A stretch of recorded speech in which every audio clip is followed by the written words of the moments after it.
I roll when I rip the mic apart. Do what I got to do to play some spark. I'ma put it down, taking no crown anymore. From the moment I saw you, it's all gone hard to believe to a pimp like me. Used to have several women, day with a week.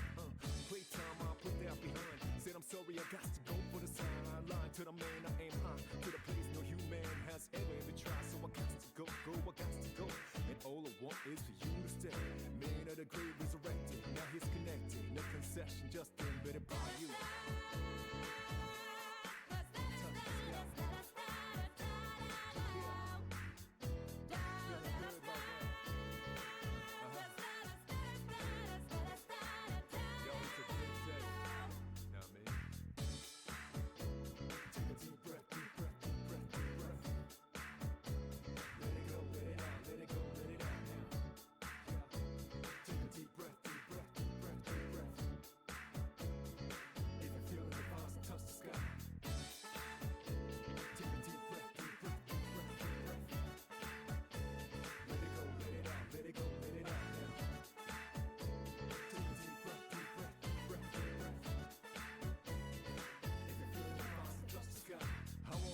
That I used to play. Young days I've done things that I can't even say. Time to make up my day. God, it's so hard to regulate till I met her yesterday. How's the dirt and you the purifier? I'm the gasoline while you the fire. Keep it in the DL, no inquire. Which makes me wanna talk like Esquire. I don't wanna push, you don't want to aim tire. Buy any juice from gold to sapphire. Cracks and jokes, sometimes satire. We'll be careful not to get you dead tired. Making sure that I take it higher. When we have a baby, we need to try it. That's what makes me most inspired. Whole same goes with you, baby girl.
I can hear the music from here. Yeah, Omega. It was intentional. I thought it'd be funny.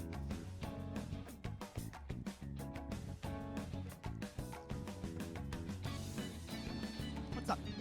That was my first bite of food today. I'm excited. All right. I'm sticking to this mic. I trust it. I was gonna say implicitly. Oh, you don't want to look up Dominique Dunn. Oh, that's sad. Well, Omega, I wake up very late.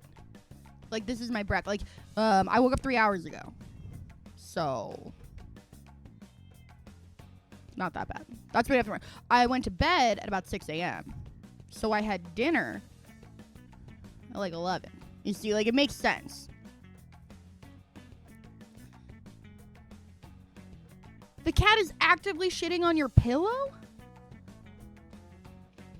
See, Omega, the fun part is, if you ever wake up and pop into Discord and be like, good morning, weird fucking bitches up too super late, I will probably be able to say, good morning, Omega. Hope your day goes well. In 2 hours when I go to bed. Be like, you for real. I only remember Poltergeist 2. Yeah, well, Poltergeist as a whole is cursed.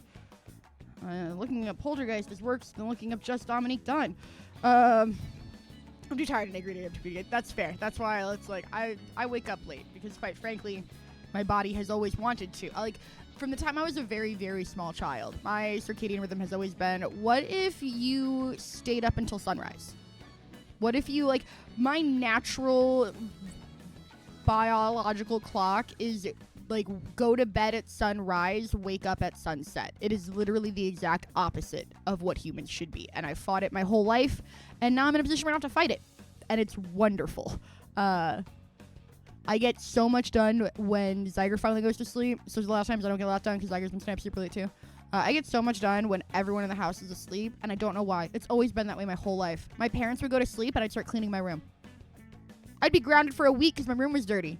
But for some reason, if I found myself the last one awake on any given day, I get this cleaning bug. I do so much cleaning when everyone's asleep. Do you sleep upside down as well? Not anymore. I used to, curl up so hard that I would wake up, I have an idea. Because I just so happen to have the perfect prop for this. This is the bed. I'm going to show you, how a normal person sleeps. And then show you what I clearly did in my sleep, to the extent that I had to get a cushioned headboard because I was waking up in pain.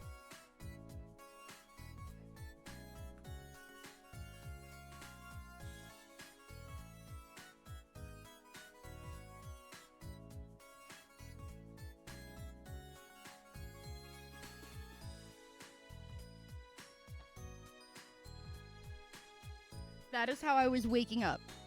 Completely, 90 degrees turned with my neck and back pressed against, the wall. And my neck would hurt so bad, I had to buy a, padded headboard. I would put pillows up. I had to buy a padded headboard because it was so painful waking up pressed against the wall so hard with my whole body. I don't know. I do sleep very cat-coded. The other thing, Kyle told me this. And I can't unknow it, is apparently a lot of autistic people sleep with their, and I always do this. They sleep with, T-Rex arms, like this. I always sleep with my blanket wrapped up and like this. I always sleep like this. Why you sleep like the baby at the end of 2001? I am the baby at the end of 2001. I know it's weird that you guys had to find out like this, but it's because I am that baby. This stream is the obelisk. Person I'm a big fan of bed. So yeah, I will sleep literally like this.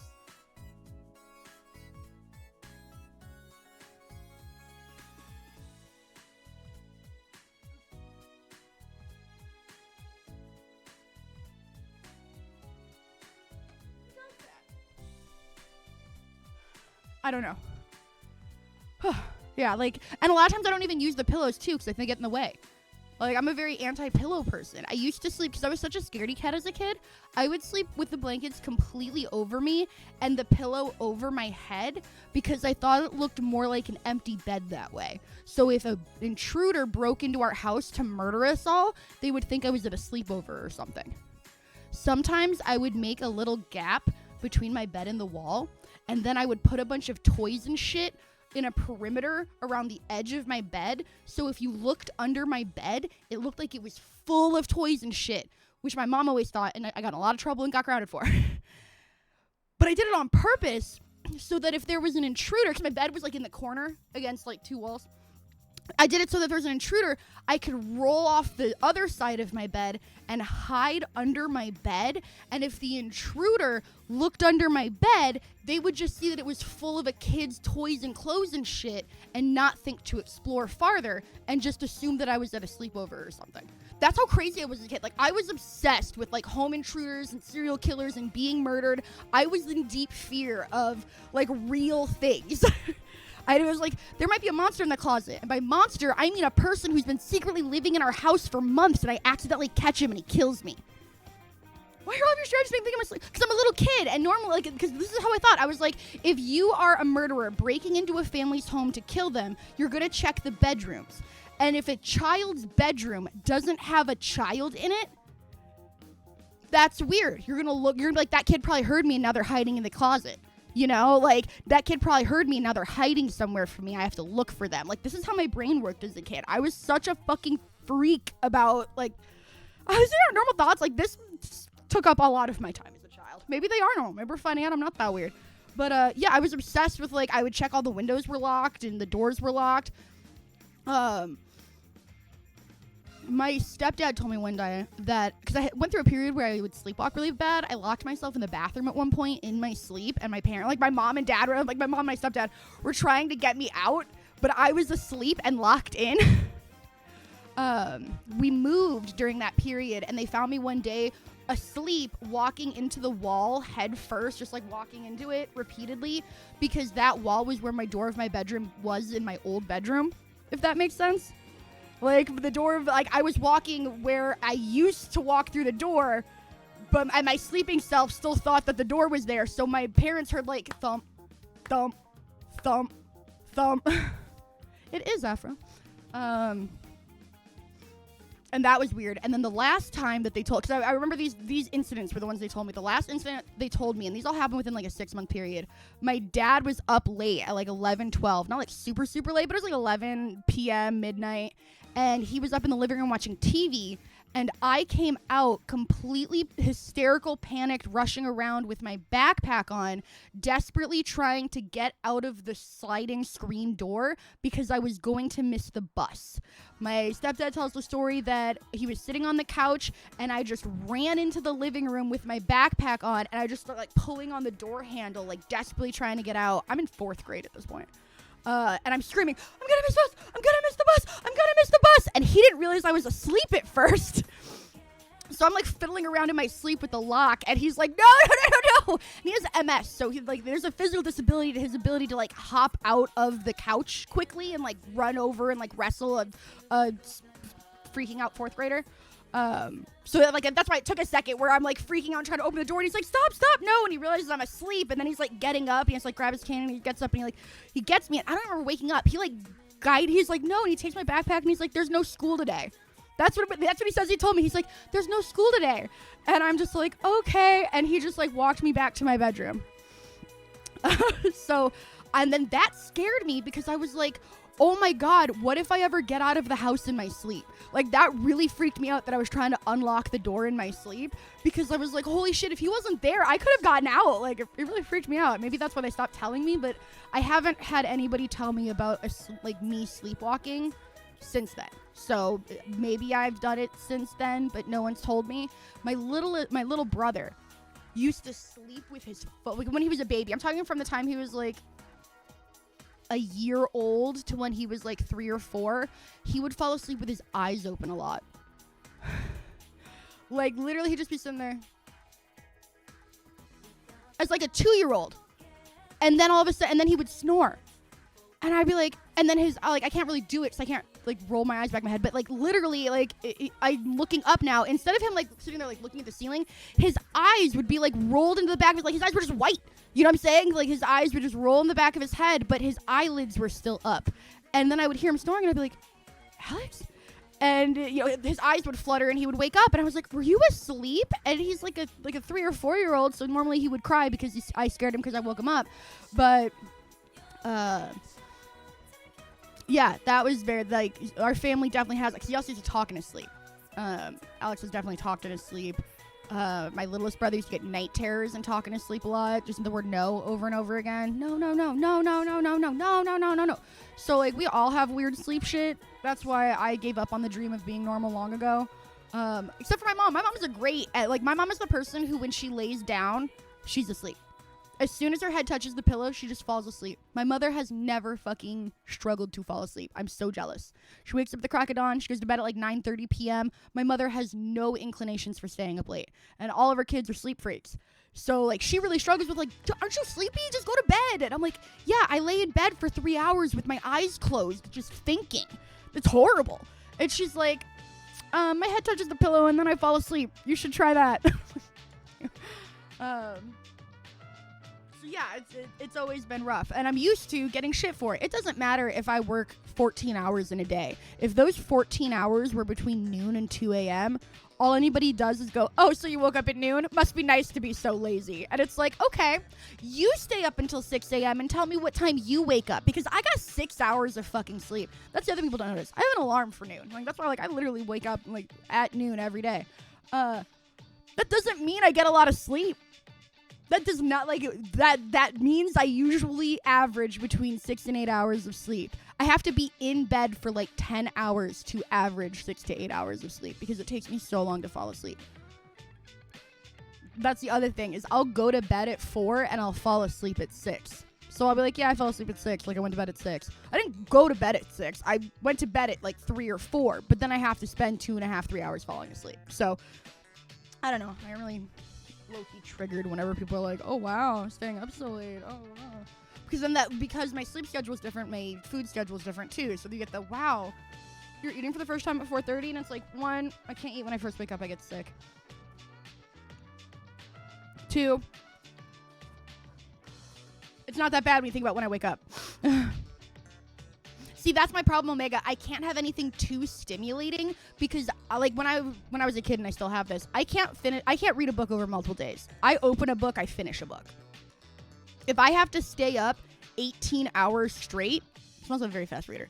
If I have to stay up 18 hours straight to finish the fucking book, I'll stay up 18 hours straight. I can't fall asleep with a TV show on.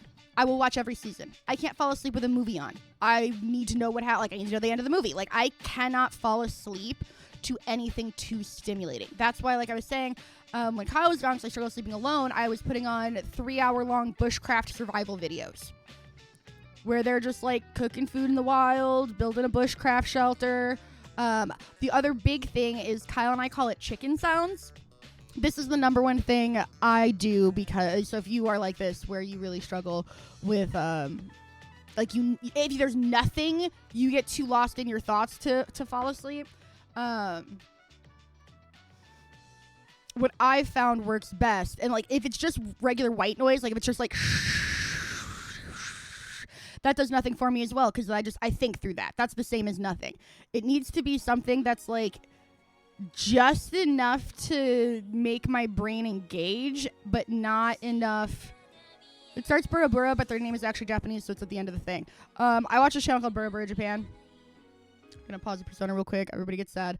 And it is just no talking, all like the not ASMR sounds, but just the ambient noise of working in a kitchen. And like even when they make a little chatter like that, I can't understand what they're saying, so it doesn't like hook me to where I need to like listen and hear what they're saying. It's just the most wonderful. And like right here, they're doing. I'm in the middle of this video, but the best part is they hit this. This is why we call it chicken sounds, because it's usually the sound of frying, like pork katsu or chicken katsu, or like here where it's wok noises.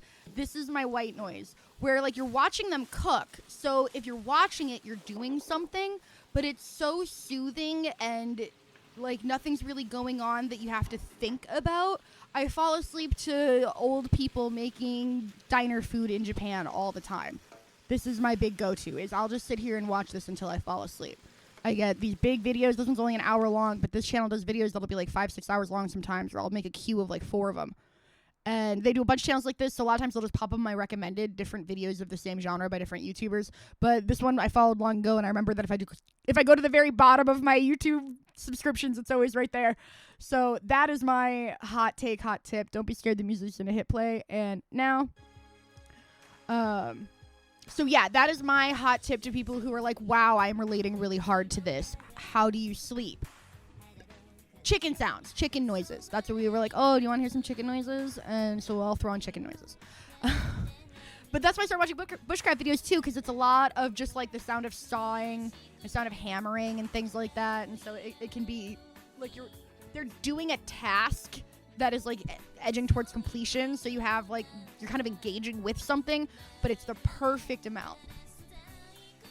Oh, I love MRE Stevie. MRE Stevie's the only human being who's talking I can fall asleep to. Get this out onto a tray. Nice. I just love that, man. This is from Persona 2. It's a little bit more city pop.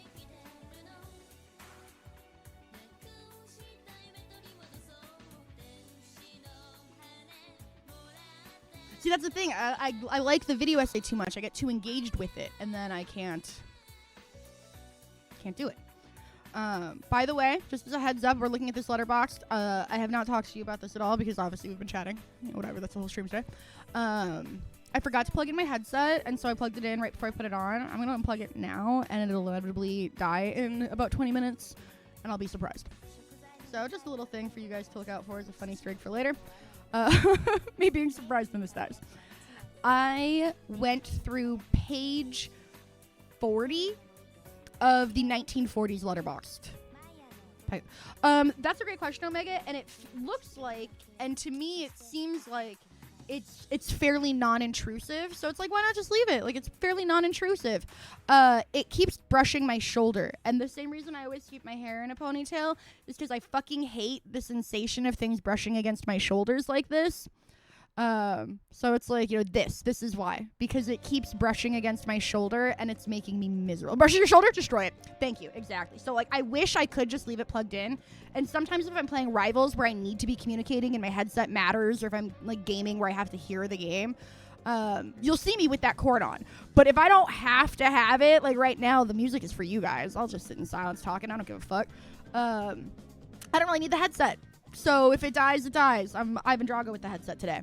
So don't be scared. I went through the first, I believe actually I only went 40 pages into the 1950s. I think I'm a liar. I think I only did 40. But I went through, I think, 5 pages in a row not recognizing a movie or a cartoon. Yeah, Zyger loves sad Halo music. Zyger was listening to Halo music for like 3 days in a row, and I think he was just listening to the soundtracks in order or whatever. But he was listening to the Halo soundtrack for a couple days. This was not weeks, this was not months, it was a couple days. And I think it is the only time in a decade of friendship that I was like, hey buddy, are you depressed? Like, I was genuinely where I was like, is this a cry for help? Like, but it's stop shitting myself to sleep. Yeah, so that's what he said. He was like, he wasn't even doing it to sleep. He was like, no, that's just my mood music. And I was like, if this is your mood, we need to get you to a hospital. Like, poor Halo music. I think it's so sad.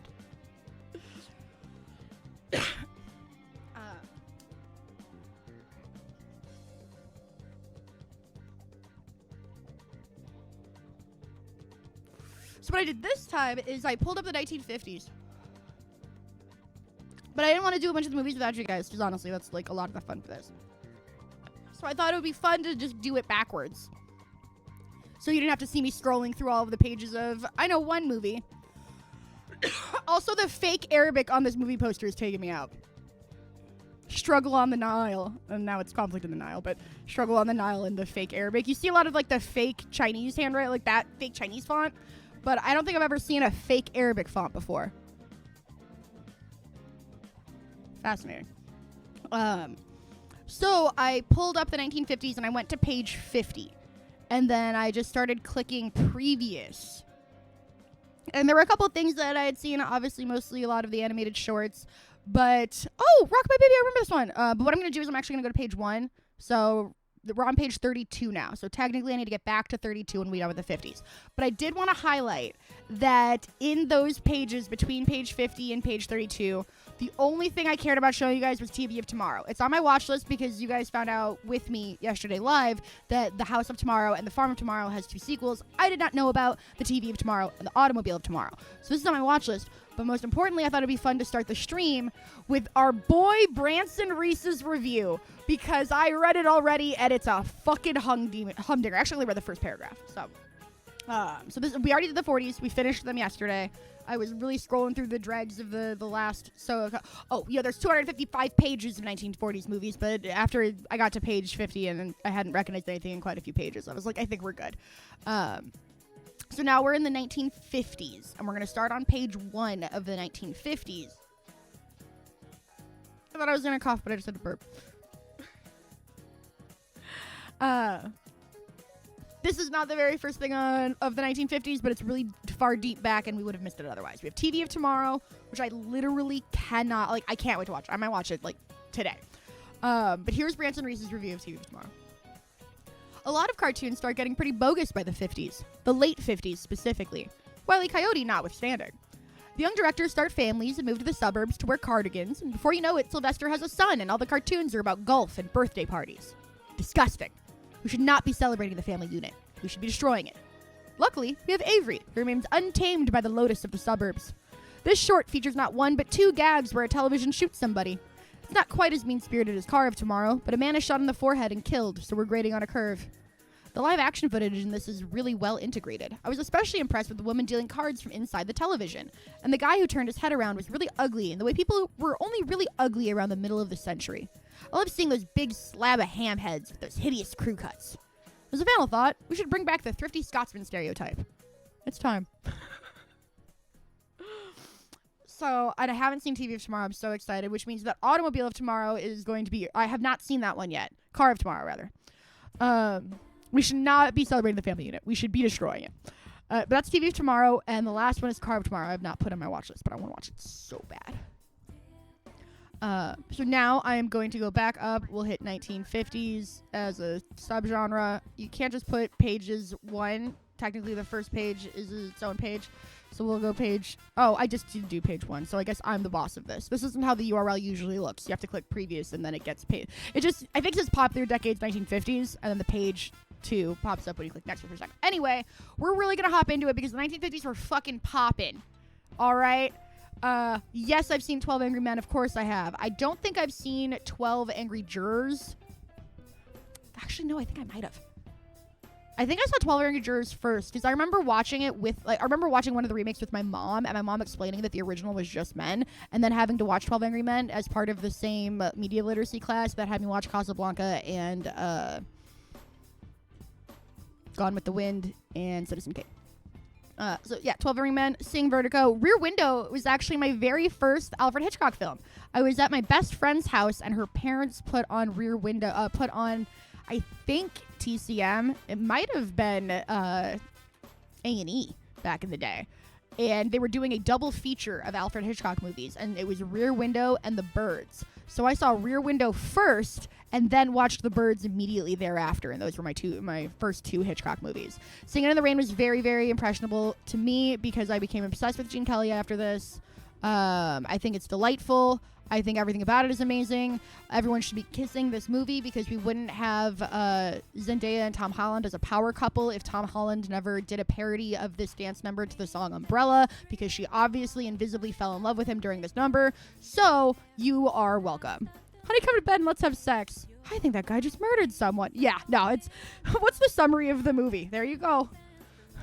I know you got a broken leg, but there's got to be something you can do with your day. Hun, internet haven't been invented yet. I thought it was... Singing in the Rain's so fun. What a great little... Makes me so happy. Call me a cab. All right, you're a cab. I didn't know my dad wrote this. it's a classic for a reason. Sometimes people want classics to not be that good because then they're like cooler and better than things everyone loves, which means they're even more belovedable. But no, this is a fucking classic, and it's really interesting because it talks about a phenomenon you still see. Like, Gloria Gaynor wasn't allowed to be a singer even though her song was hella popular because she was a fat black woman. Like, the Weather Girls had to be in the fucking corner. Like, it's just, we have a long history of like, oh, you're not conventionally attractive, can we get a beautiful person to pretend to be you? Milli Vanilli. Like, it's just weird. I'm so sorry. This is going to be so funny. I deeply, deeply apologize because we're talking about literally one of the most important films ever, Ingmar Bergman's The Seventh Seal. I keep seeing just the movie poster small like this, and again, I am so sorry. And if you really look at it, obviously it's not. I keep thinking this is Eminem. Like, this could be an 8 Mile poster, and I'd believe it. I keep going, Eminem? Like, this looks so weirdly modern compared to Sunset Boulevard's poster. I haven't seen this episode. I mean, it's a movie that if I was labeling it as a genre in my Netflix and chills, I would list it as art house. Speaking of Bill and Ted's Bogus Journey, yeah, I hadn't seen The Seventh Seal when I saw Bill and Ted's Bogus Journey. And I hadn't seen the first Bill and Ted, so I was confused for so many reasons. I'm hiring Kelly to be me from now on, see? It's a good bit.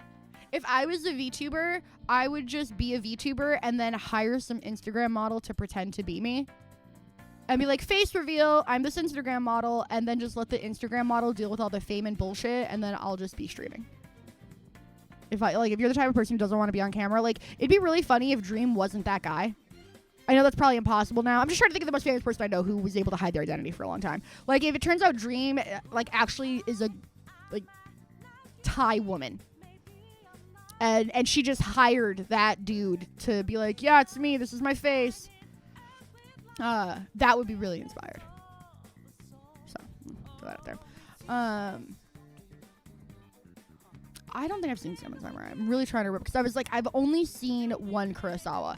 And I'm like, sometimes I try to gaslight myself into saying I saw his Hamlet remake. My VTuber is a photorealistic model of you. I was talking to somebody about that. I was like, if I was a PNG tuber, I would just do PNG photos of me. I'd find the most well-known actor on Cameo and have them do a cameo where they admit to being me on my VTuber. All right, Zyker, that's pretty good. Because there are some surprisingly famous people who will do stupid shit for $25 on Cameo. So that is pretty good. My real fear is that I actually saw Rashomon. And the irony of that is so powerful that I do think Rashomon is the one that I actually watched. But when I think about it, I'm like, no, I think I saw Seven Samurai. Wait, which one? And so that's why I'm like, I think it was Rashomon because it would just be so perfect if that was the one that I saw. Your side of the story is you saw Rashomon. Exactly. So,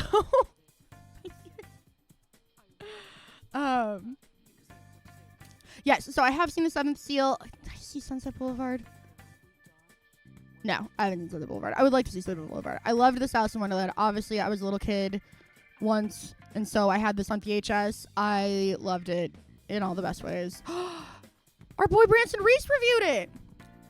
This is probably the Disney movie that feels the most like a series of Disney shorts and the least like a movie. So you know I'm enjoying it. As I've said before, fuck movies. The Walrus and the Carpenter segment, that one made me cry every time. I would fast forward through the Walrus and the Carpenter segment. It was the only one that really upset me as a child. I was too empathetic for they were like little babies, and they just ate them all. Anyways, the Walrus and the Carpenter segment is a mean-spirited waste of time, which I famously delight in. The way Tweedledee and Tweedledum move is funny to me on a lizard brain level, just like involuntarily laughing at the movement of these two absolute buffoons. This movie takes a half-hearted shot at the concept of a monarchy, which is great, but the real horror is England. Shown here to be a massive park with 2 people in it, one of whom is boring. That's basically England as far as I'm aware. Tim Burton's live action remake found dead in a ditch. Anyways, yeah, I loved Alice in Wonderland as a kid. I'm not going to sit here and pretend I didn't. It was a great thing. Some Like It Hot is proof, like, I don't think most people have seen a single Marilyn Monroe movie. That's my very hot take.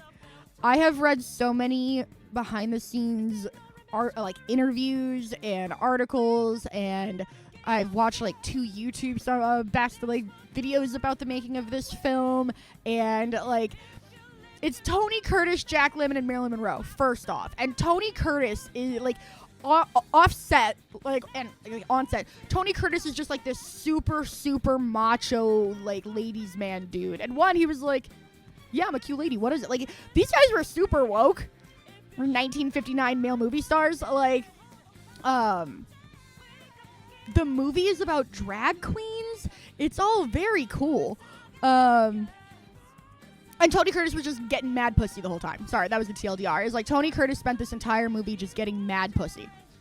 Like on and off. I saw her get her skirt blown up by the wind. What other feature motion picture do I need to see her in?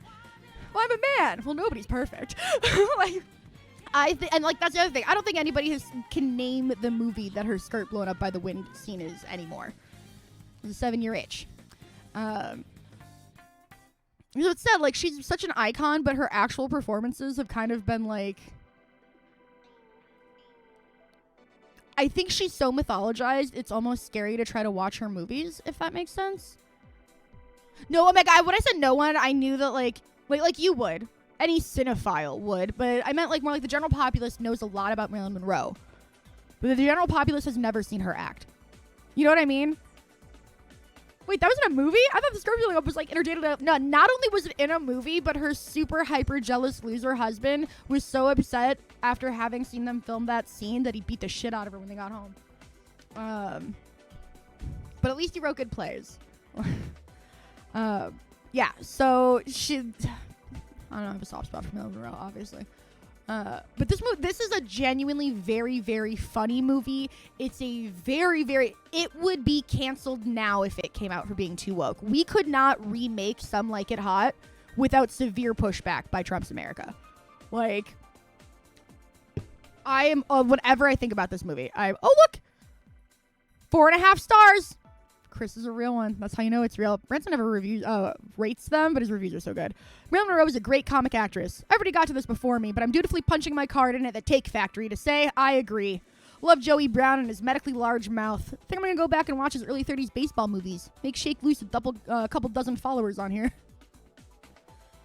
God forbid women have hobbies.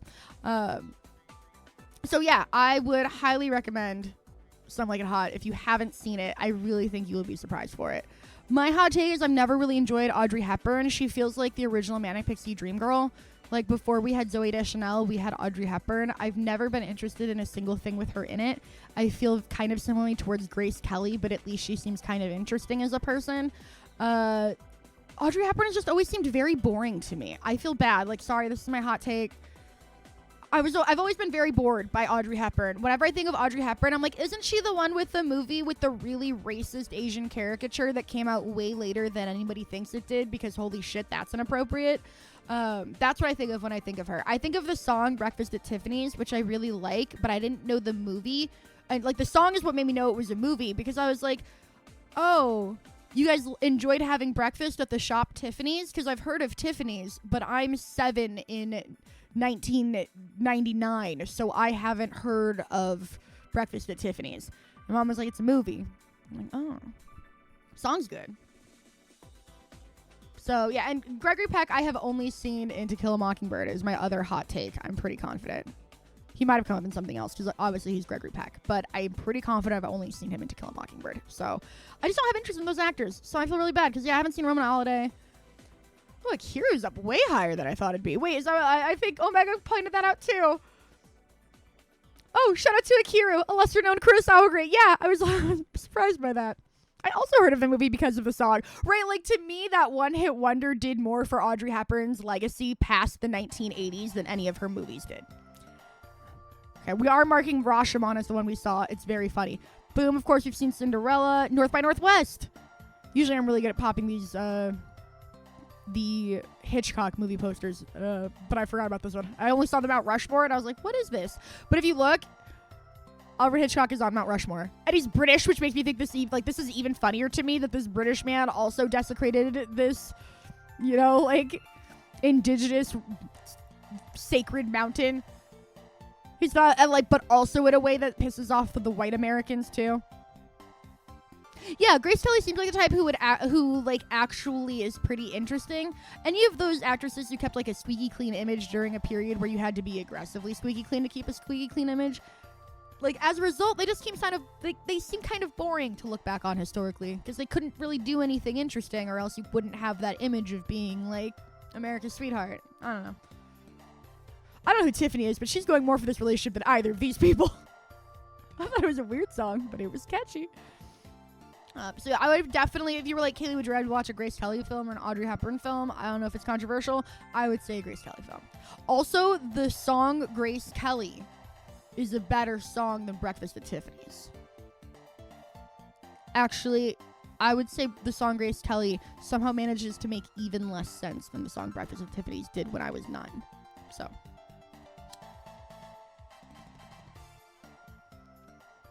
Yeah, there's Hitchcock.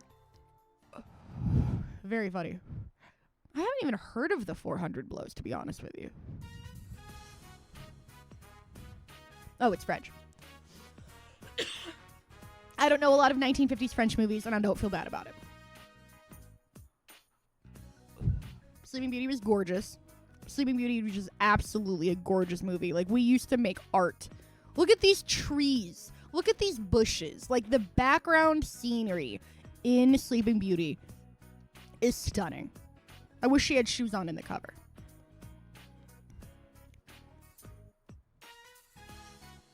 Watch for the 3-year-old. What can I say? It's beautiful.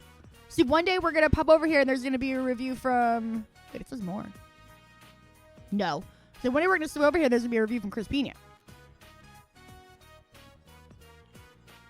Yes, I agree. Like, I'm not saying it's my favorite. It actually wasn't. I feel like Sleeping Beauty plays kind of a small role in it, and almost everyone is more interesting than her. But I loved the way they, like, drew her curly hair, and I loved watching the movie. I loved the dress changing from pink to blue the whole time, even though to me it obviously looked better in blue. Yeah, it's a beautiful movie to watch. Tokyo Story. Wow. I know it's weird, but sometimes I forget, like... movies, you're like, that's old, but I still, like, I think of it, I'm like, what is that, from the 60s? It's not even late 50s. It's 1953. This is actually a movie I have on my, because I have, like, movies I'd show my kids. I also, believe it or not, have a list of movies I want to watch. So when I do make an actual watch list. Oh, here's my backlog, by the way. We crossed off Date Everything. We crossed off Dispatch. We crossed off Claire Obscure for Reasons. So if you're curious, here are the 5 games sitting on my backlog that Kyle and I had. Kyle is the best man in his best friend's wedding, May 9th. So I will not be streaming next week because we are leaving it's a destination wedding. We are leaving the 6th, and we will not be back until the late evening of the 10th, if not the 11th. And I have to write a paper before I leave. So I don't want to stream early in the week because I have a lot of stuff to do. You can just say you hate me. Yeah, I'm going to be in the middle of a national park, and I found out yesterday I get electricity because I wasn't sure if I would have electricity until yesterday. So it's not like I'm excited for people I love getting married, but I didn't think there would be internet, and it turns out that there is poor internet, so that's actually better than I was hoping. But it's a 12-hour drive. Which is a lot.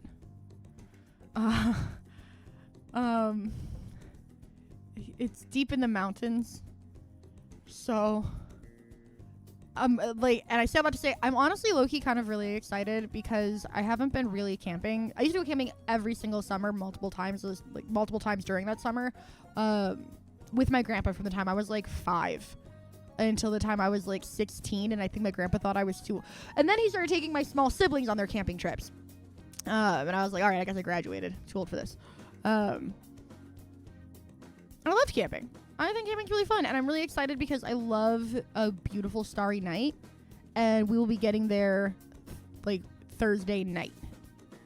And so, and I was just, yeah, and one of the only things I'll be able to eat the entire time I'm there is probably the pizza at the pizza place that closes at 10, so I have to remember to not be hungry after 10. Never been camping. See, my mom's kind of like that. My mom has an RV, and she camps by bringing her house with her. She will not camp like in a tent on the ground. She will glamp. We built permanent domiciles for a reason. Yeah. But no, I just think that, like, we're going to take Kyle's super nice camera, and I'm really excited to see what, like, Scott, like, astrophotography I can pull out. I am terrified because there are bears, and you can't keep any food. You can't keep anything scented in your car. They said including toothpaste and deodorant, or anything that looks like it had food. Apparently, there was a report of a bear breaking into a car it's Yosemite National Park. There was a report in Yosemite of a bear breaking into a car because there was an empty candy wrapper visible, and the bears know what food containers, like, they know what things have food in them. So if you have an empty cooler in your car and it's visible, a bear will break into your car because it knows that there's food in coolers. Even if it can't smell any food in yours, it sees the cooler and it fucking knows. So it will go after to tear it. Like, right? I would simply not choose to go to a place that has bears. That's kind of my line. I grew up in the Midwest. I went camping in the Midwest. I went camping in Indiana. I went camping in Michigan. I went camping in Illinois. Like, I went camping in Wisconsin. But, like, southern Wisconsin. Usually when we're going to Wisconsin, we have to go to the Dells. You know? Like, I don't super believe in going places where the animals can, like, kill you. Do bears fear anything? Like how elephants fear mice? Bears fear... It depends on the bear. So, brown bear, not really. Black bears actually are... Black bears are smaller, too, because some black bears, like, are brownish colored, but black bears are the smaller of the two bears. Like a big brown grizzly bear, not really. Smaller black bears, like the ones you typically think of that are black with, like, a little brown muzzle, they actually can be more brown colored, but they're still considered black bears. Black bears are the ones where if you get real big and you go, they will run, because black bears don't enjoy picking fights, and because, like, they're not that much taller than humans, especially if you're like a 6'4" dude. If you make yourself bigger and aggressive, they'll usually be like, oh, I'm not trying to fight, bro, and kind of scamper off. But if you do that with a grizzly, they'll be like, I'm 5,000 pounds and 8 feet tall. You don't want none of this. I'm not going to watch The Edge before I go camping. That sounds like a bad idea. That sounds scary. I've never heard of The Edge, but it sounds like something you want to watch after camping. So you can be like, super glad that wasn't me. Proud Bears are libertarians and believe taxation is theft, and that's why we hunt them, as we should all libertarians. Anyways, this is a really, really fascinating movie. If you have not heard of Tokyo Story, you should at least watch the trailer and read the wiki. But if you can... You should. I actually watched it, I believe, on the Internet Archive. Looks like it's on Amazon and stuff now. I watch it. So a lot of these older movies, I'm gonna be real with you. If you're like, oh, how'd you watch this? How'd you watch that? Usually, if you type in an older movie into the Internet Archive and hit enter, it's there. Jordan, I literally have been dying to watch Tokyo Godfathers for about 3 years because I saw... I think it was Perfect Blue. I saw they were doing like anime movies once a month in theaters, and they did Perfect Blue, and the next month was December, and they were like, for December we're doing Tokyo Godfathers. And I was like, oh my god, I've always wanted to see it. I could see it in theaters, and I messed up the dates because they only do one showing. Like, it's like they do 2 showings, one on Friday, one on Saturday. Friday is dub, Saturday is sub. That's how they were doing it back then, for like I think AMC. And I missed it. I fucked up the dates and I missed it. And I was so sad. So I still haven't seen Tokyo Godfathers, which is stupid.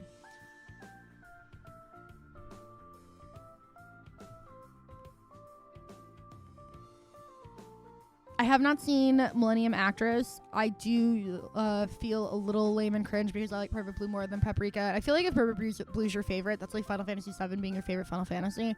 Unfortunately, Final Fantasy VII is my favorite Final Fantasy. I'm a lame, what is it? Sheeple. Is this your first time playing 14 Afro? And also, what server are you on? Also, obviously, you've seen Lady and the Tramp. I didn't like Lady and the Tramp, and this is going to be very, maybe dumb, but one, all of the orphan dogs that were friends with the Tramp made me sad because I wanted every single one of them to get adopted for the movie to have a happy ending. And 2, in hindsight, incredibly racist We Are Siamese, If You Please musical number Siamese Cats genuinely scared the shit out of me. I wasn't like, I'm 5 years old, this is racist. I was like, I'm 5 years old and these evil cats are going to murder everyone. Like, I genuinely, when I think of Lady and the Tramp, I don't even think of this fucking cute scene. I think of those two mean evil cats, and I'm like, what if my cats are secretly evil like this? I'm the hipster like money mattress with most. Exactly, Jordan. I'm like, damn, I would look so cool. I never remember what server I'm on, and then Kyle always tells me. I know it if I see it. As soon as it says, I'm like, oh, that's right. It's that one. I think I'm on Crystal. Just list. You're going to make me click this one. I fucking hate you. I don't know why. I just don't want to do it here. I have multiple characters. So I have a character in Brynhilder. That's where my bunny girl is. I have a character in Primal. I think it's Behemoth. I have Brynhilder. I think I have Behemoth. And I think I also have one in Zalera for some reason, which wouldn't make sense because they're both in Crystal. So that doesn't make sense to me. But I know I have one in Primal and Crystal. I know I don't have one in Dynamis. I didn't even think Dynamis existed when I played. But I think I have one in Aether. I want to say I have one in Aether too, because I know I have at least 4 built characters. I guess I could try to log in. I don't remember my information. If my computer tells me what my login is, we can log in. That's kind of how I determine whether or not I'm getting back into a game. So yeah, I have 6 characters. Okay, we have Hyperion Primal, Adamantoise, which is Aether.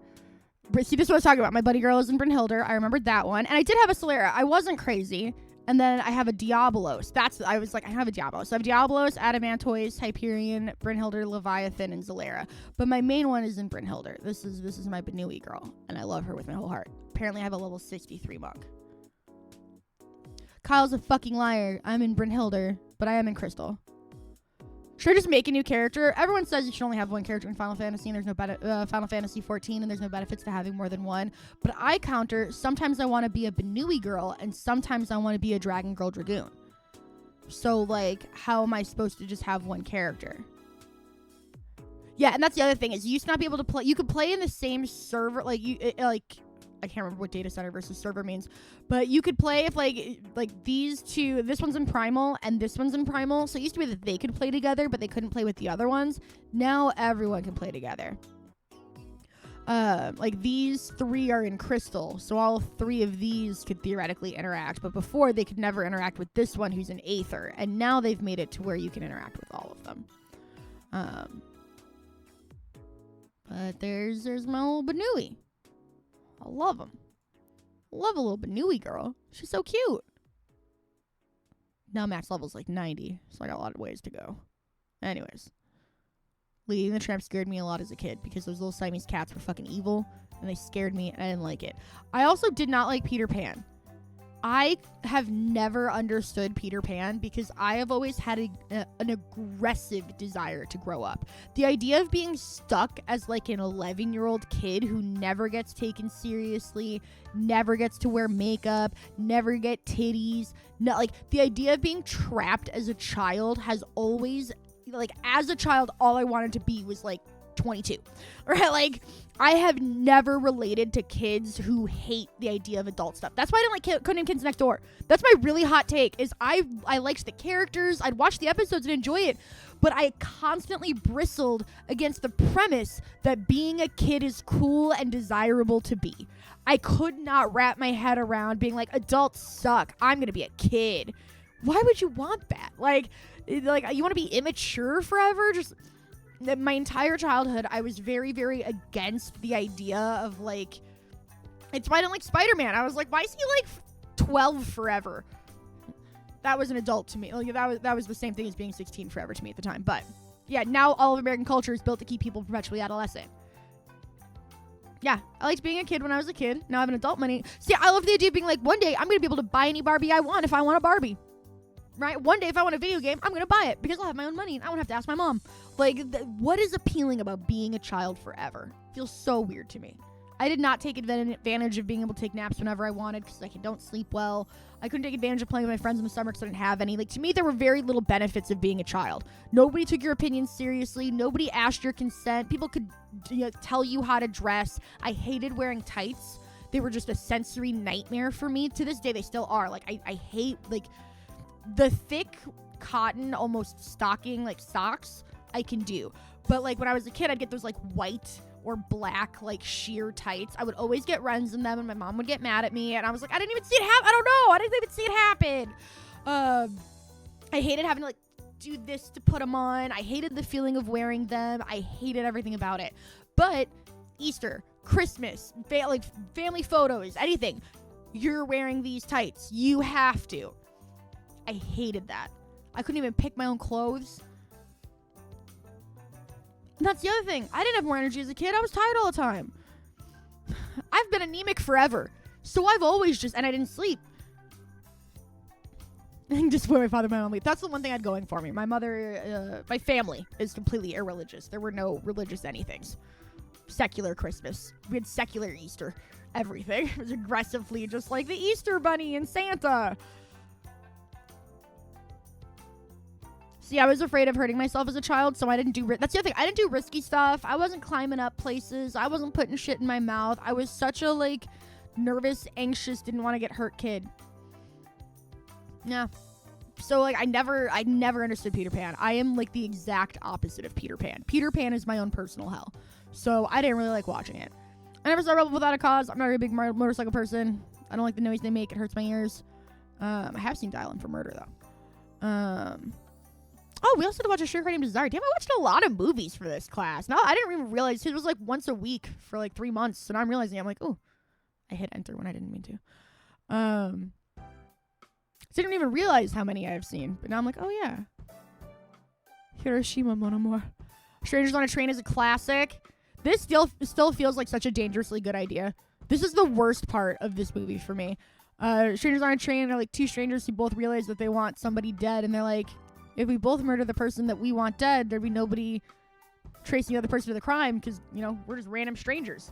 Happens to be on the same train once. Terrifying premise.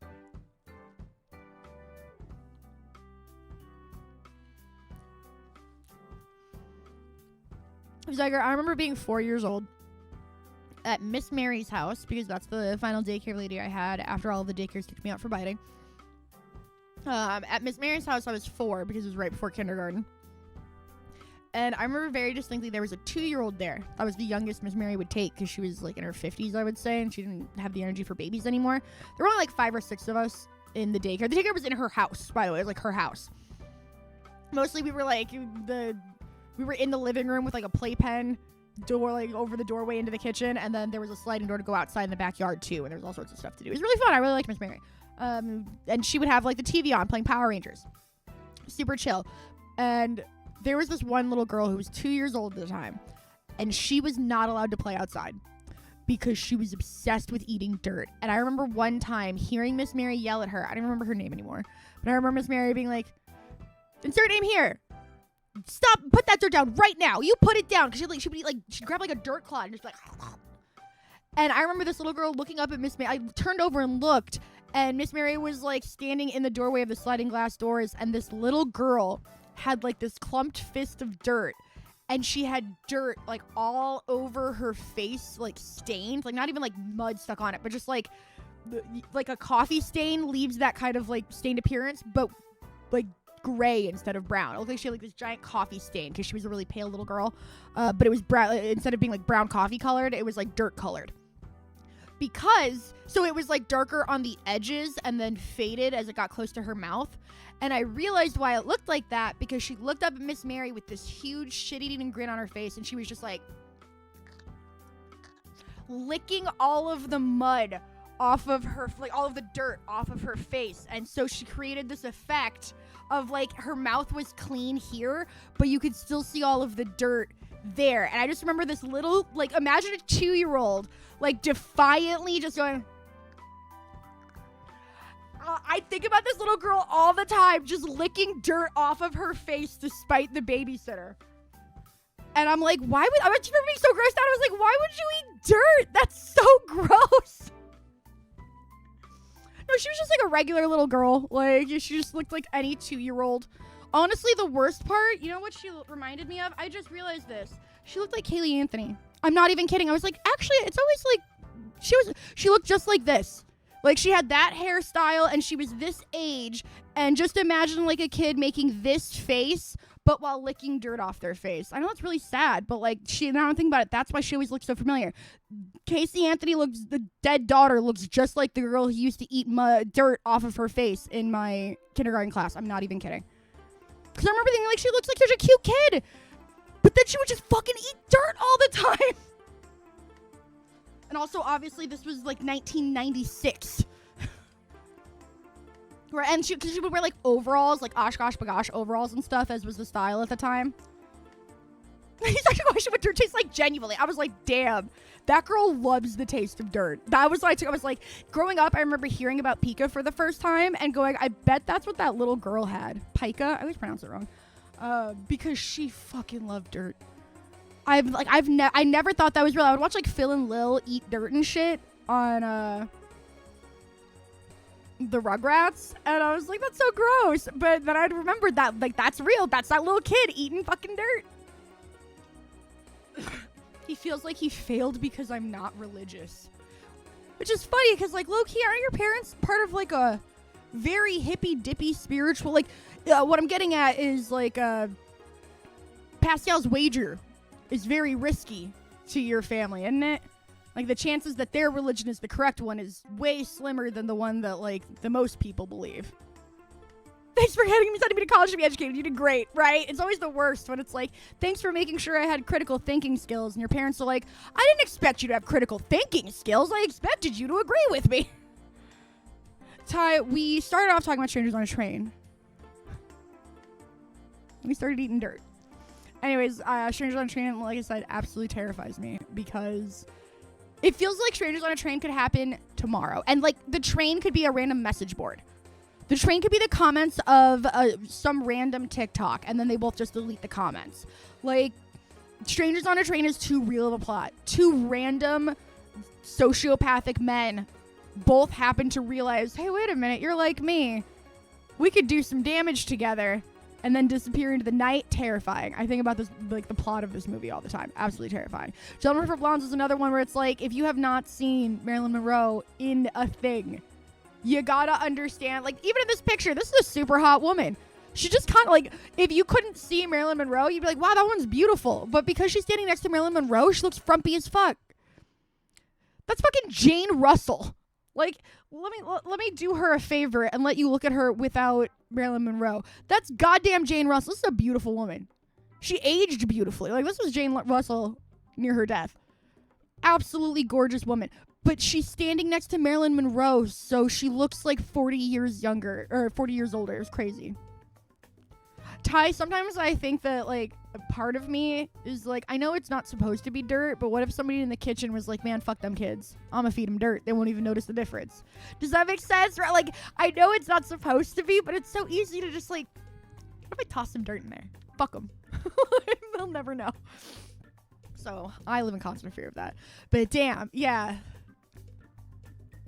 I actually haven't even seen 7 Year Itch, as I bully people for not watching Marilyn Monroe movies. I've seen 2, so that's probably good enough. Also, I love we're finally starting to get some Godzilla movies. I saw my very first Godzilla movie when I saw Godzilla -1. I'm not gonna lie, it was damn good. It was a damn good feature film. Sabrina is another one I haven't seen because I just have a negative interest in Audrey Hepburn. I feel bad. Again, not a slight to her. From by all accounts, she was like a cool person. Ditto funny face. There's nothing funny about her face. I don't know. She looks very boring. Personally, I think Emily Collins is probably going to do really well in the part because Emily Collins also has, like, zero aura and seems very boring. So, like, I'm like, yeah, that makes sense. Why not? Sure. Why not? I'm not watching it. I don't care. It's a biopic about a person with a boring life. No, thank you. Also, don't want to watch Ben-Hur. I think I was supposed to watch Ben-Hur for that movie class, but I don't like the idea of watching real animals die. So, like, I haven't seen Cannibal Holocaust. I've watched a lot of important historical horror movies. I'm never going to watch Cannibal Holocaust. One, like, I already don't like torture porn films, and it's the original torture porn. 2, like, a lot of real animals died. I just can't do it. It's why I've never watched Cuba Gooding Jr.'s Snow Dogs. A bunch of those dogs, like, they had a bunch of puppies unvaccinated with the disease running around the studio filming in the middle of, like, -degree weather. It was horrible. Like, 5 dogs died. We do need to find a 40 movie theater. So not only did we watch Godzilla -1, but we went to this Korean movie theater that was like did 40 experiences for certain movies, and Godzilla -1 was one of them. So it felt like being in like a theme park, watching one of those like theme park movies. So they had the breath for Godzilla, and the seats had like moving rumble, and like it was awesome. It was so cool. I tried a couple different. You guys remember On the Waterfront? Wow. Marlon Brando was in so many good movies, but he's like Marlon Brando. Wow. You do your best. I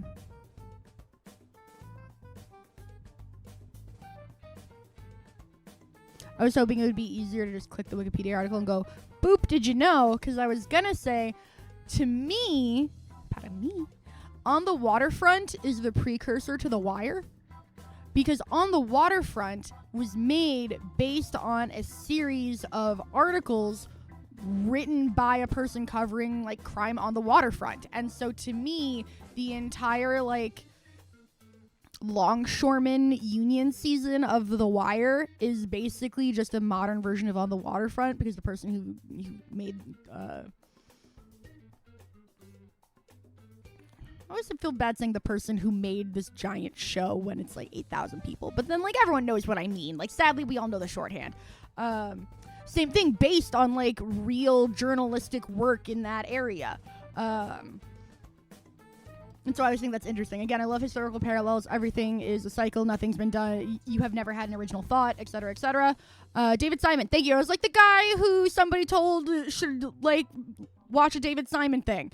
To David Simon, that, you know, the famous tweet. I couldn't think of his name. 2 first name having asshole. Sorry to all you out there with 2 first names. I'm not jealous or anything. One of the 3, and that's the other thing. One of the 3 HBO Davids I'm supposed to keep track of. Most of the other ones are just David and David. Yes, On the Waterfront, another one that if you also, this is dumb. Whenever I see this poster, I think it's a poster for I Know What You Did Last Summer. That's true. I'm always like, I don't remember this part of I Know What We Did Last Summer. And then I'm like, On the Waterfront. That's very different. So take that with you. Every time you see On the Waterfront, you can think of I Know What You Did Last Summer. That'll be fun. Yeah, I haven't seen Funny Face, and I don't want to. It's a cute poster, though. I do actually like this poster. It tells me absolutely nothing about the film. There's this guy. Oh, is it in Paris? Shy Greenwich Village book clerk is discovered by a fashion photographer and whisked off to Paris, where she becomes a reluctant model. I don't like stories like this because it feels like, I know that happens in real life. If that happens to you, where you reluctantly are forced into a dream gig people dedicate their entire lives and bodies to getting and still don't accomplish, maybe keep that shit to yourself. Like low key, this is gonna be a hot, spicy take that a lot of you are going to be like, I haven't interacted with that content in a decade, so I only loosely know what you're talking about. The McElroy brothers have been full-time professional podcasters for over a decade. They have one of the top, 5 most famous D&D podcasts ever created. And when Justin McElroy is forced to play D&D, the contempt with which he plays is palpable. The Adventure Zone, my brother and me. It's spelled McElroy. Yeah, the McEnroe brothers would be also really funny. Who was he married to? That was an actress. I'm not gonna remember. He was married to somebody that I'm always like, they were married to the famous asshole John McEnroe. Every time I hear about it. Tatum O'Neal. That's it. John McEnroe was married to Tatum O'Neal for 8 years. It gets me every time. And it was her heroin addiction that broke them up. So I don't know what that says about Tatum O'Neal. But the famously volatile, angry, temperamental John McEnroe was married to Tatum O'Neal for like 8 years. It gets me every time. But yeah, like, it is so frustrating to watch somebody who has been able to make a career out of a thing that, like, less than 100 people have been able to make a career out of. Being actively like, oh man, it sucks that I have to do this, but I guess this is my job. About being famous. It's what I cannot stomach Chapel Roan. I haven't heard a single one of her songs, and I hope I never do, because the disdain she has for the fame she has sought is so off-putting to me. You keep doing interviews. You keep doing big award shows. You keep getting more and more famous. You could just stop. If you don't want to be famous, you could be a much more niche success and still live comfortably. You choose to be famous. And I will say this until the day I die. Rich, famous people. I'm not talking about people who get famous for viral shit and they're broke. I'm talking about actors, athletes, musicians that are million and hundred and sometimes billionaires. You get to live a life of luxury dedicated to an art or a sport for the athletes. That is a privilege very few get to experience, right? And the price you pay for that is privacy, period. That is the price you pay. So when these people like Chapel Roan have the audacity to say, well, I want to be rich and I want to be famous and I want to dedicate my life solely to my art, but I also want people to respect my privacy. To me, it is some of the most privileged, audacious shit you could say. No, you actually gave up your right to privacy when you became a millionaire. If you want to be a millionaire with the right to privacy, go become a lawyer. Go become a doctor. Go become one of the professions that pays you lots of money, but you get to be private because you get the money for doing a public good or service. If you want to be an artist or an athlete and be rich and famous, but also have privacy, you are so disgustingly selfish to me. And I know that might sound super fucked up, but how dare you? How dare you expect all of the pros and none of the cons? Because the only cons are your lack of privacy. So you want to be rich, you want to set beauty standards, you want to set fashion standards, you want to set pop culture milestones, you want to set historical standards. But you expect the right to privacy normal people get? You get different laws. Defamation lawsuits apply differently to people who are considered public figures. You literally get different laws. And you have the audacity to demand privacy? That's how I feel about that. I know, people can disagree. That's fair. A lot of celebrities disagree with me. If you don't like it, stop being famous. It's how I feel about people who get canceled and then are like, well, don't I have a right to make a living? I should still be. No, actually, you don't have a right to make a living as a stand-up comic, Louis C.K., if you can't keep your dick in your pants. Period, actually. You have a right to make a living. Go get a job at the grocery store. Go become an accountant. You have a right to make a living. You do not have a right to be famous. Ned Fulmer just fucking becoming a lol cow. Because he's like, well, I gotta make money somehow. I can't YouTube anymore? No, you can't actually. You actually can't. You can go. James Somerton finally went away. But what is his defense? Well, don't I have a right to live? Yeah, you have a right to live. You do not have a right to be famous. Nope. Illuminati, you do not get to come back after being a plagiarist. You have the right to go find something else to do. Period. You know what I mean? You do not have a right to those things. You had a privilege, and then you want to blow the privilege, and then you want to have the privilege again. It just... So yeah, maybe it's because she's always doing roles like this, but Audrey Hepburn screams poor little rich girl. So I can never really get behind her as a person who grew up really poor. Poor little poor girl. I just can't get behind the poor little rich girls. It's why, honestly, I thought Ariana Grande made a lot of sense playing her, because I also find Ariana Grande pretty boring, pretty milquetoast, and pretty obsessed with weird, random, dumb, boring things, like playing Audrey Hepburn in a biopic. So I was like, oh man, it kind of sucks that she tortured herself and changed her race for the 5th time and then didn't get the part. Wednesday. Swirl, I also called it the Yogi Bear Park, and my mom was like, Kaylee, that's Jellystone. And I was like, you right. So I'm just living that now. Anatomy of a Murder, very good film. Witness for the Prosecution, very good film. I know we're in the top, what? Is page 1 still? Yeah, we're still on page 1 of the most watched films of the 1950s, so I know most of these are like, yeah, no shit. I have not seen most old Christmas movies that are not like the stop motion cartoons or animated ones. Oh, you said why not when? I'm sorry. Kyle's the best man in their wedding. No, Omega, I was working backwards off stream. Sorry, I started at page 50, and because I was like, I don't want to like. If I started at the 50s, I'd be going through all of these like ones everybody knows off stream, and then the stream would be me clicking through the like late catalog. So I was like, I know what I'll do. I'll probably not know anything past like page 50 anyways, so I'll start at 50 and work my way forward, and that way I'll know my endpoint. So I got to page 32. So our goal is to get to page 32. That way all the good, like the meaty shit is in the stream. I'm so fucking smart. Yeah, so, and then I watched Miracle on 34th Street, and it was really fucking weird. And then I've seen A Christmas Story, but hear me out. I don't know if I have ever actually seen A Christmas Story all in one sitting. I used to actively not want to watch it because, like, the lamp and shit weirded me out. I still find Christmas Story to be a weird, kind of not very good movie. I don't know. I'm not really into it. But at this point, because it was on so much throughout my life, I'm pretty confident I have seen every scene of that movie. Like, I can't think of, like, if I think about it, I feel like I've seen, like, yeah, this happened, then this, then this, then this. I just have never seen every single scene from beginning to end in order. I've seen it in, like, chunks. Kaylee, maybe that's why you don't like it that much. I don't know.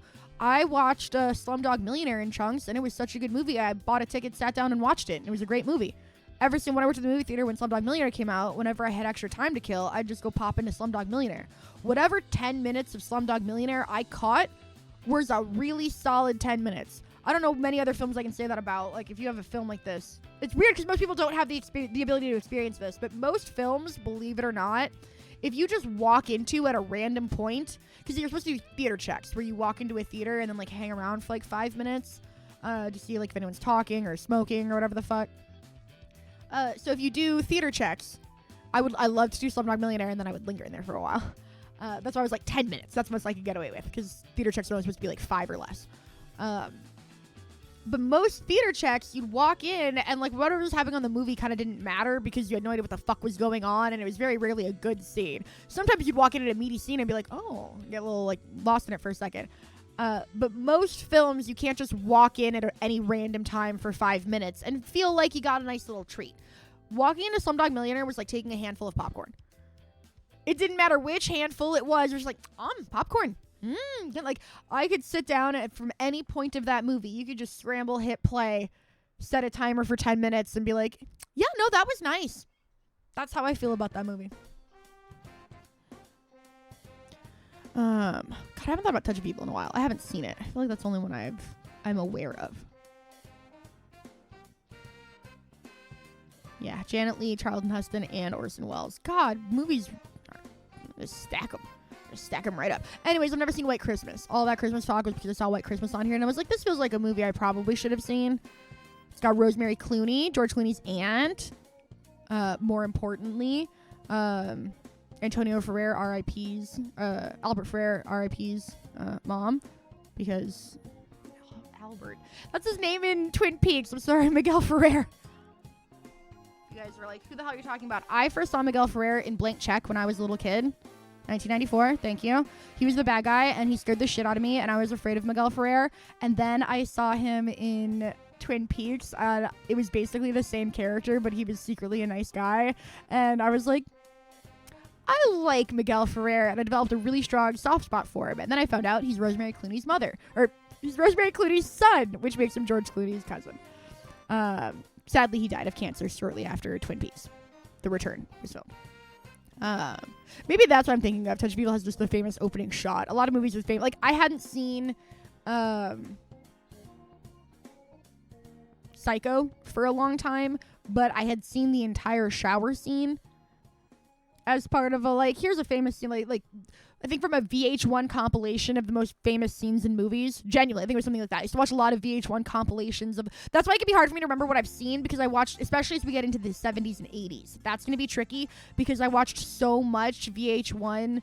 I love the 80s and I heart the 70s and I heart the 90s, and I'm so experienced with the 70s, 80s, and 90s as pop culture in that way that it's like, wait, do I just know everything about the making of and story of this movie but haven't actually seen it? Oh, it's a famously rolling single take. Okay, that is because I saw that after I saw Birdman, because Birdman's famous for having, you know, most of the film is one long take, and I was like, what an intriguing concept. I'm sure other films have done that, and that would lead to Touch of Evil. There we go. Part of me wants to show the scene, but now I'm like, I don't know if I'll get copyright stricken for that, so we're not gonna risk it. Especially if it's available on YouTube. You should just do it. But I don't remember when or why. It was because you watched it because it was a great movie, and it was the start of Michael Keaton's comeback. Fun fact, this is not the Invasion of the Body Snatchers people think of when they think of Invasion of the Body Snatchers with 24's dad, Donald Sutherland. That movie was a remake of this movie. So Invasion with Nicole Kidman and Daniel Craig was actually a remake of this movie, which I haven't seen. I haven't seen the original Invasion of the Body Snatchers. I did see the original, it has like a dumbass title. The Day the Earth Stood Still. It had like a Keanu Reeves remake. I know the poster so well. It had like the big, it's all like silvery gray with the big alien thing. Yeah, 1951, buddy. And I was right. 2008, Keanu Reeves. This guy. This is the guy I was thinking of. Big old robot guy. See? It's like, I didn't see the color poster, which it looks like there are color versions. When I think of The Day the Earth Stood Still, I think of this big old silver guy on his black and white with The Day the Earth Stood Still in big letters. But it got remade in 2008, and it wasn't very good. I worked at the movie theater when it came out. Nobody saw it. Wasn't great, but it had Keanu Reeves. And now he's in Daft Punk. Holy shit, that's funny. Okay, so yeah, I don't know. Oh, that's going to be on here. It was in the 50s. We just saw it. What did that say? 1951? Okay, so keep your eyes out. Wait, we're in the 50s now. So we got to keep our eye out for The Day the Earth Stood Still. We definitely saw that. We're finally done with the first page. Yay! There's the 7-Year Itch, which is getting added to the add to watch list because it is like the last of the Holy Trinity Marilyn Monroe films I haven't seen. Cat on Hot Tin Roof. I don't really like the story of Cat on Hot Tin Roof. I also don't really like the story of Gone with the Wind, but you do get to see Paul Newman and Elizabeth Taylor. So, great for the eyes. Did you see over American in Paris? I saw... Oh, there it is. I saw the poster for it, but I haven't seen An American in Paris. Yes, sadly, no. When I see An American in Paris, and this is dumb, when I see that movie, I immediately go,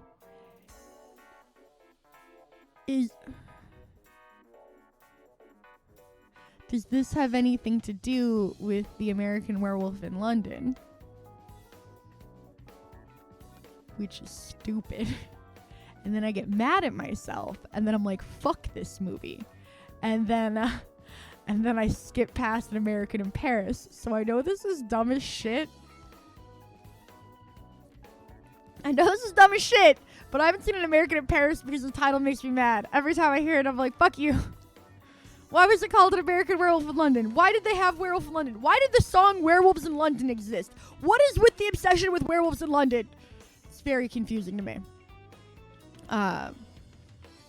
So that's my hot take. Oh, we've seen House on Haunted Hill. I've made you guys watch that like 4 times. So a couple of you in chat have definitely seen House on Haunted Hill. And I saw Plan 9 down here too. We're going to get to some more good 1950s horrors. We saw Forbidden Planet. Asphalt Jungle is another great American Monroe one. African Queen. Isn't this Catherine? Yep, Catherine Hubbard and Humphrey Bogart. Giant sounds familiar. I haven't seen it. I have seen the original The Blob though. I don't think I've seen any other ones besides the original one. So is An American Werewolf in Paris the sequel to Werewolf in Paris? Or... Oh, no. American Werewolf in London got a sequel called An American Werewolf in Paris. God, this is getting confusing. Werewolves canonically like hunting Brits. Maybe they know that the British have all that gold, so they think they don't have that much silver.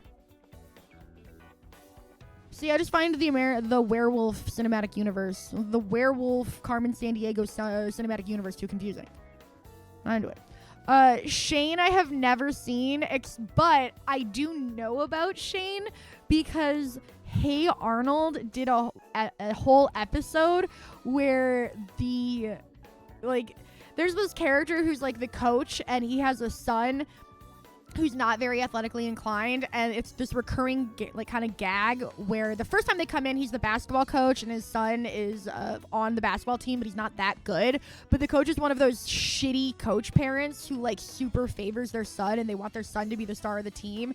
And so even though his son's not very good, they're always like, pass the ball to Tucker, pass the ball to Tucker, your job, pass the ball to Tucker. Like, it's one of those things. And so finally his son is like, this is dumb as shit, like I'm not that good at basketball. Like, that's the episode, is like Tucker learning to stand up to his dad and like call out his dad for playing favorites and making everybody hate him because everyone's like, man, fuck Tucker, I don't want to pass the ball to Tucker, I want to play basketball. Like, so they come back with various other things to coach, and coach like is a little bit softer each time and is like more willing to not favor his son, but it's like an ongoing arc. And one of the episodes with them, they do synchronized swimming. He is going to coach them to synchronized swimming champions, and they end up doing a choreographed synchronized swimming routine that is a Western, and it ends with his son is the lead like cowboy guy, and so he's walking away on this inner tube with like a horse head and his cowboy hat, and then everybody synchronized swimming is shouting, Wayne, Wayne, come back, Wayne, because the whole thing was supposed to be a parody of Shane, this movie that famously ends the scene with him riding away on his horse, and the woman, the love interest and everybody are calling out, Shane, Shane, come back, Shane.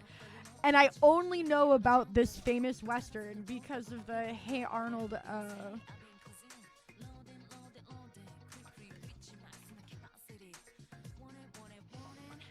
what is Comeback Wayne based off of? See? Is there a real Western themed synchronized swimming routine? No, it's from the movie Shane. So, it's a good song though. We're gonna pause this. I'm gonna cut the volume on this because I don't know what it's gonna spit out as. Sorry if this hurts you. Now go out there and swim like you never synchronized swum before. Remember, I'm proud of all of you. See, he grew. That's growth. And that's a super hot wife. And now, His super hot ex-wife. swimming team coached by Coach Wittenberg with their interpretation of the classic Western drama, Come Back Wayne. Which is actually a parody of Shane.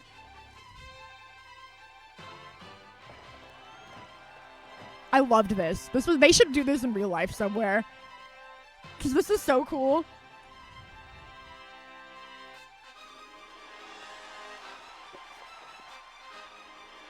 The stars on the butts.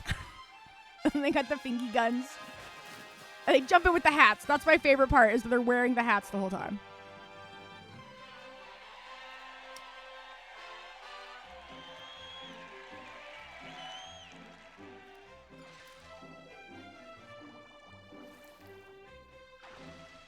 See, they have little floaties. I haven't watched this episode in like 25 years.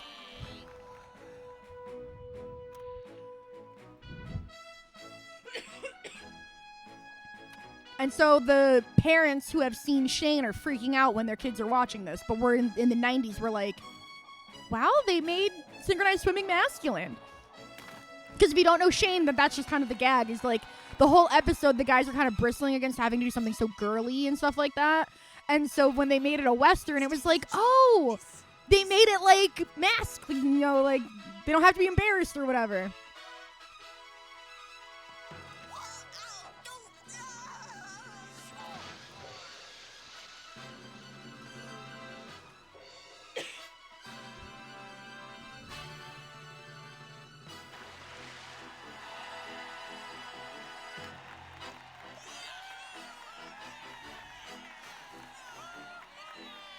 No, I don't even Tanner's in this. And that's the whole thing. Wayne, Wayne, come back, Wayne. I have thought of this line, Wayne, Wayne, come back, Wayne, for so long. Like, I ended up Googling it, and that's how I found out about Shane. I was like, what was that even about? That was so random. Who's Wayne? But, yes, this scene from Hey Arnold. Team Wittenberg wins. There you go. They got their trophy. It's very cute. Everyone loves Nickelodeon. But that entire thing was a parody of the final shootout of the movie Shane, and then Shane riding off into the sunset as everybody calls back, come back Shane. Call Me By Your Shane is incredible. Holy shit. God damn. So yes, if you do not know,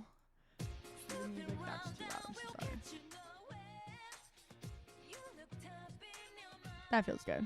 Tell me if that's too loud still. I can fix it. Right? Because that's the thing. That reference was one of those things where it was for the parents watching along with the kids.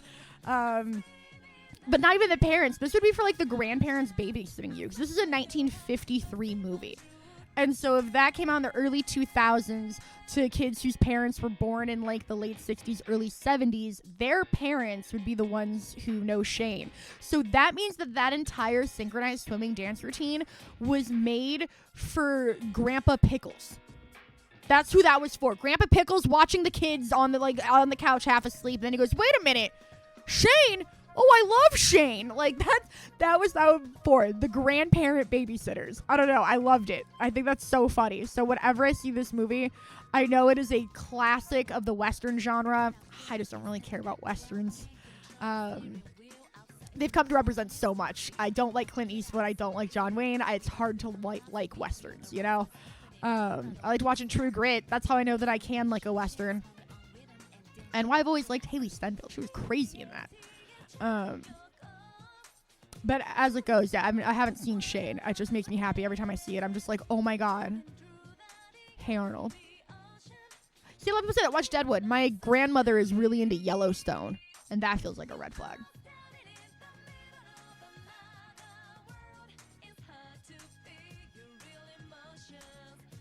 Howdy, pilgrims. It's me, John Wayne, pilgrims. I know we're all anti-Family Guy, but that Peter doing the John Wayne impression, repeating bit, is one of my favorite bits. Ask Kyle. I do it all the time. Just say, howdy, pilgrims. Howdy, pilgrims. I'm John Wayne, pilgrims. My favorite thing.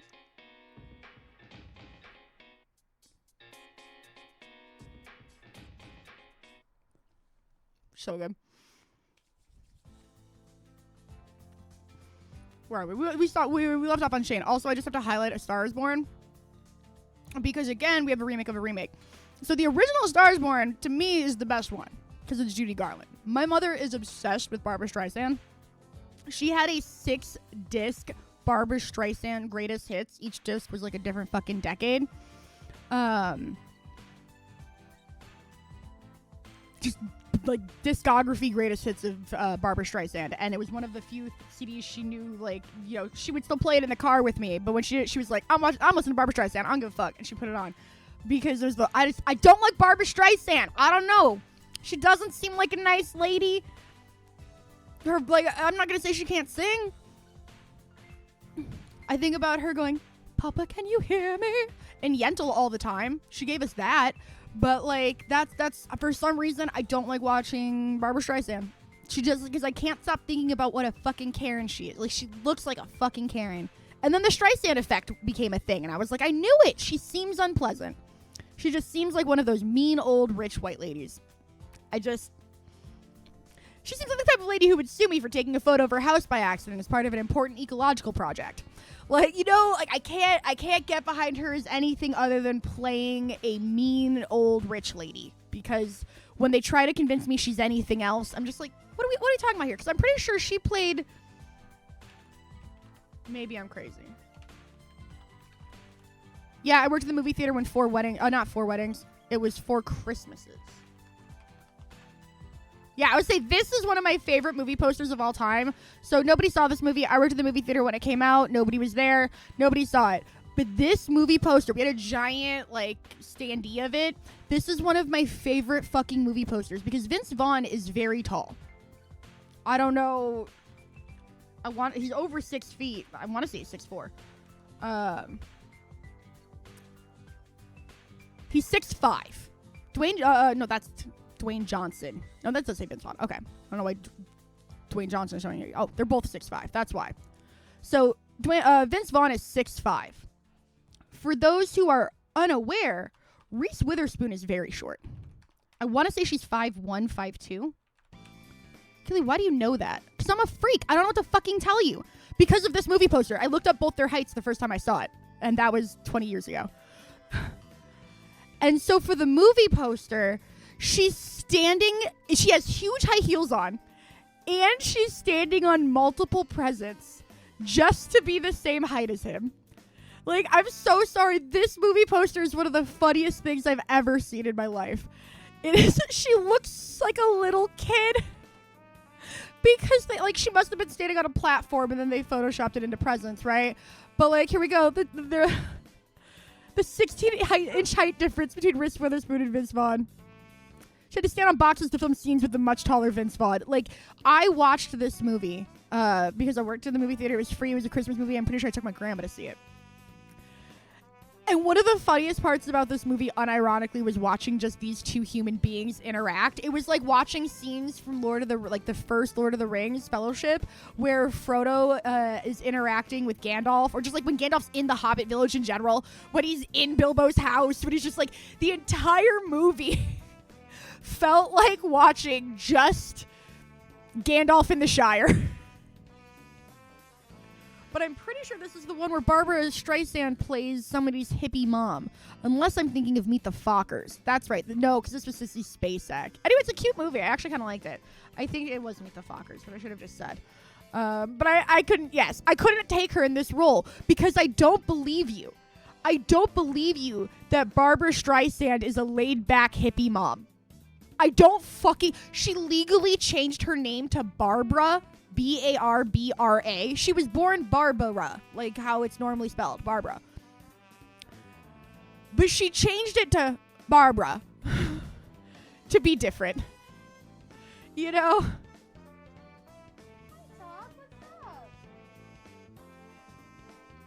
Maybe Talk can have one pepperoni. Maybe he can just have one pepperoni. Couldn't figure out why he was here, and then I was like, oh, I have pepperoni pizza. He loves pepperoni.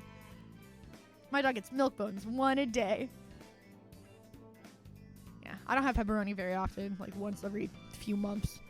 Well, here's the thing. I never gave Talk people food, and I used to brag that Talk never had people food, and the one time I was bragging that Talk never had people food, and Zyger was like, yeah, never. So then I found out that Zyger was giving Talk all the people food, and I was like, this is why Talk likes you more than me. So now I gotta give him a little teeny tiny bit. Otherwise, Talk's always gonna think that Zyger's the best one because Zyger will just give him pepperoni, and I can't stop him. Thought I got auto-mounted. Very funny. But yeah, I do. Like, I really thought, I was like, no, he doesn't get people food. But no, he gets pepperoni. On his birthday, we get him a burger, just cheese, because he loves, like, he loves cheeseburgers. So he gets a burger on his birthday, and he gets the occasional pepperoni cheats. Oh, and when I'm cooking, when I'm cutting up carrots, I'll give him the tip of the carrot, and usually, like, the nub of the carrot, I cut it big enough that I can then cut another chunk out, one that's too close to the root so it has like some green in it, and I wouldn't eat that because I'm a princess. And then I give him those carrot pieces, so he does get carrots. That's the one thing. And then when Kyle's eating hummus, he will get some carrots when Kyle's eating his hummus, but they're carrots, so that doesn't really feel like people food. Like, pepperoni is not, like, God did not make that for dogs, right? But carrots are just like a fucking plant. So I don't really feel bad at all giving him carrots. It's also, I don't feel that bad giving him cheese. Cheese also isn't exactly natural, but for some reason it feels more like, I don't know, it's cheese. It's not that bad. Because they put cheese in all the dog foods. We get him like puppy ice cream and it's cheese flavored, you know? So I feel like cheese, I don't register as a human food the way that like a cheeseburger or pepperoni does. Right? Vegetables don't count as people food. Those are also animal food. So I don't feel bad about the carrots, but he does. I would say if you count carrots as people food because the food was being designated for people, like the carrots were purchased for people consumption, right? So technically they were people food. Then he does get a lot of carrots. That's the one thing where I don't even fucking hesitate. If I'm chopping up carrots, I will set aside the tips and like the very like butts for him for when he comes to beg. So I don't feel bad about it. Yeah, there we go. 1, there's 4 Christmases. Laugh at this forever. 2, Nicole Kidman is also incredibly tall, if you didn't know. So the fact that they are on a show together also cracks me up because, again, she is very tall and she is very tiny. So very, very funny. Not Nicole Richie. Nicole Richie is also very tiny, but Christina Ricci is who I was thinking of. Christina Ricci, also very short. If you were curious what other celebrities might be tinier than you thought. Christina Ricci is very short. I think it's cute. That's the other problem is Talk is a beggar to where if he gets 1 pepperoni, now he's going to be a little fucking annoying beggar the whole time. Omega, no lie, Casper was one of my very important first films. Like, you only got 5 seconds of Casper at the end, but they were both cute. But Christina Ricci. And then her is Wednesday Addams. She was like 3-4 years older than me, so it was just always like, oh, celebrity crush. Her in like that horrible like 80s wedding dress getup. I don't care, still look cute. So yes, if you didn't know, The Star Is Born with Lady Gaga came out after The Star Is Born with Barbara Streisand, which came out after The Star Is Born with Judy Garland. And Omega's right, there might be another The Star Is Born because it's hard to keep track. Yes, 1937. Because we did see this when we were looking through 1930s films, and I pointed it out then too. You're right. So the original is a 1937 film. I don't know why I stopped like that. Oh. That's weird.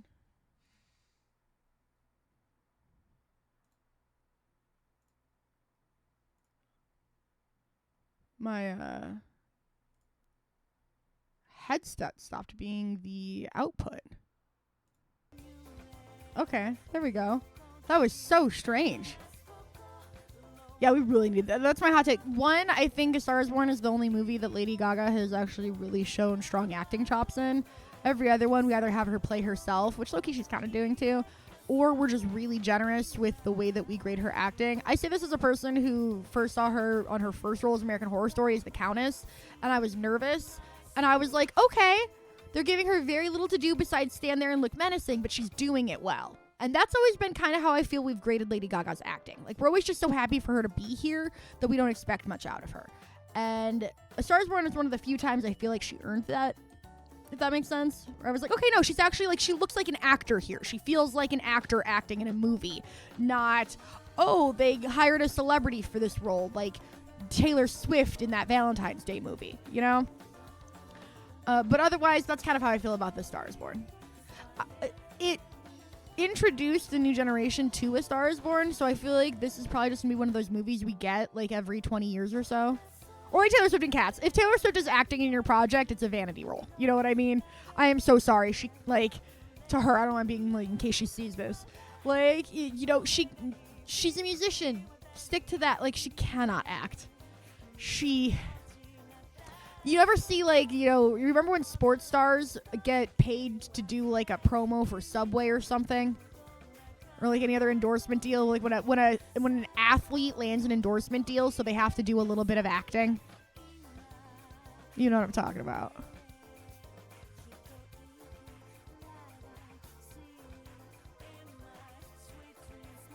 See, at least The Rock and Triple H have an acting background, because that's what wrestling is. And it works because I also cannot act. Okay, that's pretty funny.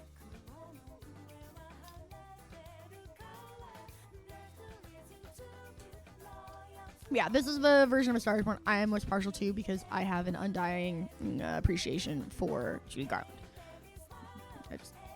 Life's so sad. Really brings me down. But I love watching her work. It's so good. So good. Is this? No. This is another one where it's like, you haven't seen this, The Thing. You've seen the 1980s, The Thing. Kurt Russell looks a lot like the main character. I will say, like, they really nailed making another one of these. But I have not seen the 1950s thing. I'm so afraid that I have. I'm terrified. I'm like, no, I haven't seen the OG The Thing, right?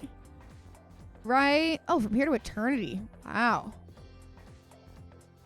From Here to Eternity is another movie that I know more for the behind the scenes of the filming of rather than the film itself. And it's a book adaptation, so famous. I should say, and it's an adaptation of a famous book, so it also has that going for it, to where like anybody who reads the book in class is probably also going to end up having to watch the movie in class.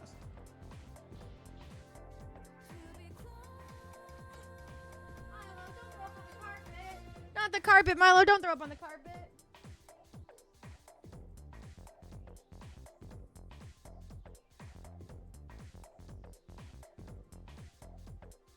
Worst possible case scenario. He made all of the throwing up sounds and then didn't throw up. Oh, here he goes.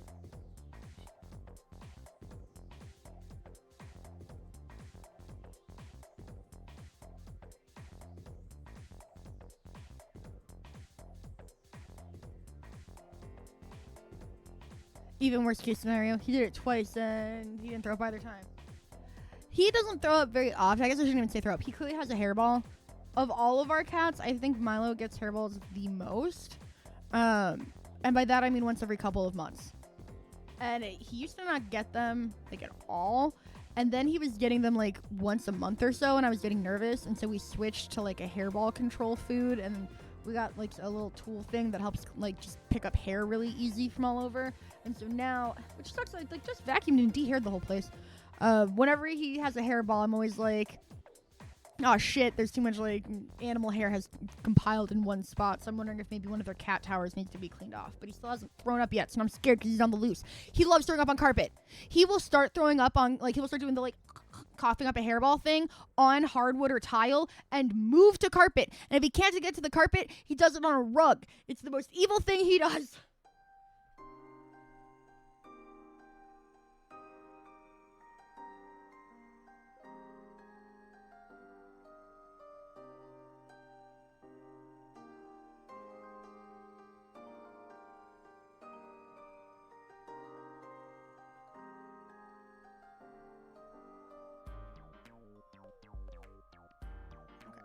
He hasn't thrown up yet, which also makes me nervous. That means he's going to go somewhere that's harder to find to do it. I've thrown it in the bathroom, though. Ugh. Usually these are animated, but it just happens that right now this scene isn't animated. So, here you go for an Albert effect.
Rare Tabitha sighting.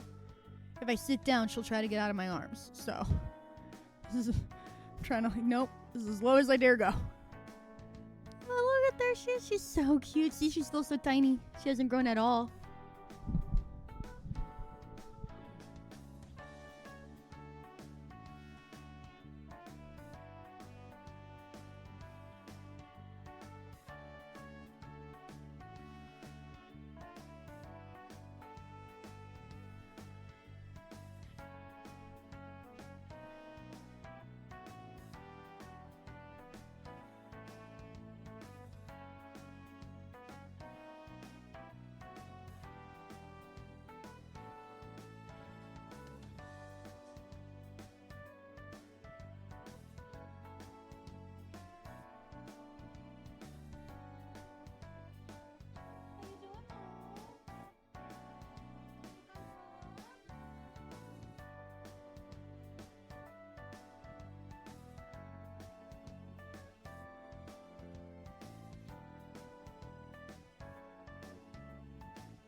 Sorry, Mo ran in and then ran out. And I was like, oh no. Nope, she's just tiny. She's just a tiny little cat. She's very healthy. She's actually even smaller than she looks because she's so fluffy. So when you're holding her and your hands are like synced in and you can like actually feel how small she is, she's a one-hand cat. You could hold her with one hand, but then she'd be wiggly. So she's a two-hand cat, but she could be one-hand cat. Oh man, sorry, my cramps are kicking my ass. Oh, this is day 2 of my period, so all my blood is just gone. I feel like Lucy. Bram Stoker's Dracula. Oh my god, my insides hurt. So I'm just like, oh, be strong, be brave, and I'm like, I need a second, I'm gonna die. Oh, okay. Fucking sucks. She's very, like, she weighs, what, like, I think 8 pounds? She's so little. She's a very tiny, but she's a tiny cat. She's over a year old. Yeah,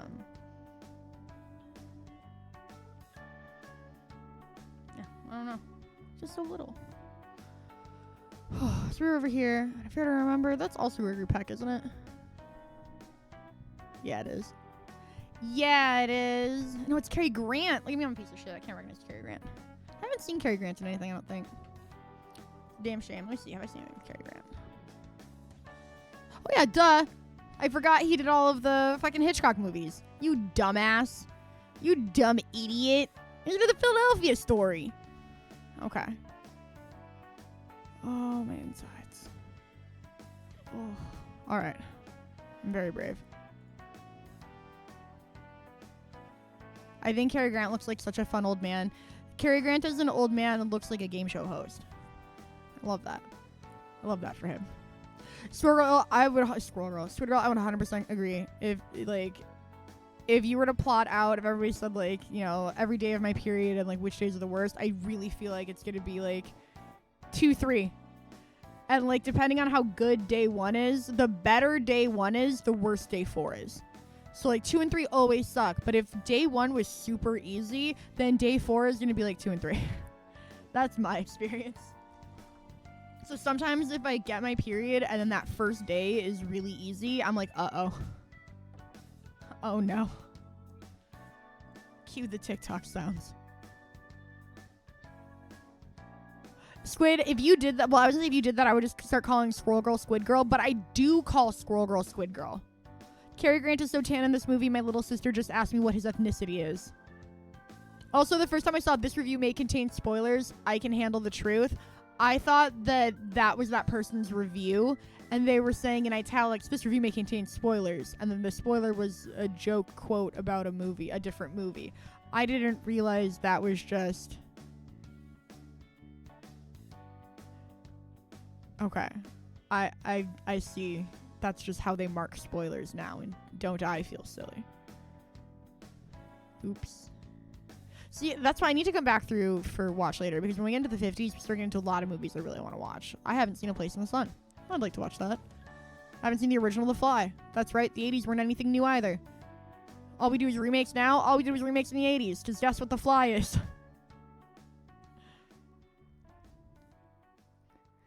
Yeah, the good news is, like, the one bright spot is that we don't play Marvel Rivals with Squid Girl as a teammate, because if I had to be like, Squid, do this, Squid, do that, one, I'd probably just start calling her Sarah all the time, which would feel crazy. Calling Zyger Jonathan. But two, it would be a nightmare. And this is 100% Zyger's fault. He started doing this. There's a Scarlet Witch in Marvel Rivals roster. There's also Black Widow, who is famously played by Scarlett Johansson. Zyger started calling out Widow when we first started playing Marvel Rivals by calling her Scarlet, when, like, not intentionally, like, it's slip of tongue, like, his brain just went, like, instead of saying her character's name, he couldn't think of it, and he was, like, blurted out the actor's name, and that started a trend of all of us referring to Black Widow as Scarlet. And then be like, I mean Widow. And to the point where a lot of times I'll accidentally say Scarlet Widow. Yeah, so that's rough. So shot calling is a lot harder than it looks, because it turns out everyone's dumb. I've seen parts of this. We didn't watch the whole Animal Farm cartoon in my freshman year class when we read Animal Farm, but we only watched parts of it. So I don't know if I should give myself credit. I think I'm going to, because this isn't a fucking, like, legally binding document. But I don't think I actually saw all of Animal Farm. I think we just watched a couple clips. But we might have watched, like, whatever we could fit into a period. Our periods were 50 minutes long, so you can never watch a whole movie. If it's not Widowmaker, then it's Scarlett Johansson. That is the other thing, too, is, like, a lot of times Zyger, to fix that problem, just calls her by her full name. So a lot of times we'll be like Scarlett Johansson or Scarlet Witch. And you guys might be like, why don't you just call Scarlet Witch Elizabeth Olsen to solve this problem? Because for some reason, Elizabeth Olsen slips into the character more, and he doesn't really internalize that it's Elizabeth Olsen, the way that it's just like, wow, that's Scarlett Johansson in a bad wig. Which is a shame, because when she dyed her hair red for the perfect score, she looked the best she's ever looked in her whole life.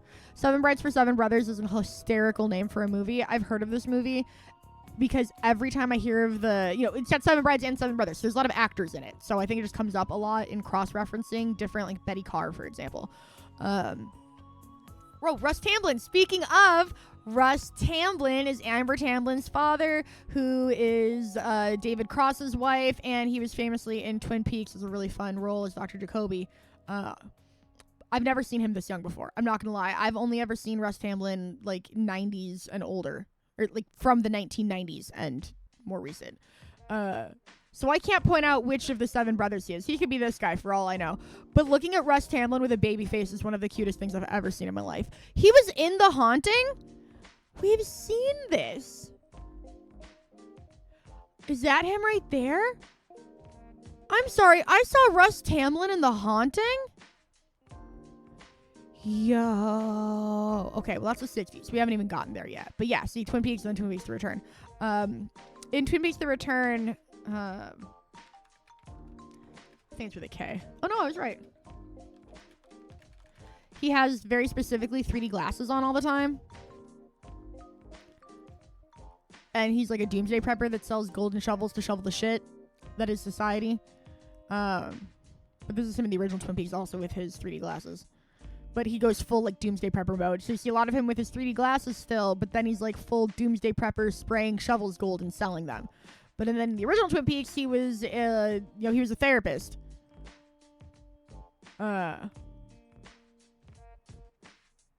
Oh, it was a really fun character. And when I found out it was Sisterhood of the Traveling Pants' dad, I was like, whoa, whole shit. That's him right there. The Animal Farm reviews are fucking scathing.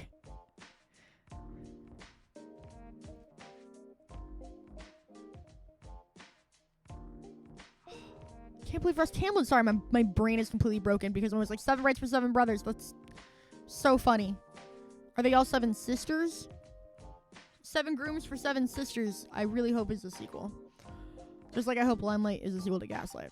I haven't actually seen Guys and Dolls in any capacity. Guys and Dolls was the musical that my school did, and my high school did, I think, my freshman year, but I was so traumatized from my very autistic experience in the school play that I actively... I think it was Bye Bye Birdie, which I confused with Guys and Dolls a lot. Very traumatizing. So I also haven't seen Bye Bye Birdie. I've seen a lot of musicals, but I have not seen Guys and Dolls, and I haven't seen Bye Bye Birdie.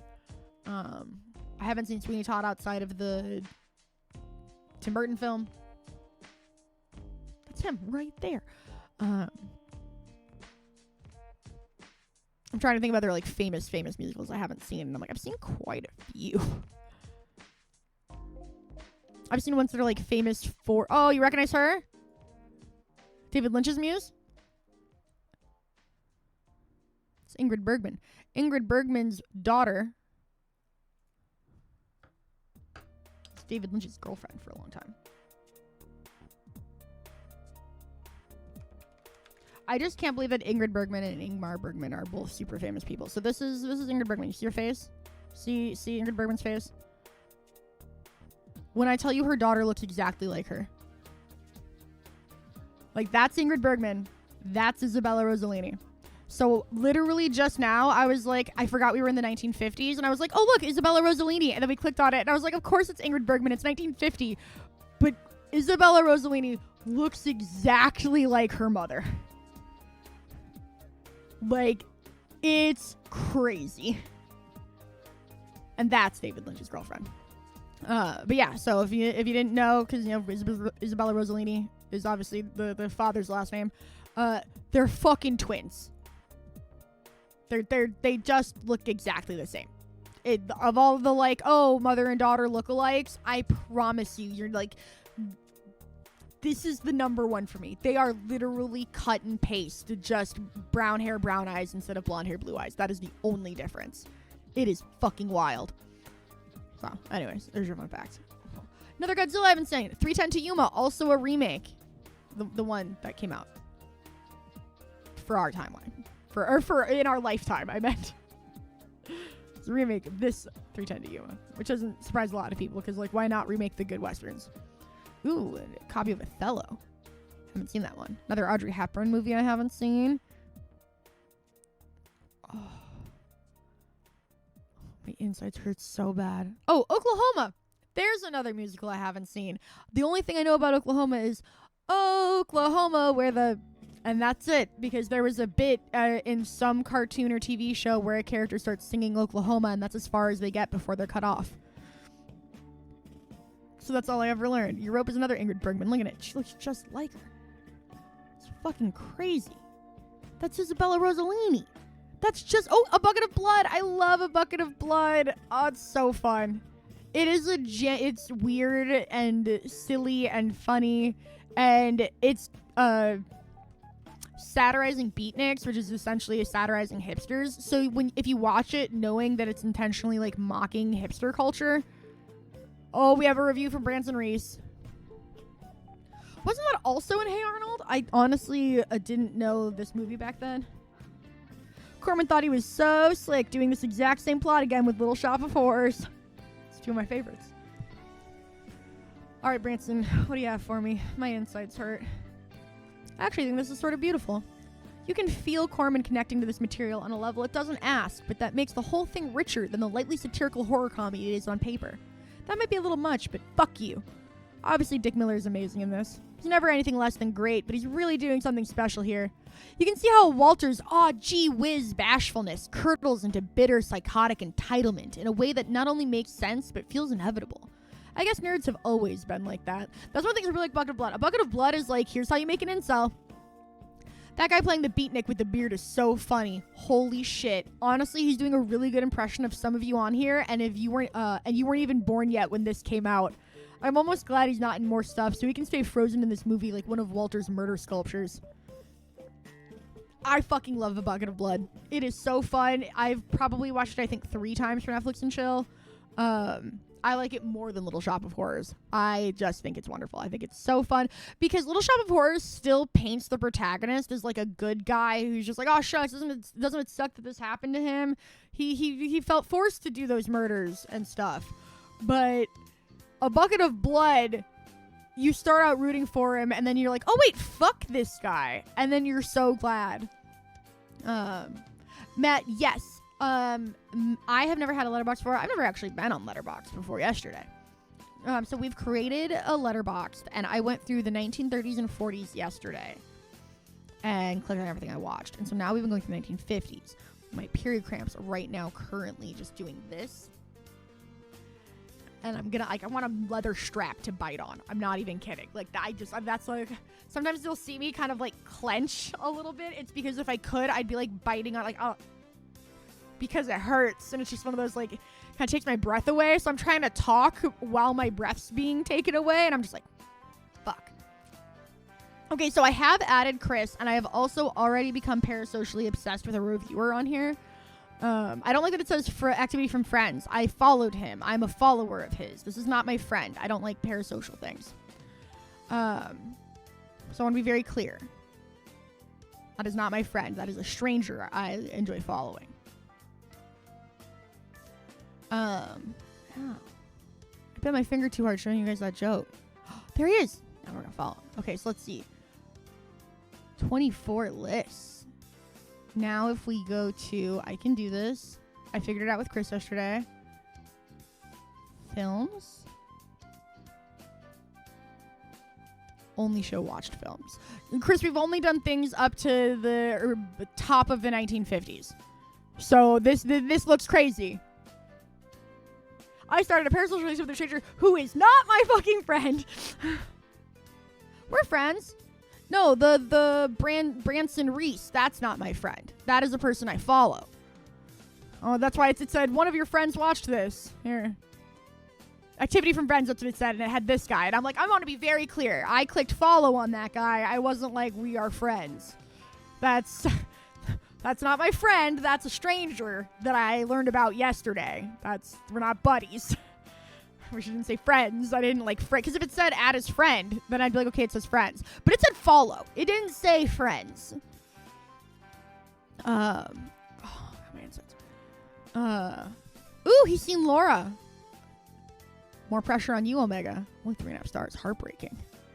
4.5 stars with Citizen Kane is so bold. But he's also seen Gentlemen from Blondes, which makes it. And Some Like It Hot. I was talking about Some Like It Hot for a hot minute. Get it? Get it? Okay. It was right after he saved a box of puppies from a burning orphanage. I was talking about how if you tried to do a remake of Some Like It Hot, most people wouldn't even recognize it as an old movie, and they'd cancel it for being too woke.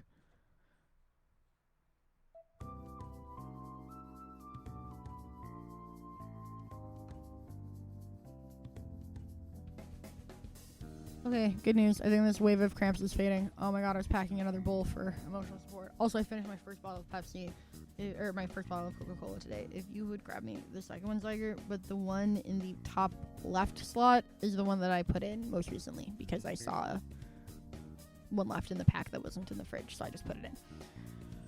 Oh, I lied. Oh, I lied in a big way. Oh, the cramps are real. Oh, okay. We're just keep plowing through it. Oh, my insides are being run out. The Bad Seed also feels like something I've watched. I know I can't have, because if I did... Oh, you know what it is? It's because this is a remake with Macaulay Culkin, isn't it? And Frodo. The Mad Seed. Oh, not Macaulay Culkin. Fucking... There's a 2018 version? With McKenna Grace? What's the movie I'm thinking of with... What is Frodo? The Good Son. Thank you. Thank you. My subconscious does wish it was Pepsi. Right? Zyger and I were talking about Pepsi. Who's the other kid I was thinking of? It was Macaulay Culkin. I'm not, because he played against type. I was gonna say, I'm pretty sure Macaulay Culkin plays the evil kid.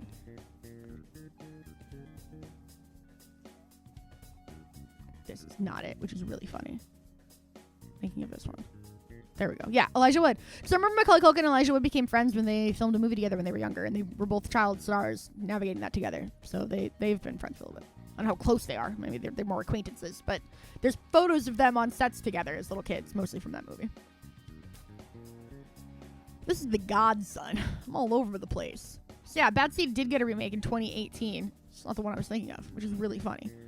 Wow, 1950s A Christmas Carol. I haven't seen this one. That looks like Chevy Chase. Yeah, Elijah Wood seems like he has the exact same energy as Daniel Radcliffe to me. Like, they made all of their money young, and instead of, something terrible happening to them and them becoming drug addicts, they came out unscathed enough to go, I'm rich, but I like acting. I'm gonna do weird shit for the rest of my life. That seems like kind of the only way to win being a child actor, is you end up like I guess you could win by not liking acting anymore as an adult and moving on. That's not failing. But in terms of like succeeding as a child actor, you can be Kirsten Dunst, who just, what if I never stop being a powerhouse? With Liv Tyler, hot damn. She's so pretty. But a lot of times I think the true success, because that involves a lot of like really intense fame when you're staying that really intense famous. And when you had that much fame as a kid, I do think you deserve a certain amount of privacy as an adult. To take back what I said earlier. Unless you stay super famous like Kirsten Dunst. So I like Macaulay Culkin style fame, which I think is a little bit under even Daniel Radcliffe and Elijah Wood. But Daniel Radcliffe and Elijah Wood are just doing fun stuff.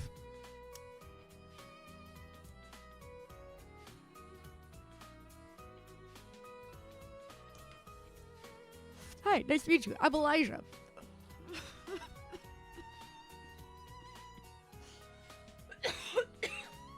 I think, and hear me out, even if someone's famous, it does make sense to introduce yourself still. Not just to not be a don't you know who I am, but because quite frankly, a lot of times the name that you're famous as isn't the name you actually have human beings call you. And so people who actually are friends with Anne Hathaway know her as Annie.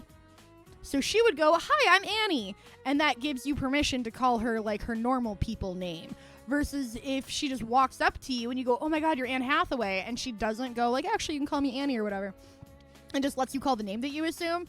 That's not the name that she actually goes by, not on movie posters. So Elijah goes by Elijah. I could easily see him going by Eli. So the idea of, hi, I'm Elijah. It's okay, cool. I should address you as Elijah. Especially because you don't know really how to address celebrities a lot of times. And I don't think, I worry that the most polite people default to lots Mr. Woods, it's an honor. And it would feel really weird to be called Mr. Last Name all the time, like you're someone's boss or something. So introducing, hi, I'm first name. You can just call me that. Probably also helps a lot. His mom was way more interested in making sure he grew up a good person than a successful actor.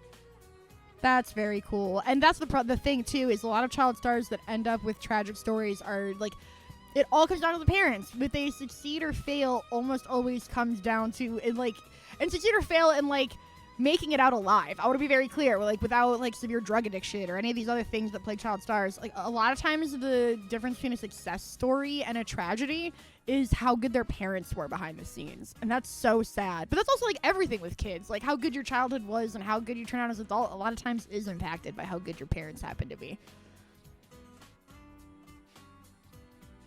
Do you know who I am? Do you know who we are? No? Then we're even. This looks like The Birds came out and they were trying to cash in on it. So what is that movie studio? It's not Blumhouse. What's that movie? Is it Blumhouse, the movie studio that always does all of the this is basically a movie that's already out. Instead, this is a Frank Sinatra, Dean Martin vehicle. I was like, is that Frank Sinatra? And then I rolled down more. Yeah, that is Frank Sinatra. And that's Shirley MacLaine. I knew she looked familiar. There's Shirley MacLaine. Of all fucking things. So I'm ready. You've seen it? I'm on it tomorrow. Oh, it's a Vincent Minnelli film. So for those who don't know, but go, wait, why does that sound familiar? Vincent Minnelli was Judy Garland's gay husband, who she had Liza Minnelli with. Vincent Minnelli was gay, and the studio knew he was gay.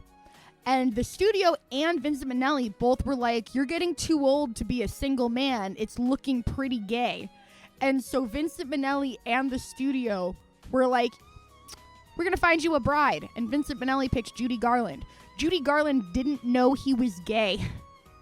Found out into the marriage. And she still said Vincent Minnelli was her best husband. Because she had a lot of really horrible people in her life. But her best husband was a man who tricked her into a lavender marriage without her knowledge. Thankfully, she's, not just a friend of Dorothy, she is Dorothy, so she was completely cool with it. But that's a shitty thing to do. Because I feel like there are a lot of people who would consensually enter a lavender marriage. That was very common at the time, especially if you just find a lesbian, right? But to trick somebody into a lavender marriage feels very fucked up, especially when you procreated. Like, did you have sex with her and then she found out later you're gay? That would really fuck up somebody's self-esteem, especially a woman with a history of eating disorders and body image problems caused by studios. I recently looked up a picture of Judy Garland getting out of a car. This one, weeks before her death. And her legs are so small. Reddit's filters. You're such a dick. These are her legs. And this is why I talk about people like Ariana Grande and Emily Collins having eating disorders, because Karen Carpenter is the greatest drummer we have ever seen. And we lost her because you're not allowed to talk about eating disorders. I truly believe that in my heart. The stigma about talking about eating disorders was higher than the stigma of dying from eating disorders. Judy Garland weighed under 90 pounds when she died. Like, yeah, she used up barbiturates and she abused alcohol and she smoked cigarettes. One of the main reasons she made it to fucking 47 is because she looked like this. If you look from, like, the dress up, oh, that's Judy Garland. Look at Judy Garland. Because that's what I'm trying to say. It's so easy to hide eating disorders, too. And then there'll be times where you see, oh. And it's not to see. And so, like, there's so many women now where I look and I'm about to look up somebody I don't think has an eating disorder. And it's really embarrassing because I've only seen this person because I watched one season of The Traitors and I really loved Alan the host.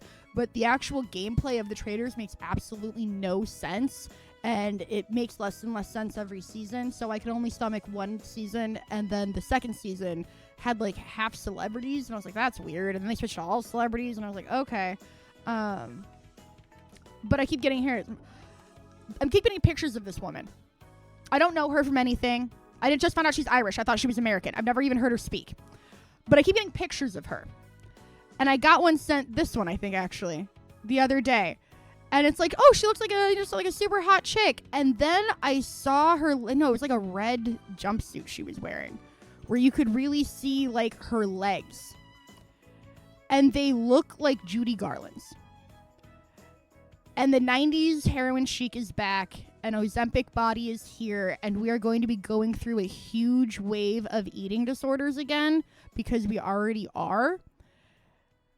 And we really, really need to stop normalizing that this is healthy and good and actually shouldn't be scary at all. She's gorgeous. She would be gorgeous with another 10 pounds. It scares me. This was the picture. This is the picture I saw with this huge gap. You should not have a gap this big between your legs. I remember being in high school and thinking I was fat and abusing laxatives because I couldn't make my thighs not touch. Right? Like, it's not completely fixed now and it's working backwards, Dee Dee. And so that's why I really want to stress is, like, millennials have worked through a lot of this, but Gen Alpha specifically, like, beauty influencers, a lot of really big beauty brands have shifted to targeting, like, 12 and 13-year-olds. And there's this weird trend of, like, 11, like, preteen influencers. There's a bunch of skincare brands that are marketing 12 and 13-year-olds. The thigh gap is not a myth for some women. Some women, that's just your body shape. So I really want to be clear here. It's not that it's impossible. It is that it is impossible for most people to accomplish healthily.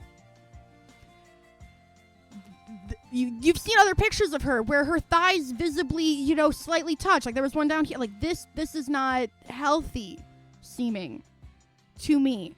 And there is such a stigma about saying this doesn't look healthy because, like, why are you picking on her body? I think this woman is gorgeous. I'm not saying she looks ugly. I'm not saying anything bad about her body. But look at, like, this is older. Like, this is an older picture. This is a perfect example. Look at her legs here. I'm not talking about any plastic surgery. I'm not talking about any work. I'm talking about her body shape naturally. Right? Because some women, like, naturally look like maybe that's just their natural body shape. But look at her here. And look at her leg shape. And look at her body. And then look at her here. And how hollowed out her neck is. And her legs. They don't get wider than the knee. This is what I mean. Where it's like you're not allowed to, this is only 2020. This is only 6 years ago. This is 6 years ago. This isn't a 20-year-old picture. This is the same woman 6 years ago. And look at her neck. Look at her collarbone. Like, look, you can see my collarbone, but if you ever start seriously noting deep shadows in my collarbone, that would be a red flag, because you can see that my collarbone is not a collarbone that stays heavily exposed when I have a normal amount of weight. Like, now look at, you can see this line right here. Like, right here, I don't really have that definition, but the skinnier and skinnier you get, the more definition you get. This photo scared the shit out of me. Because everyone was cooing about how gorgeous she looked and how her body was goals. This was her 6 years ago doing Dancing with the Stars. Clearly in incredible physical shape. And this is also highlighted by the fact that she has a color outline. But I'm talking about the shadows that you see here. Like, I'm trying to show them on my face. See this shadowing on her throat right here? Because the collar starts here. Looking at... Oh, it's pointing at it because of the thing. That's funny. Okay, I thought you were saying it's outlining. I'm like, I know that, like, she's wearing a collar, so it kind of, like, outlines the throat. But what concerns me is, like, look at these sunken shadows here that she does not have at, like, a healthier weight. The shape of her legs is skinniest at the ankle because that's what human legs are. Here, her thighs are as skinny as her calves. This is not what healthy looks like. And I think it is so fucking important for 9-year-old girls, 16-year-old girls, 22-year-old girls. Can't handle a larger keyboard. Very funny. You need to see these pictures and go, this is gorgeous and healthy. This is not healthy. This should not be the standard. I grew up where this was the standard, where Kate Moss was doing fucking heroin and coke every night, not eating, looking like this. And I'm, like, growing and in sports and trying to look the same. Like, it is not good for you to see this and go, this is what my body needs to look like. I'm not even trying to show her face a lot, because I want to be clear, like, it doesn't matter what her face looks like. I'm just trying to show you her neck, because you can really see people's weight loss and gain in their neck. And in the, like, when it gets dangerous is the legs for me. Like, a lot of times it's hard to tell, like, maybe that's just their body. Maybe that's just their natural build. I did not realize Cynthia Erivo's natural head shape is fucking oval. I always spell it with an O. Because I've seen, like, this is her actual fucking head shape when she's eating. Because for Wicked, she looked like this. She has this almond-shaped head, and then you look at her when she had, like, an extra 20 pounds and looked strong and normal, and her head is round. Like, this is the same Cynthia Erivo I just showed you. At a healthy fucking weight. Like, these sunken cheekbones are not a natural, oh, she has, like, these beautiful hollows in her cheek. That is starvation. Her face naturally has fat there, like normal humans do. Like, right, Maura's very pretty. That's the thing, is a lot of people will be like, oh, so you're trying to say she's ugly? You're trying to body shame her? And it's just like, no, I'm scared for her. Look at how much of her, like, I was, again, like, look here. Look at how much of her bones of her chest you can see here, because this is more Wicked press tour stuff.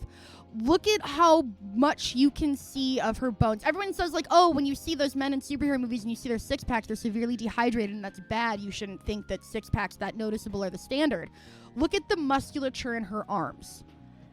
And then you look at Cynthia Erivo 2020.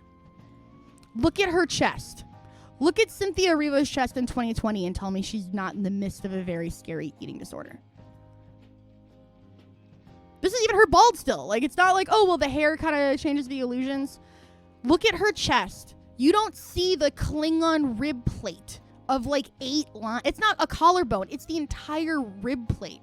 It's not that Wicked was stressful. It's that Ariana Grande has had noticeable eating disorders for literally, like, she's battled the same eating disorder for years. She's an eating disorder like anything. It's a kind of like an addiction, an illness. You battle it your whole life.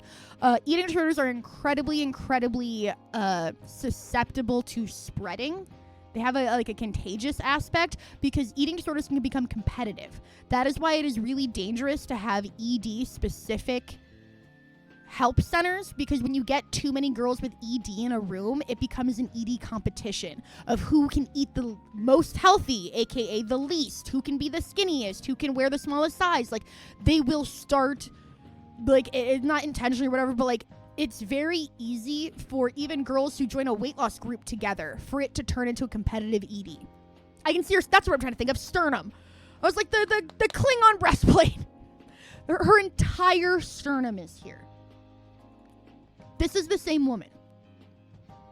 Again, no one is saying a single thing about anything about her physical appearance that is out of her control. I am scared for her, and I am scared for girls that see her because the news reports, look how toned she is. Those muscular, like, I remember seeing these pictures and people like, wow, Cynthia Erivo's totally ripped. She's so muscular and strong. Those arms are goals, Michelle Obama arms. Nobody was going, hey, you shouldn't be able to see somebody's entire sternum like this. And there's this huge stigma against, oh, but what if they actually have cancer? Okay, it's important for little girls to know, actually, you have to have cancer to be that skinny. Like, that's another thing I don't like. Well, Chadwick Boseman was getting really skinny, and if you had thought he had an eating disorder, you'd look like an asshole. No, you wouldn't. If you were phrasing it as, wow, he's like scrawny little bitch boy, yeah, you're an asshole. But if you're going, is he okay? He looks ill.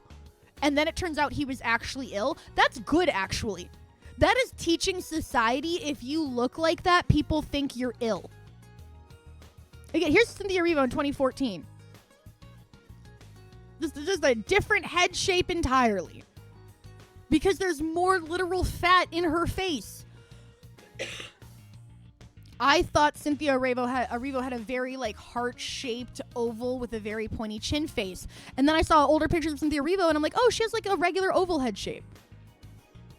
But she is starved so much that you can't fucking tell anymore. And no, the answer is they put Ariana Grande on a set and gave all of the other women eating disorders. But it's just that the beauty standard has shifted back to this super scrawny, super, you can only get this by doing things to your body that are bad for it. And it like, this is not good. This is not good. You should not look like that. Ad break. Oh my God. Get this man a sub. Sorry.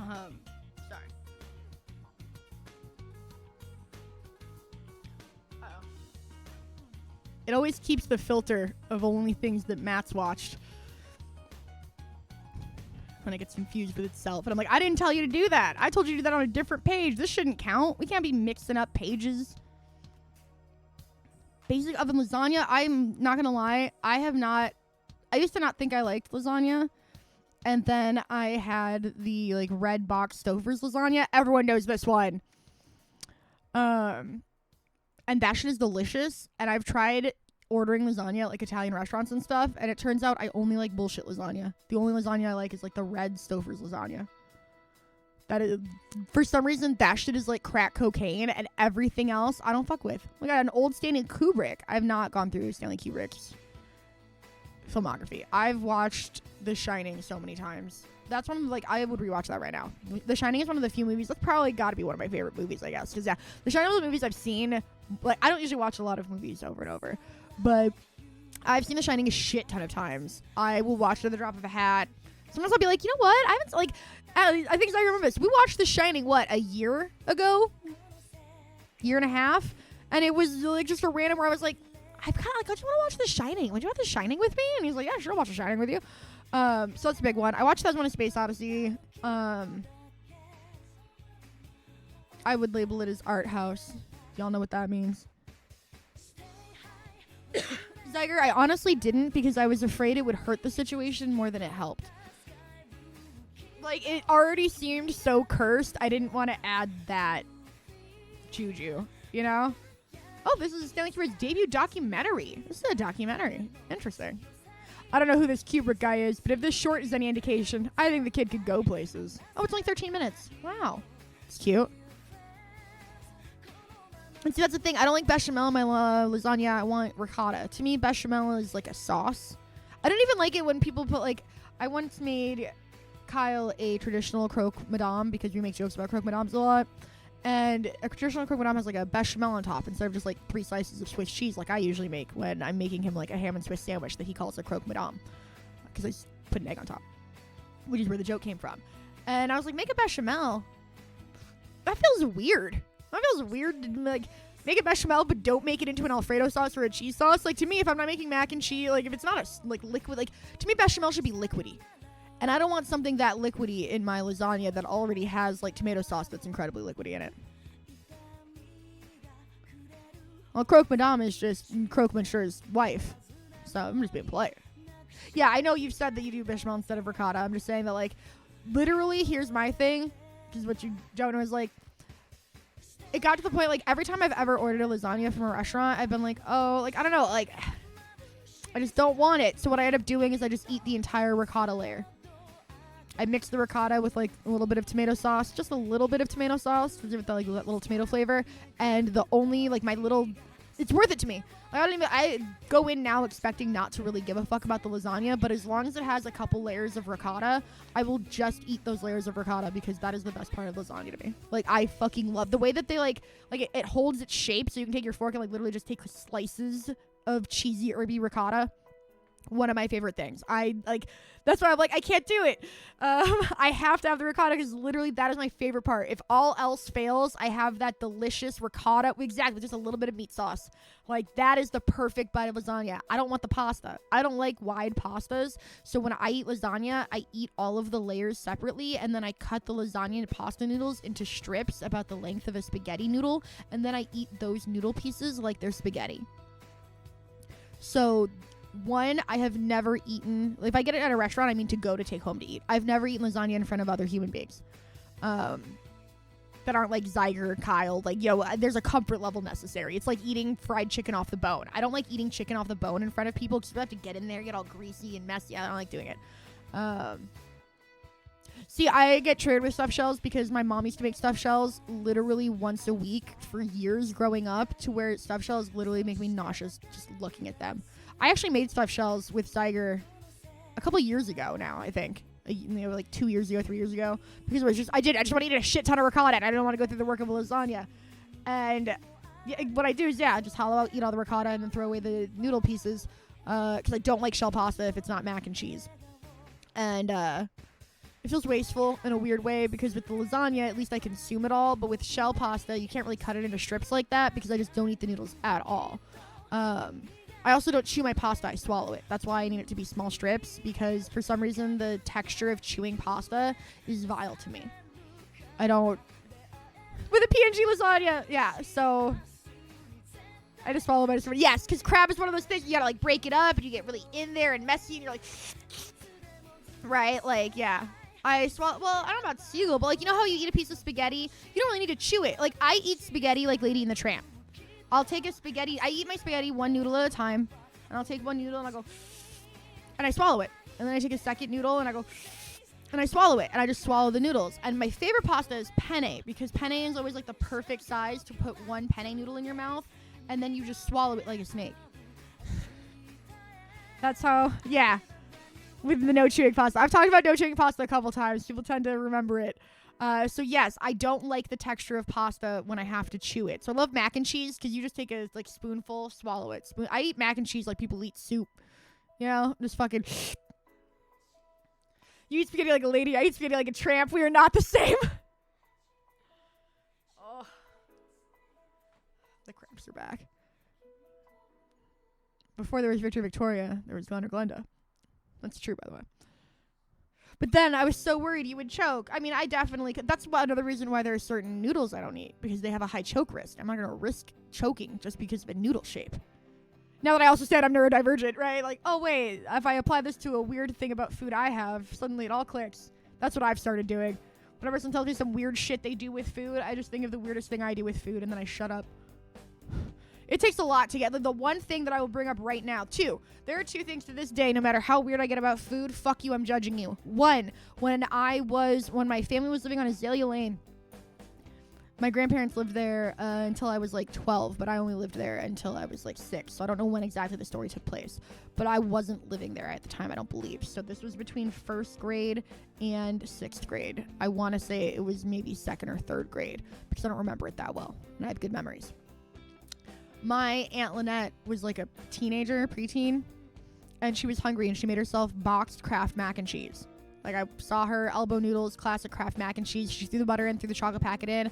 And then she was like, I know that I'm like the only one who likes it this way, but I think it's delicious. And she grabbed a bottle of Hershey's chocolate syrup and squirted it in there and mixed it in. And it became the most putrid shade of like pale brown.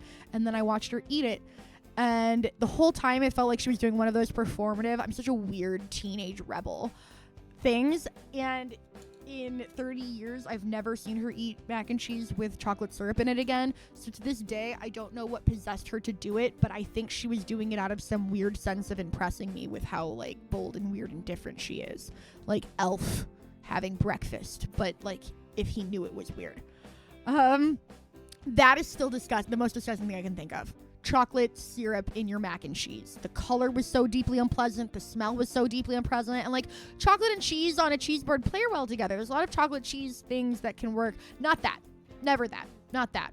And then the other thing, the second thing is that I've told this story a bunch of times, and I stand by this because it is the strangest food preparation I've ever seen in my life. And I will die unhappy having witnessed this, is when my stepsister, before she was my stepsister and she was my friend whose house I went over to occasionally because my mom wanted me to have friends. I'm not like other girls. I eat mac and cheese with chocolate syrup. That's my aunt. My friend was like, do you want a grilled cheese sandwich? And I was like, bitch, I love a grilled cheese sandwich. But I was 12, so we didn't say bitch because her grandma could have heard us. And so she was like, cool, I'm going to make us some.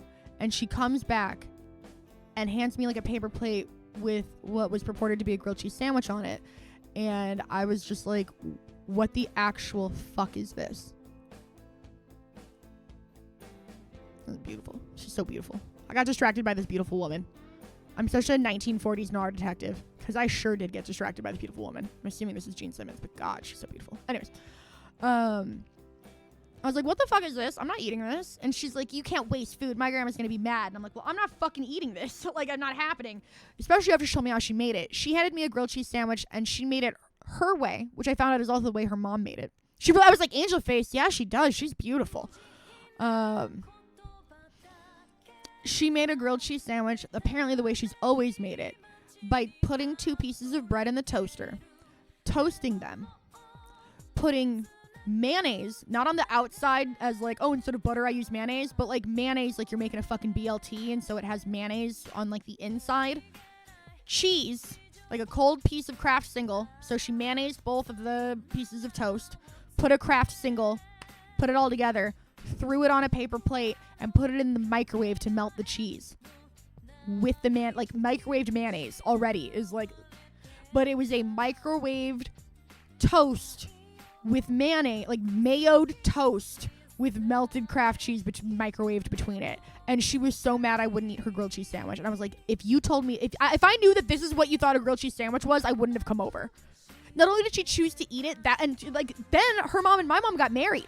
And she became my stepsister and moved in with me. And that is how she made grilled cheese sandwiches. Because I have much younger siblings, so we were babysitting them one time, and she offered to make the kids grilled cheese sandwiches. And because I remember coming out, hearing her like yelling at them, because she has 2 kids, and I feel so bad for those kids, because she has no patience for children, and all she knows how to do is yell and hit when it comes to kids. So I was ready always to swoop in to stop her from hitting my siblings. And she's mad because everybody's wasting lunch, because no one wants to eat lunch, because she made them her nasty grilled cheese sandwiches. And I was like, you guys are not in trouble. And I took them and I threw them away.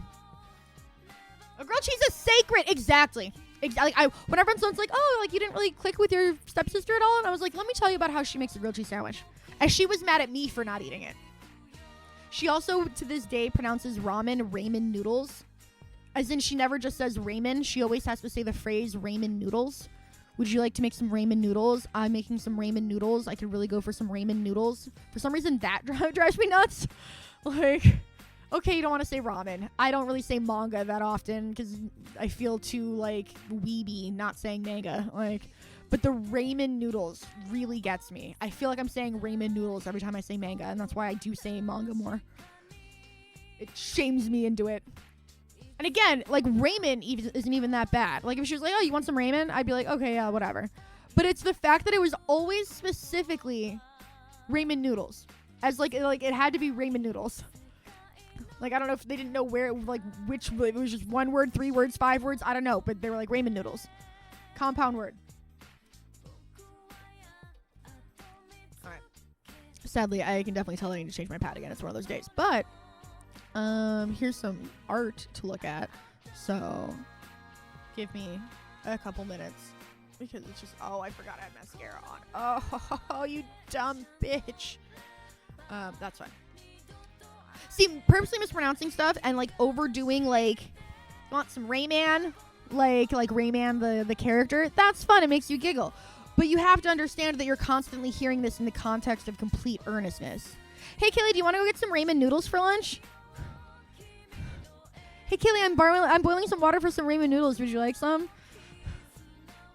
Like, you know what? Does that make sense? Like, it was just the constant, like, you know it's ramen, right? Or, like, you don't have to say noodles every time, right? Like, it really got me.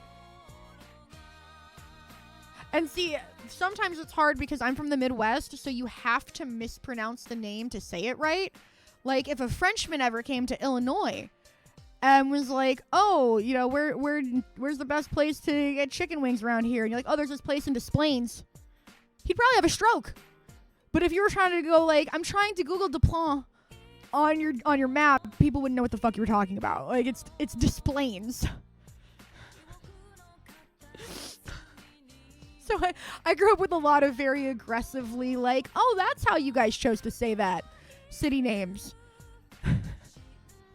Which I think is why I can say British town names so well. Because it's like, no. You ignore, like, 70% of the letters. Pronounce it this way. And I'm like, Worcester. Why not? Fuck the rest of those letters. Cairo. Yes. Not Cairo, Egypt. Cairo, Illinois. Yes. Gluten-free ramen poodles. Where are those ramen noodles in the fridge? Now we're all doing it. Let's do some good Persona music. I'll be right back. I'm going to turn it up a little bit for you guys to enjoy the solo experience.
These are bops, folks. These are the bops.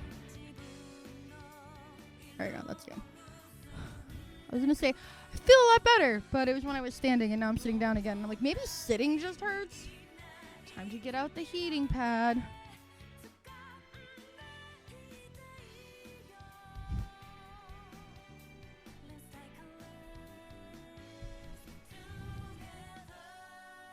Seven-minute sequence of talking to yourself about human nature. That's just my streams.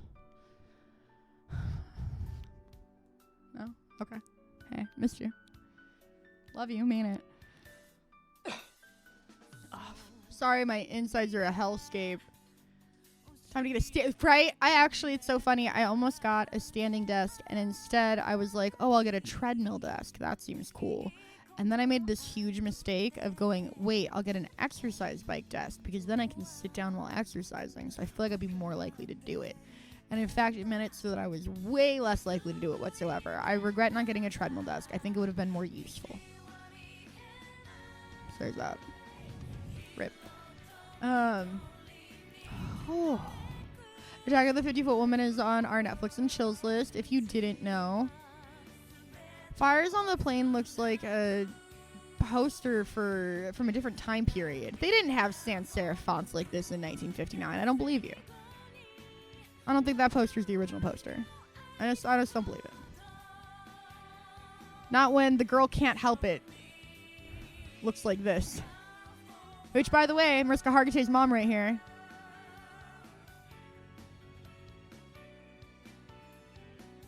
I think Brigadoon is also a musical I haven't seen.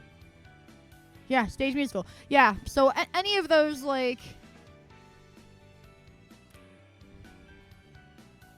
The Cinephile claim. Oh, yes. I forgot anyway. So I have never... I don't even want to say I've never used Letterboxd. I have never clicked on a link to Letterboxd or interacted with Letterboxd in literally any capacity until yesterday. But a lot of my friends and people in this chat are big cinephiles. Oh, this is also a Vincent Minnelli movie. We literally just left off on a Vincent Minnelli. Oh, and this is my boyfriend? That is Gene Kelly. I'm sorry, Gene Kelly was in Brigadoon? Guess we're watching this. So, I am going through all of the films. We started in the 1930s because I just truly believe in my heart I haven't seen anything before the 1930s. We're going through all of the films, starting from the 1930s to the 30s to the 40s. Right now we're working through the 50s.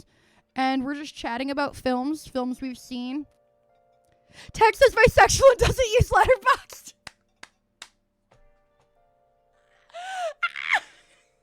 I had to be here, see? So we learned, and people have been blaming me this. Yesterday we got through the 30s and the 40s. And that means 90% of it was me going, oh, because I've watched a ton of Tex Avery and Chuck Jones and just animation in general. It was a lot of me going, wait, I've seen that Tom and Jerry. Wait, I've seen that Tom and Jerry. Wait, I've seen that Bugs Bunny cartoon. Wait, so 90% of this 90% of my watch list currently. Yeah, it turns out Kaylee was spiritually a child in the 1950s because all of the cartoons I saw were from the 40s. So it looks a little sus now. It's looking a little, ma'am.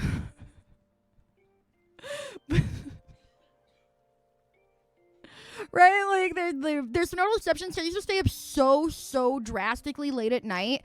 I would play SimCity 2000 on the family computer in the living room, and I would watch Iron Chef on Food Network because super late at night after their regular broadcasting, before they started doing the infomercials, they would play like 4 hours of dubbed Iron Chef, not Top Chef. Iron Chef. And so I would watch old like Japanese episodes of Iron Chef while playing SimCity 2000 because that's what happens when you're 8 and can't sleep.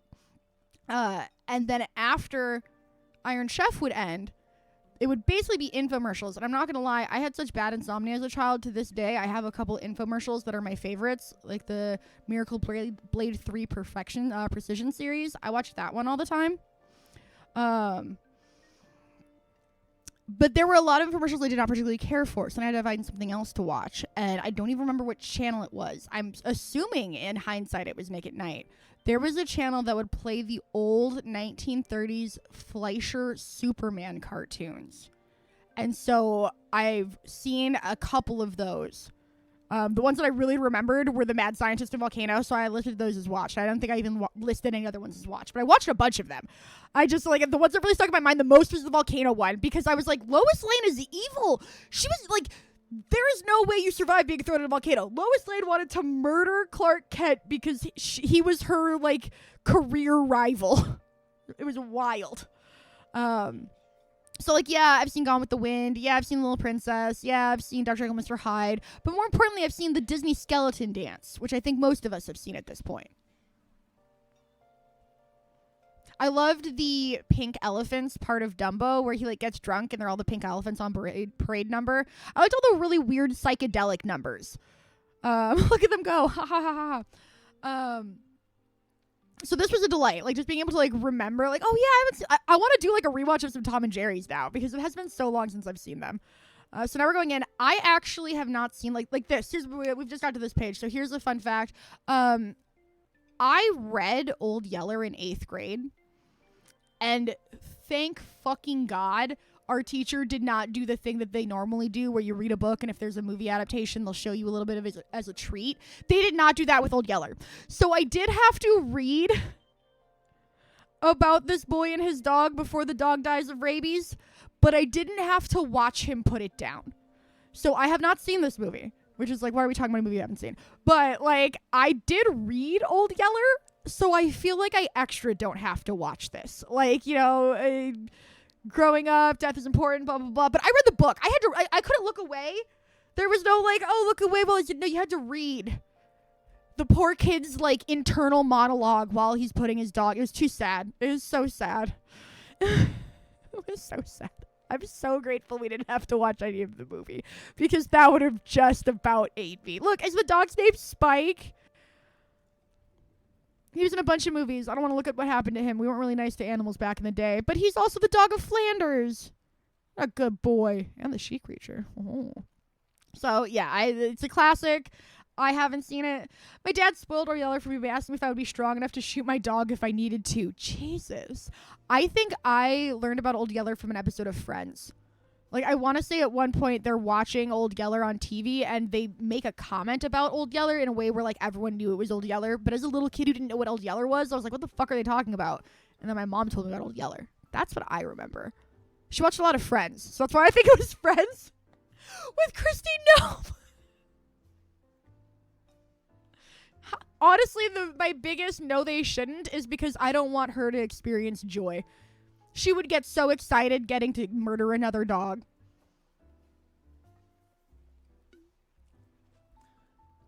All right. We were in Brigadoon. I got too distracted talking about Old Yeller. Is that a puppy? Bang, bang. Credits. I spent the period before 2016 being a way too politically active 12-year-old. Again, I can't stress enough that the first U.S. presidential election I was old enough to really be cognizant for was 2000. I was in 2nd grade. And, I'm sorry, I was in 3rd grade. And I stayed up it wasn't the first election I was alive for, obviously, but I don't remember politics when I was, like, 6. So by the time I was in 3rd grade, I was staying up way too late at night watching The Daily Show. I had a huge crush on Jon Stewart when I was in elementary school. That's my lefty origin story. Was I would watch Comedy Central because it had South Park and that was a cartoon, and my mom didn't like it when I watched it, so I loved sneaking it. And then I loved watching stand-up comedy. Even as, like, a little kid, I was just always really into stand-up comedy. So I watched a lot of Comedy Central, which led to watching The Daily Show all the time. A crush on him is crazy. I had a crush on Jon Stewart until Jon Stewart left The Daily Show when we needed him most, and I realized I was a dumb piece of shit. It was the same period where I was working through if we just put body cams on the cops, then they couldn't possibly break the law. White woman shit.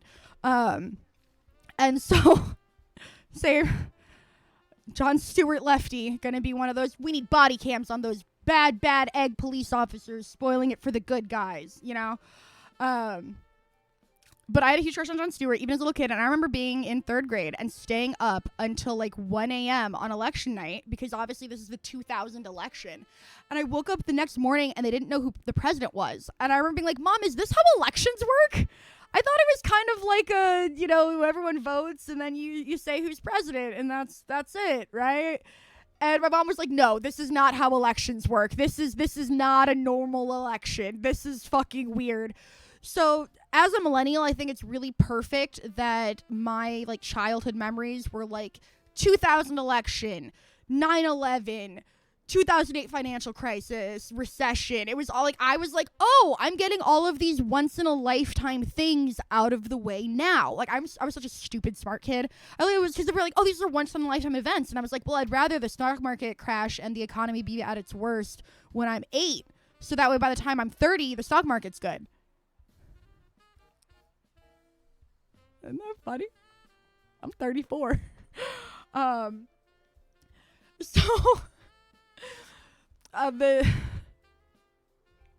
think about the 2000 election all the time. I was just a very, very online, like aggressively politically aware child. Like I was weirdly aggressively politically active from a long age.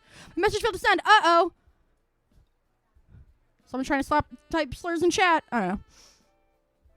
I didn't have a Nintendo 64 at the time, but my friend had a Nintendo 64, and one of the only games she had on it for it was the South Park game because there was like 3 South Park games, and all of them were sus. That's why when they were like, no, we're gonna actually try to make good ones this time, it was like a big idea on the PS3. For me to be in 6th grade in Catholic school, yeah, that would do it. Like, no. God thinks this is a great idea. Trust the process. No. My mother was 3 weeks from giving birth on 9/11, and it made her go into premature labor. And then 6 years later, however many years later, I'm in middle school, meet my best friend. Her birthday, September 11th, 1991. So she was literally turning 10 years old on September 11th. I didn't know her at the time, but I know that was her lived experience.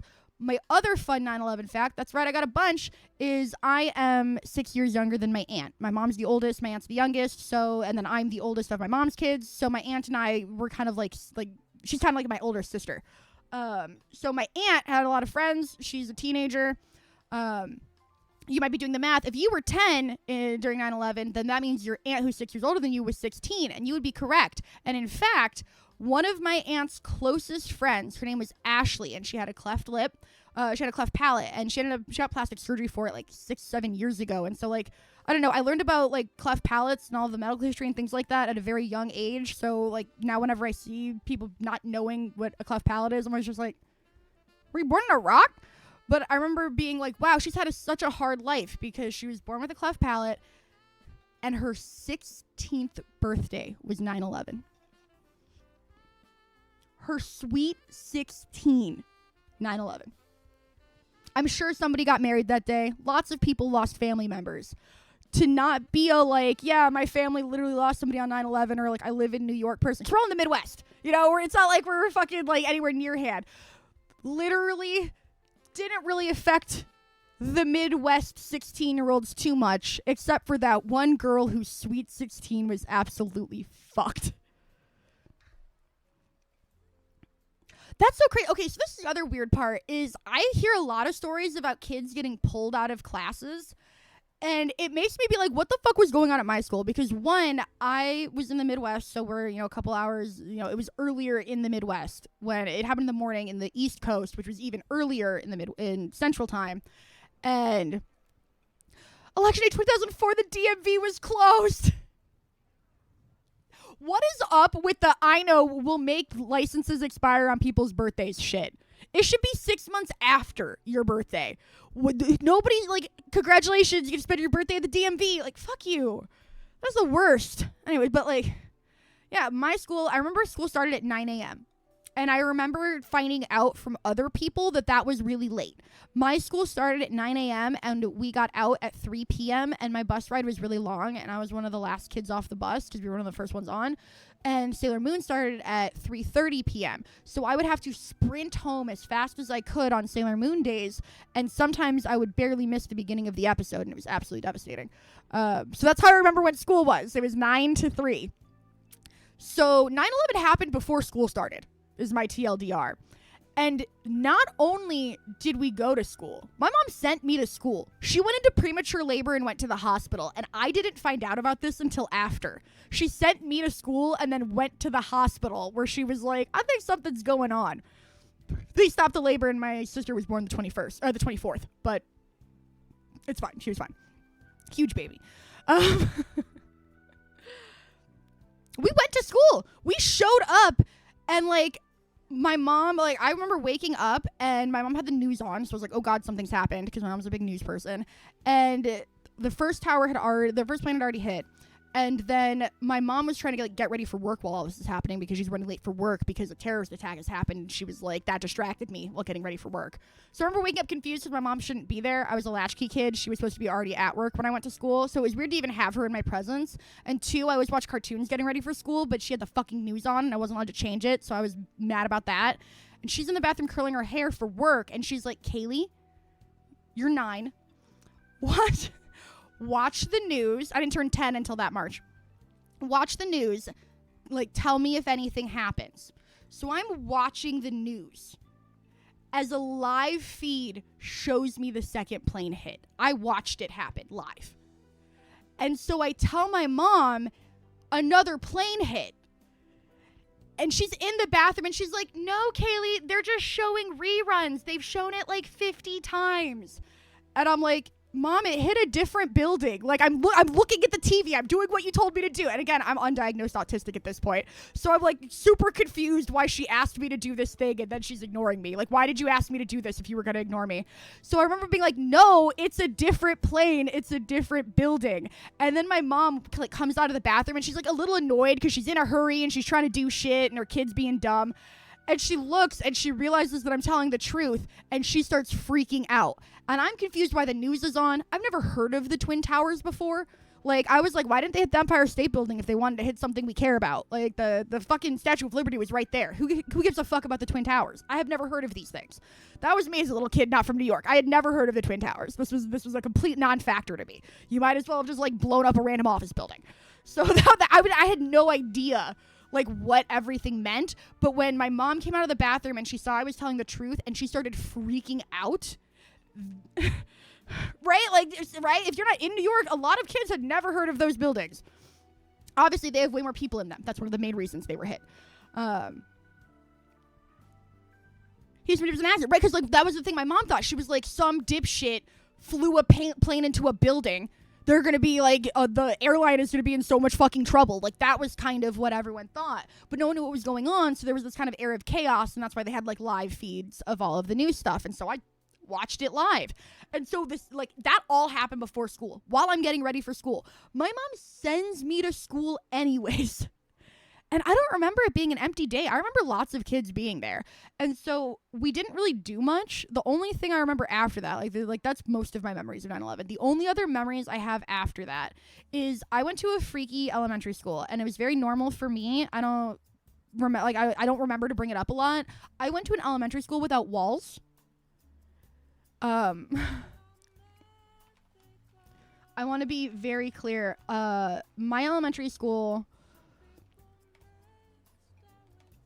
on Freeport, is it? No. Is it in Bloomingdale? Is that still Bloomingdale? Yeah, Margaret Soldier City. Oh, it's in Glendale Heights. That's what I was trying to think of. This is where I went to elementary school for 4 years. It was yes. So I don't know if there'll be like indoor pictures because it's an elementary school or if they've built walls. The pre-K had its own room. So I'm seeing here, and this is, so you had walls, the principal's office. The gym is right outside the principal's office. The principal's office was a room with all glass doors like this. And the pre-K had its own room. Otherwise, if you had a wall like this, it meant that you were an outer classroom. Otherwise, all of the walls are like, like whiteboards on wheels, like chalkboards on wheels or whiteboards on wheels. But instead of a chalkboard, it was just like this thick, like padding, like insulation, like soundproofing, on wheels. But they were like on those wheeled carts, so you could see underneath them. They were only so tall, so you could go underneath them. So there was a really big focus on like you couldn't be a loud little piece of shit kid. And it was also very open. It was all Blackhawk Middle School. None of these are the right school. Except for Bloomingdale. Let's put Glendale Heights. Like, I know it sounds crazy, but it's real. Like, I still remember I don't remember any other school theme song, like the school spirit song. I don't remember my high school spirit song, but I can sing you my entire Blackhawk school spirit song right now because it was to the tune of It's a Small World. I'm not even kidding you. I haven't sung it, but I bet as soon as I start, it'll all start coming out. This is the school. Like, this I remember very well. These were the doors we would have fun of. I tell the story of one of my mom's shitty boyfriends was mad I couldn't find my winter coat when he was getting ready for school with me. So he sent me to school in a denim jacket that was covered in, like, daisies and stuff. It was aggressively 90s. In the middle of Chicago winter when it was like -10. And this is where I was standing outside. Right here where all the grasses were just huge snowbanks. And you can't lean against the walls because as you can see, the walls are like these weird textured material. So you couldn't really lean against the walls. Yeah, all the assignments kind of like happen in the gymnasium, which is also the cafeteria because it has these tables that like slide into the walls. So whenever it's lunchtime, the tables pull out, and then when it was gym time for the kids, these tables push into the walls, and then it's a gymnasium.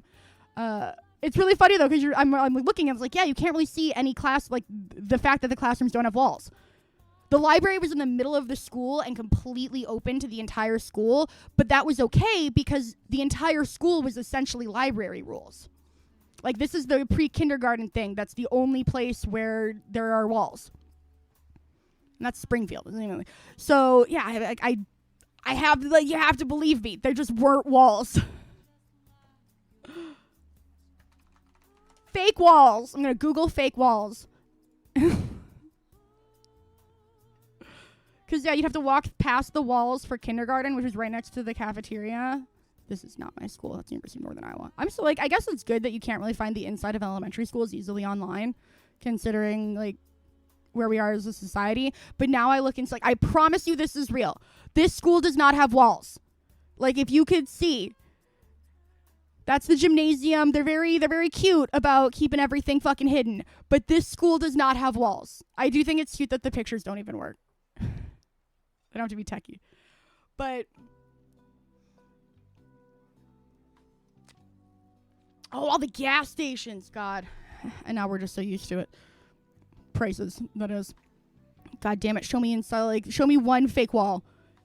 They're so real. Everything always happened in the gymnasium, but because you can't do anything in the classrooms because they don't have fucking walls. Here's the library, which has like these glass partial walls. These don't go all the way up to the ceiling.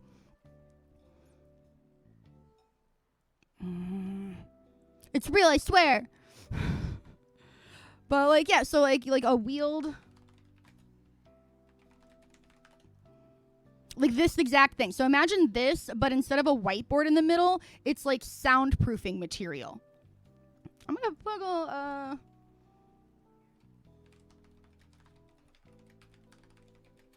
is this a thing? Yeah, we had a lot of these rolling room dividers. These were big, so sometimes the classrooms would stay in shape over the years. And these were nice because they had a very small amount of rolling, and sometimes they would even be set on the floors. But like this, we had a lot of partitions like this, so you couldn't lean on the walls either. You couldn't lean on the walls because they were all just partitions. They were fake. But this was my entire school. It was like this. See this classroom? So my second grade classroom, we were against the wall, like the outer real wall. So we got one real wall and a window. And then there was this type of partition between us and this other second grade class. And then the third second grade class had it even worse off because there was like an aisle between us two and then the other second grade class. So it was like an L shape. It was kitty corner from us. And they didn't have any walls because we at least had, like, we were on the corner. So we had 2 real walls. And this class at least had 1 real wall. But the other class was like in the middle of the school. So it did not have any walls. Like this. See this classroom? This is what my classrooms were like. The entire school, again, except for they had like the pre-K rooms in the front by the office. So you'd walk in and you'd see the gymnasium had doors. The office had doors. The pre-K rooms had doors. And then as soon as you crossed the double doors past that, everything else looked like this. See, partitioned classrooms, good luck. This is what, good luck learning. This is literally what my school looked like. See these whiteboards like this? This is what my elementary school was like. So you had to really be like, you know, if you were playing games in class, like if all the second grade classes had free time, then you would all go to like the farthest corner class and you could all play together so that you weren't disturbing the other classes. But like I had to like imagine having ADHD and autism and there's never any fucking quiet. You can always see like the other class's legs and shit like that. If they're watching a movie and the lights are off in their section, then one corner of your classroom is partially dark because you're all sharing the same fucking lights. Like there's so many reasons it was crazy, but this was my lived experience. And in fact, the school I went to in kindergarten had one of these. The art class, whenever we had art once a week on Friday, all the kindergartners had to get in a line and walk out to the art trailer. It looked more like this one where it was like on wheels and there was a little ramp you had to go up. But I literally took my very first art classes in Stop Doing Wars. We like it. It's looks like it's a lot cuter when it's covered in like, you know, kids' drawings and stuff. But see, like this would be a good example of a class that gets 2 walls, right? But then these other 2 walls you can't see. They're doing a really good job of hiding it, actually. The other 2 walls you can't see would be fake. So like here's 2 walls. There are not 2 more walls out of frame. That's what they're like carefully not showing. So I think that's pretty interesting. But that's how I grew up. And so we had a very open high school or an open elementary school. And I remember the only thing I remember in school on 9/11 was getting to class. And we had 2 Middle Eastern girls in our class. We had like 8 Middle Eastern students and we had Hispanic students and Asian students. I always grew up in very, very diverse classrooms. So I think that's one of the benefits of why I'm slightly less cringe. But we had 2 girls. One was named Tuba and one was named Lubna. And I remember walking into class and there was like 6 white boys circling Tuba. And Tuba was this like little mousy, super long, thick black hair, always in a ponytail, glasses, kind of a little bit pudgy. She's in fucking 3rd grade. And I just remember walking in, and at that point, I hadn't seen what happened beforehand, but she was sobbing and she was just repeating, "I'm from Pakistan, I'm from Pakistan, I'm from Pakistan," over and over again. Just like, she'd be like, no, that's Saudi Arabia, that's Saudi Arabia, I'm from Pakistan, I'm from Pakistan. Because all of these like, little boys were like, why'd you blow up the World Trade Center? And she was like, that's a different country. After I graduated, they doubled that. Jesus. We get it. You're white. But I remember, because what I remember the most was being so like self-righteously like, I don't know what's going on, but I don't like this. And I walked up to them and I was like, yeah, she's from Pakistan. And I remember saying that because I didn't know the word enough to even pronounce it whitely. I literally remember saying Pakistan. Whereas like a lot of like the first time you'd read that word as a little kid, you're like, Pakistan? No, I was straight up like, yeah, she's from Pakistan. I have no idea what that means. I don't know why you're yelling at her because she'd always been like a really quiet little kid. And it's like, why did you bring up 2 girls if this was only happening to the one? Well, that's because Lubna was from Saudi Arabia. So Tuba got the, no, I'm from Pakistan, I'm from Pakistan. Well, the next day it had kind of come out that Saudi Arabia was the one you want to be after. And I remember everyone, Lubna just being like, I mean, I'm from Saudi Arabia, but Jesus, like not like that doesn't mean anything. Like, and so like I remember being very like, this feels weird, because it's like, well, first you hated her and it turns out she's from the wrong place, but now she's from this one's from the right place, but like what the fuck did she do? Like, what is going on here? I remember very distinctly just being like, why are you picking on 2 of the quietest, shyest girls in the class? You know, like that's what I remember internalizing. Like, this little girl has never done she barely speaks. Like, what are you fucking doing here? You would never yell at Tuba like that. Like, you would have never accosted Tuba for evil. Like that's what I remember being so like, if anybody was doing something, I don't think it was this fucking like 3rd grader in the Chicago like northwest suburbs. Like I really don't think that's who you should be focusing on right now. I know that's so dumb, but that's what I remember the most is just being like, yeah, I don't know what Pakistan's from, but she seems really insistent she didn't do anything wrong. Like, so I don't remember anything that happened after that. I don't remember ever having any talks with my mom about like, so you witnessed that live because I told you to watch TV. And that's the other thing. Nobody knew what the fucking World Trade Center was. It didn't mean anything. Like, it didn't mean a damn thing. And then, like, I remember all of the, like, because I listened to so much country music as a kid that I didn't know the radio played other stations. I thought the radio played talking and country music because those are the things my mom listened to. And so I remember country music going from, like mom was big, like, Dixie Chicks and, like, you know, cool country. So I remember, like, the radio going from playing, like, haha, goodbye, Earl, get fucked, and, like, girl power, and, like, you know, Daisy's little goodbyes and shit. And, like, it went from that to, like, this really jingoistic, angry patriotism. And then from there, it went full, like, trucks and tits and my baby. And I haven't listened to country music since 9/11. Like, it got really hard to listen. Like, not even, like, that day I stopped. It was just, like, after 9/11, country music so suddenly, hardly, and permanently completely shift focus as a genre about what it will tolerate. You know, the Dixie Chicks got canceled. And I was like, my girls, I had all 3 albums at the time. Like, I got the Chicks' new album. I listened to Gaslighter all the time. Yeah, and here's the thing. I loved, You Shouldn't Kiss Me Like This. I genuinely think that's one of the most beautiful songs. I will cry listening to You Shouldn't Kiss Me Like This. I love it. And it sucks that Toby Keith just sold out. Because a lot of people say, you know, Toby Keith was actually a Democrat. He's actually not even a jingoistic piece of shit. And it's like, that's even worse. That's even worse that he was doing it just for the money. I liked it when he was talking about being on the fucking 60-yard line. Being like, I made something of myself. But then you didn't. You're being a loser. So that was rough. Yeah, I don't know. Anyway, so that's why we're going through movies, because you'll see a movie and all of a sudden you're talking about 9/11 for an hour. Yeah, like that. Go back in the time where that's the other thing. It's like, oh, he's a Dem. That means less than nothing anymore. God, yeah. Really takes you back to when I was like, no, I'm a Democrat. That means I believe good things. And now it's like, no, that just means that you're technically not the modern day version of an actual Nazi. That's a really low bar. You realize that, right? That bar is actually really low. But it's weird. So, like, I've been politically active my entire life. To a weird degree. Like, having a crush on Jon Stewart in 3rd grade, weird, right? So going up to the 2016 election, I was incredibly vocal. I was like, this is what's going to happen. Here's what he's saying he's going to do. Here's how he could do it. And no one listened, and I got Cassandra complexed hard. Yeah, I remember when Obama was against gay marriage, and I had lesbian parents, and I was like, wait, what?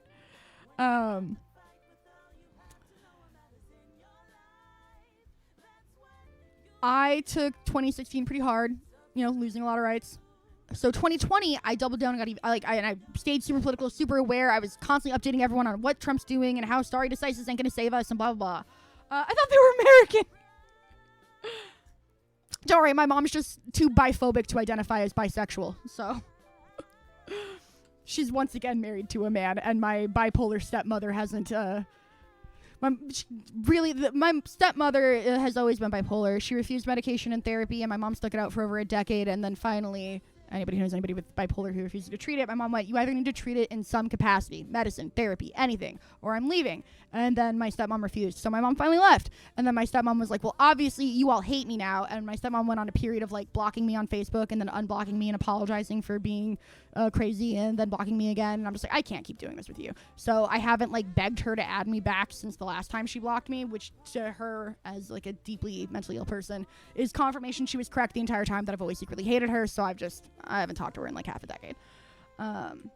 We've already established my stepsister is legally insane just from the way she makes grilled cheeses. So I haven't talked to them. People aren't real. Disappears. Yes, my mother was in a 13-year lesbian relationship and has only been with men outside of that. So she identified as a lesbian while she was in a lesbian relationship. And now if you ask her what she identifies as, she says, I don't like labels and I don't want to talk about it. So... Which is fair if you know that all of my mother's lesbian friends don't also, like, I was at dinner with my mother's best friend from high school who's a rich lesbian named Candace, while Candace and her wife were going on a huge diatribe about how bisexual people aren't real. And I was like, well, there are 2 bisexual people at this dining room table. And she was like, who? And I was like, me and my mother. And my mom was like, I'm not bisexual, I'm a lesbian. Like, all flustered about it because she was still with Denise at the time. And, I was like, okay, shit, well, I'm real. And Candace did the classic. I shit you not, that's what she said. So if you were at the grocery store and, you're dating a beautiful woman and you see a beautiful man, you just you wouldn't approach them? And I'm like, no, I wouldn't cheat on my partner. That has nothing to do with being bisexual. If you saw a beautiful woman at the grocery store, even though you're married, would you approach her? Or would you not because you're married? Like, what does that have to do with anything? Was the joke too subtle? Yes. No, I mean, it wasn't, but yeah. But yeah, like my mother's lesbian community friends are those gold star lesbians, are those biphobic lesbians, are those bisexual women, are just straight women who want attention. Women. So my mom breaking up with her partner and tragically finding a man as the next person she dated really fucked up her whole ability to hang out with her lesbian clique. So she just doesn't talk about it at all. Raptors forced a game 7. That's not a sentence you hear often. Well, that's why God invented /s. Yes, the slash is first. /s. Is that a forward slash? Because it goes forward and then backslash starts back. I've always secretly been really bad about knowing whether something's a forward slash or a backslash. And if you tell me, oh yeah, forward slash, or oh yeah, backward slash, I will panic and not know what you mean. There's like slash, which does this. And then if you want the other one, just say the other one. Okay, which one do you use for I think it's /s. Backslash looks crazy. Right? That's the way it leans. Lean back, lean forward. Okay, I'm cool. I'm hip. Like default is /, as I get what I'm saying, right? It is like the default. That's why it's like ////. Yeah, I'm right. That's the important part of the story. Also, I'm sorry. I've been so distracted by this movie poster the entire time I've been talking. I just have been really wanting to click on it. Whoever drew this worked for Chuck Jones at some point. I don't know. I love it. I'm so like enraptured by this. It looks like a little goofy goober, but this inspires something in me. This is art. www means World Wide Web. I'm going to turn myself inside out. I like this one too. Bigamist with just a big red. Wanted by 2 women.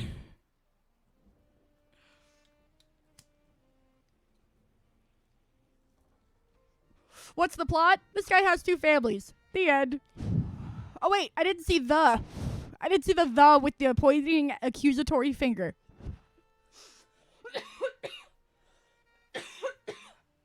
I'm Billy Hobson for real. I thought .com company. Also, if you guys haven't seen Jailhouse Rock, there's like 3 Elvis movies. I feel like Elvis Presley is the Marilyn Monroe of male actors, and I'll tell you exactly what I mean by that. Everybody knows them. Nobody has seen any of their films. And by nobody, I obviously mean like if you polled the general public in 2026. Cinephiles, yeah. Old people, maybe. But yeah, right. It's organization, education, network, government, obviously, the coveted.gov, the coveted.gov. And then somebody broke the internet and you start making whatever you want. .fun, .pussy, the third word that's funny, .pineapple, I don't know.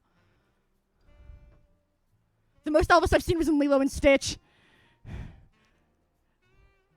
The most Elvis I've seen is in that quest from Fallout New Vegas. And from the 3 movies I've seen him in. My grandfather actually owned blue suede shoes. My grandpa's still more of a Beatles guy. My grandfather's a huge Beatles guy, huge Bob Dylan guy, medium Elvis guy. But he did own blue suede shoes because he felt cool owning them. My grandpa's kind of a nerd. Want to know how deep the autism runs. Yeah, originally .com was for businesses and .net was supposed to be the I don't know how to say it, like less legit. Like you're just like a dude.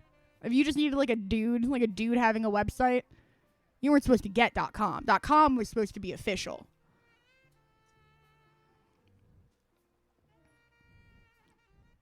This is another one of those time dilation fuck-ups, but whenever I think about 1984, I know it's called 1984.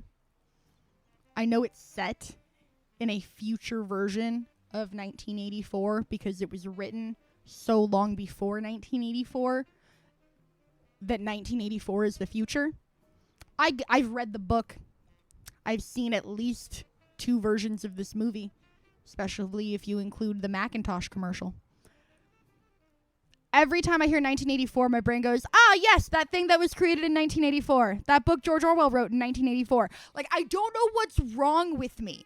I don't know why my brain is like, how can you, like, because what my dumbass brain was thinking was, how could you possibly make the movie? Like, I swear to God, this was my first thought. I saw it on this list and went, how could you make the movie 1984 before the book was even written in 1984?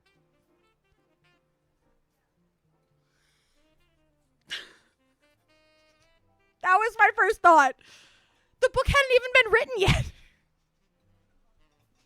Damn.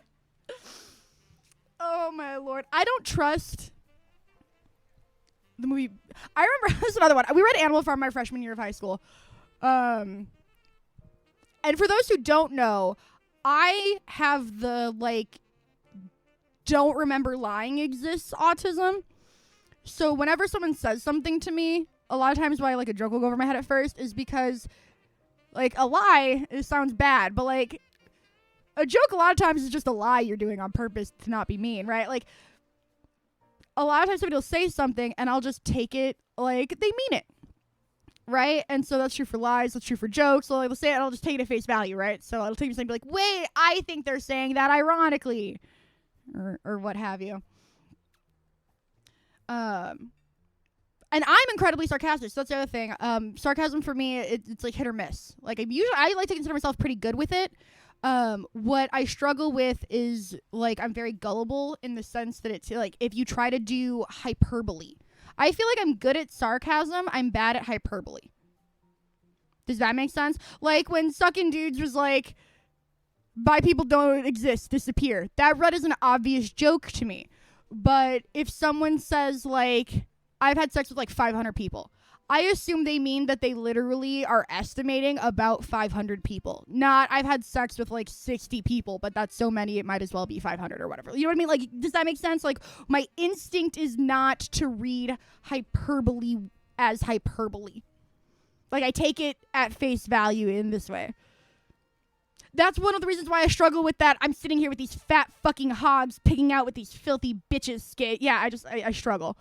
I was trying to pick crazy numbers so that it was like we didn't have a conversation about, like, because personally I don't give a fuck how many people anybody's had sex with as long as it's all consensual and safe. That's basically all that really matters. And consensual means if you're in a monogamous relationship and the person you're monogamous with didn't consent, that's no longer consensual. You looking for 501? So, like, that's what I would say more than sarcasm, because I'm so sarcastic and I watch so much comedy that I think that, like, my sarcasm radar is pretty good, but my hyperbole radar will be crap. So if you say something like, I've never done that, I don't read it as, like, a hyperbolic, I've done that occasionally. I read that as, like, you've literally never done it. That's the kind of, I take things literally, if that makes sense. So, yeah, I'm better with sarcasm, but I do struggle if people are, like, being, like, over the top, or, like, if somebody's being, like, comically mean, I can struggle with that. That's when sometimes I have to be like, Salty, look, you know, like, I can't tell where the line is, so you need to stop. Like, I'm gonna start treating this like it's serious, or like it's not serious, but like it's sincere. Like, I'm gonna start treating this like you're actually meaning it. So, because it's feeling like you do. Like, that's what I'll have to step in, because I have that where I'll struggle to know, am I being bullied, but I'm too stupid to realize it? That always feels like ass.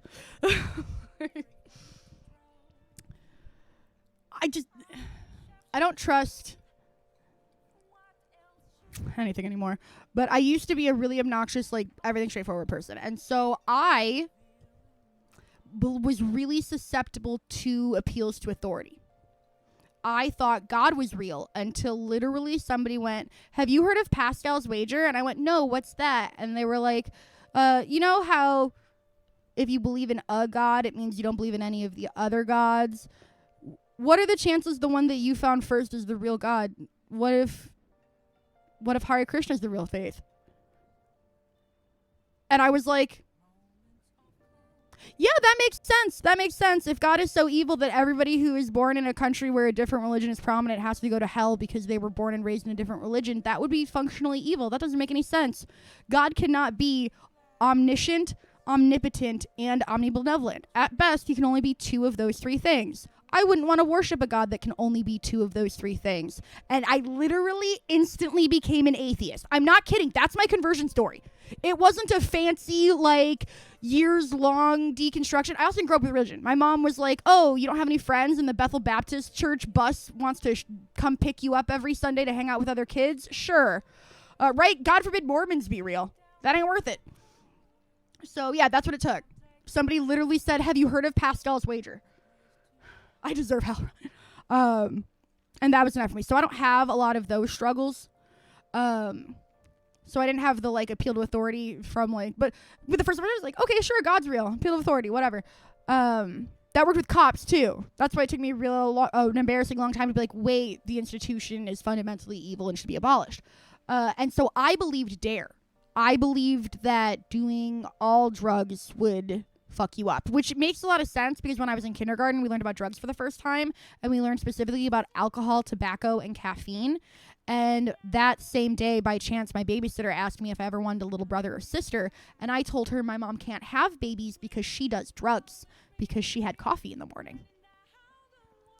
And my mom was telling that story a couple months ago, so I got to hear her side of it, which was the story of my very sweet, sing-song Disney princess-voiced babysitter going, Sherry, I was talking to Kaylee today, and I just want you to know you can talk to me if you ever need anything. She says, you have a drug problem, Sherry.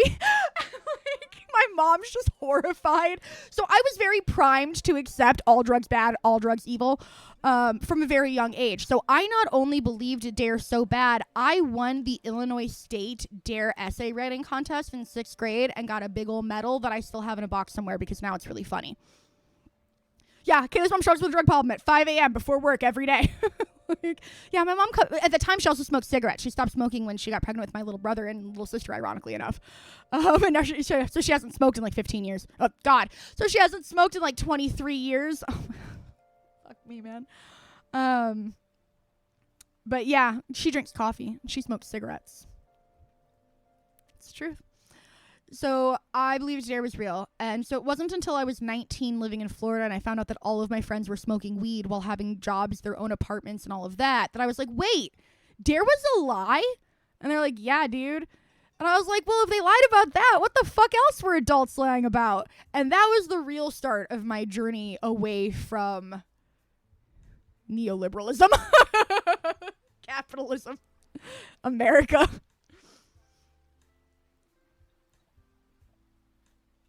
My mom, like, my plan my entire life, before I crashed out from hella burnout junior year, my entire life, asked anybody in my family, I'm going to grow up and I'm going to get into Harvard because if you get into Harvard and you're poor, it's free.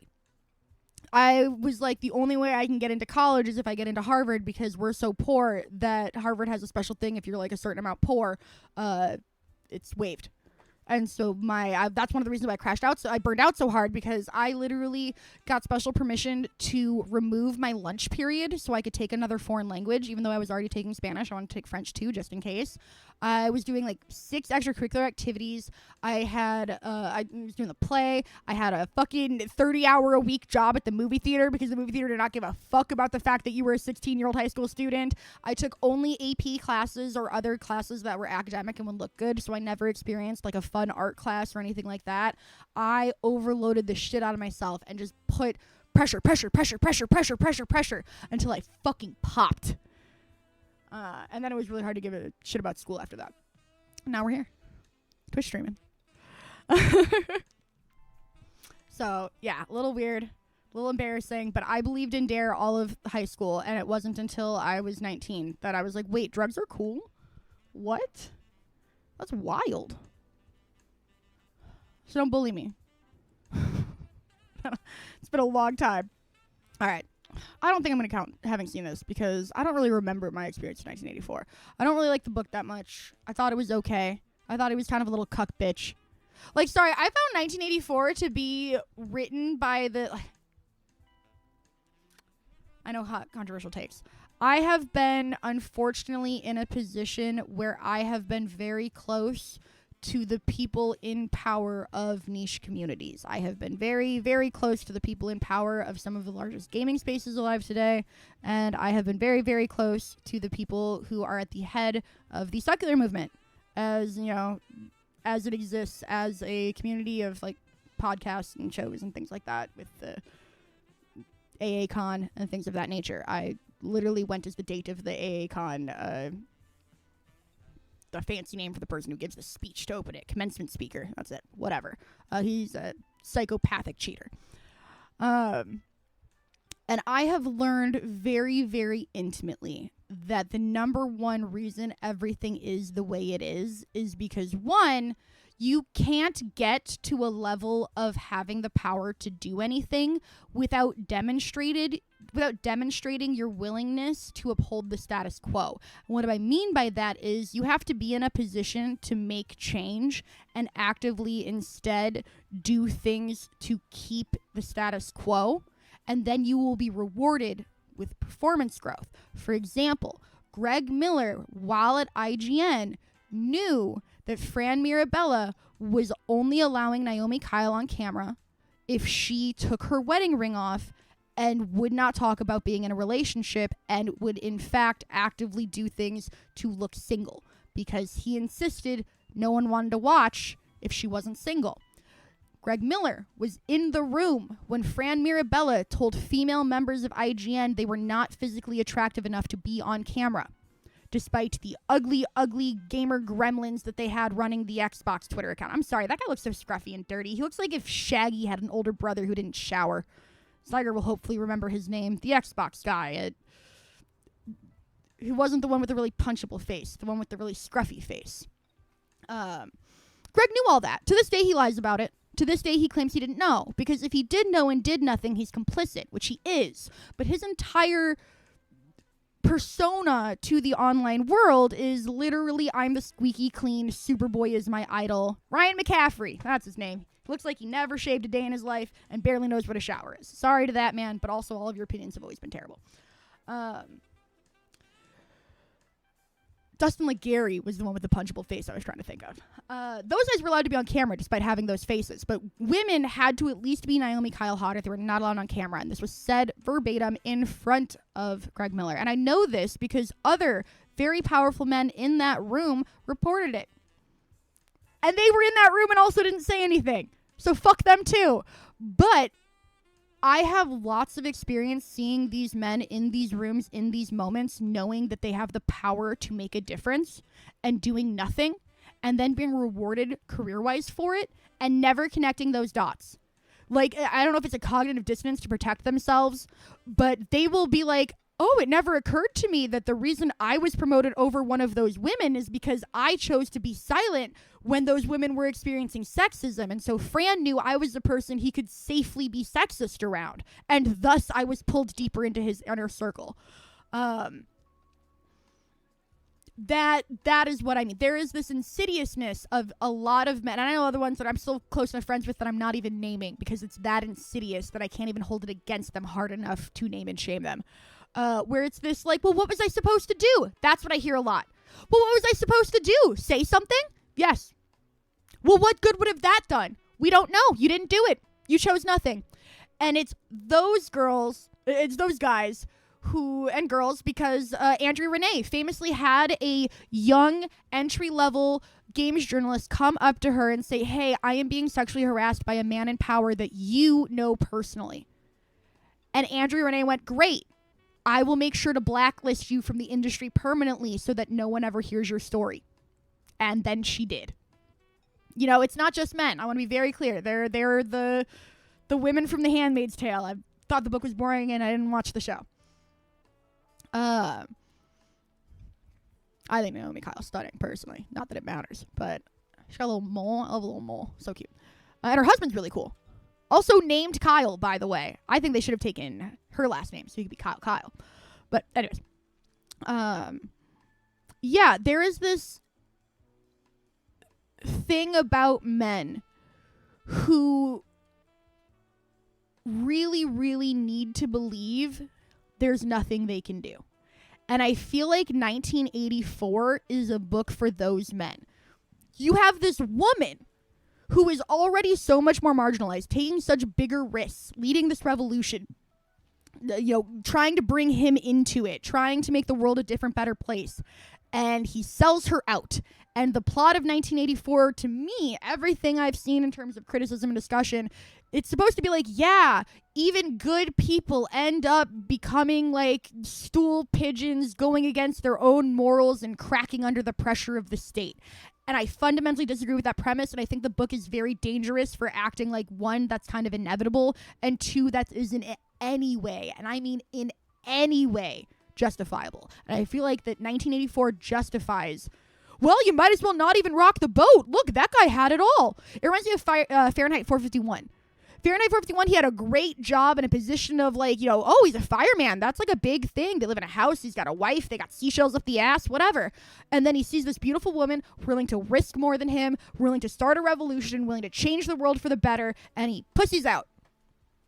It's weird to me that was a big recurring theme of classic literature, where it's like, actually, your life was way better before you started challenging the status quo. I think we can all agree your life was way better before you started challenging the status quo.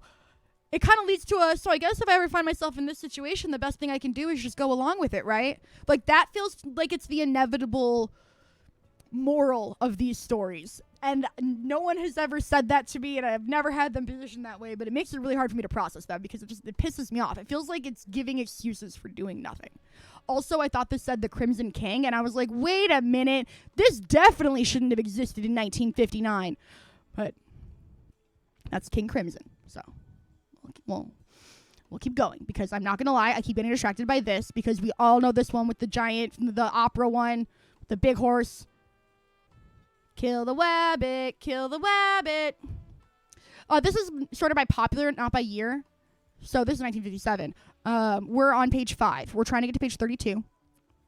So we're doing great, in my opinion. See, this is what Frozen was supposed to be remaking. Beautiful. King Creole. This is an Elvis movie I've never heard of, but I saw Elvis making a fist. I still think it's so funny he's a blonde and that's shoe polish. That gets me every time. Okay. We had a lot of concerns. I don't know. I think this has come before. I've not seen this version of Journey to the Center of the Earth, but I did see the 2000s remake of Journey to the Center of the Earth 100% solely because it starred Brendan Fraser. And I was a huge Brendan Fraser stan because obviously The Mummy confirmed my bisexuality. And I was like, he was already starting to like lose roles. I obviously didn't know about the Weinstein shit and all that. He was already starting, like, I wasn't seeing him in much. And I was like, why aren't we seeing Brendan Fraser in more things? I want to support him. And going to the movies to see Journey to the Center of the Earth is one of the very, very few times I have gone to the movie theater with the explicit, specific purpose of supporting an actor.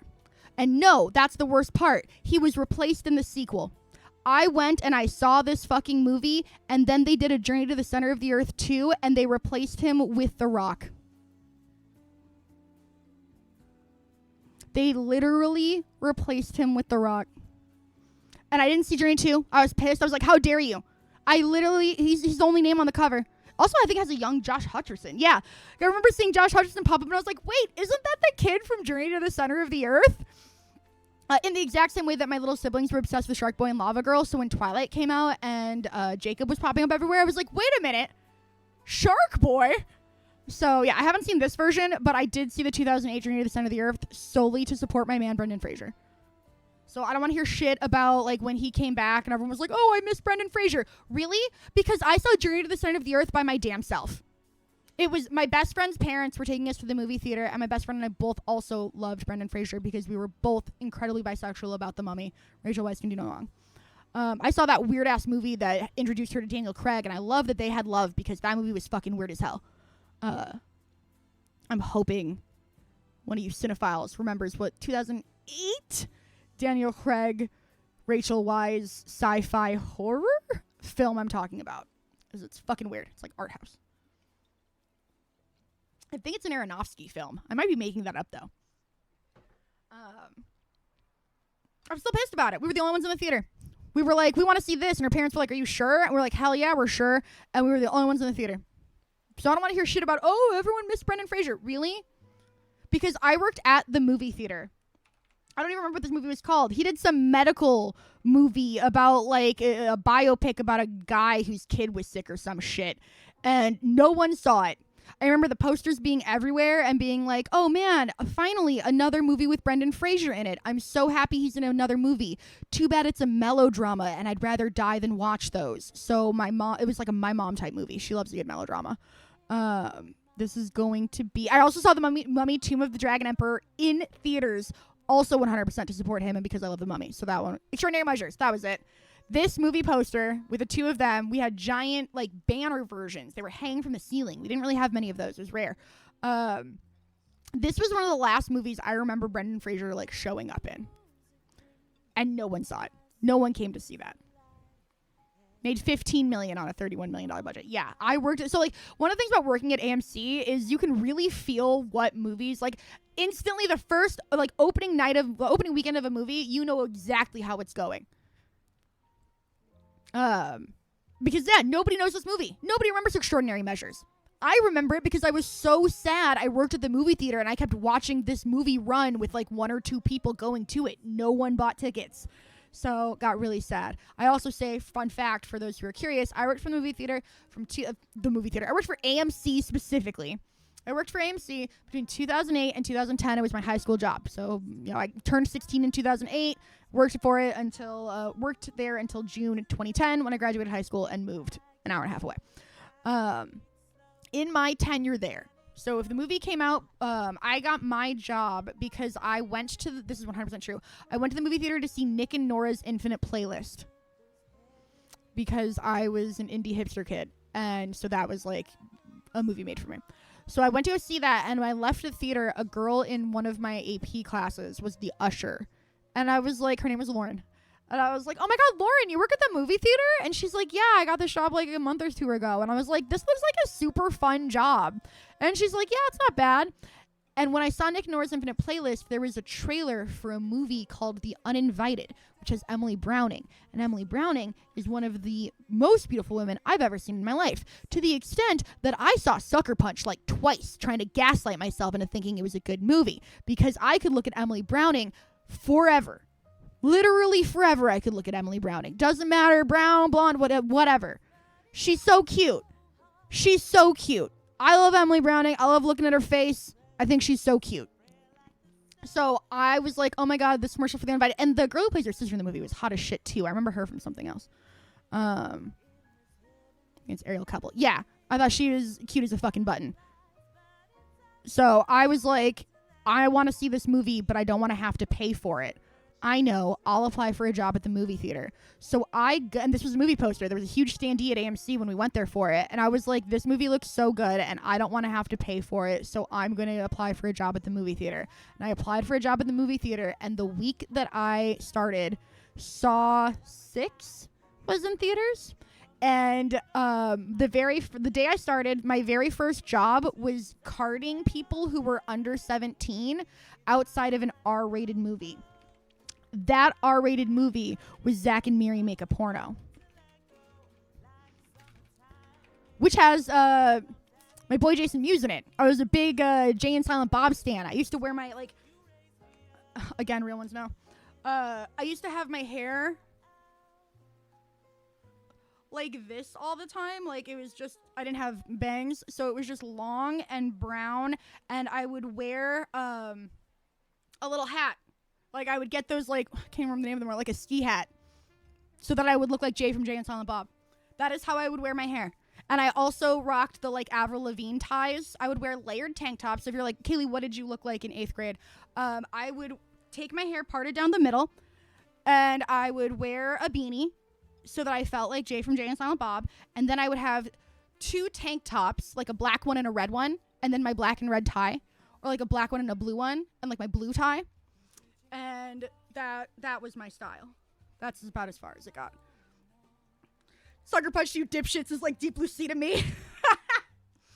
So the rule of thumb when you're carding is you have to card anybody who looks think it's like under 40. It's the same as like cigarettes and shit. But it's funny because I was 16, so I wasn't allowed in the theaters, but I had to figure out who was old enough to be in there or not. And I was a goody two-shoes dare kid, so I was like, wow, people are smoking cigarettes in this movie theater. It smells like my garage.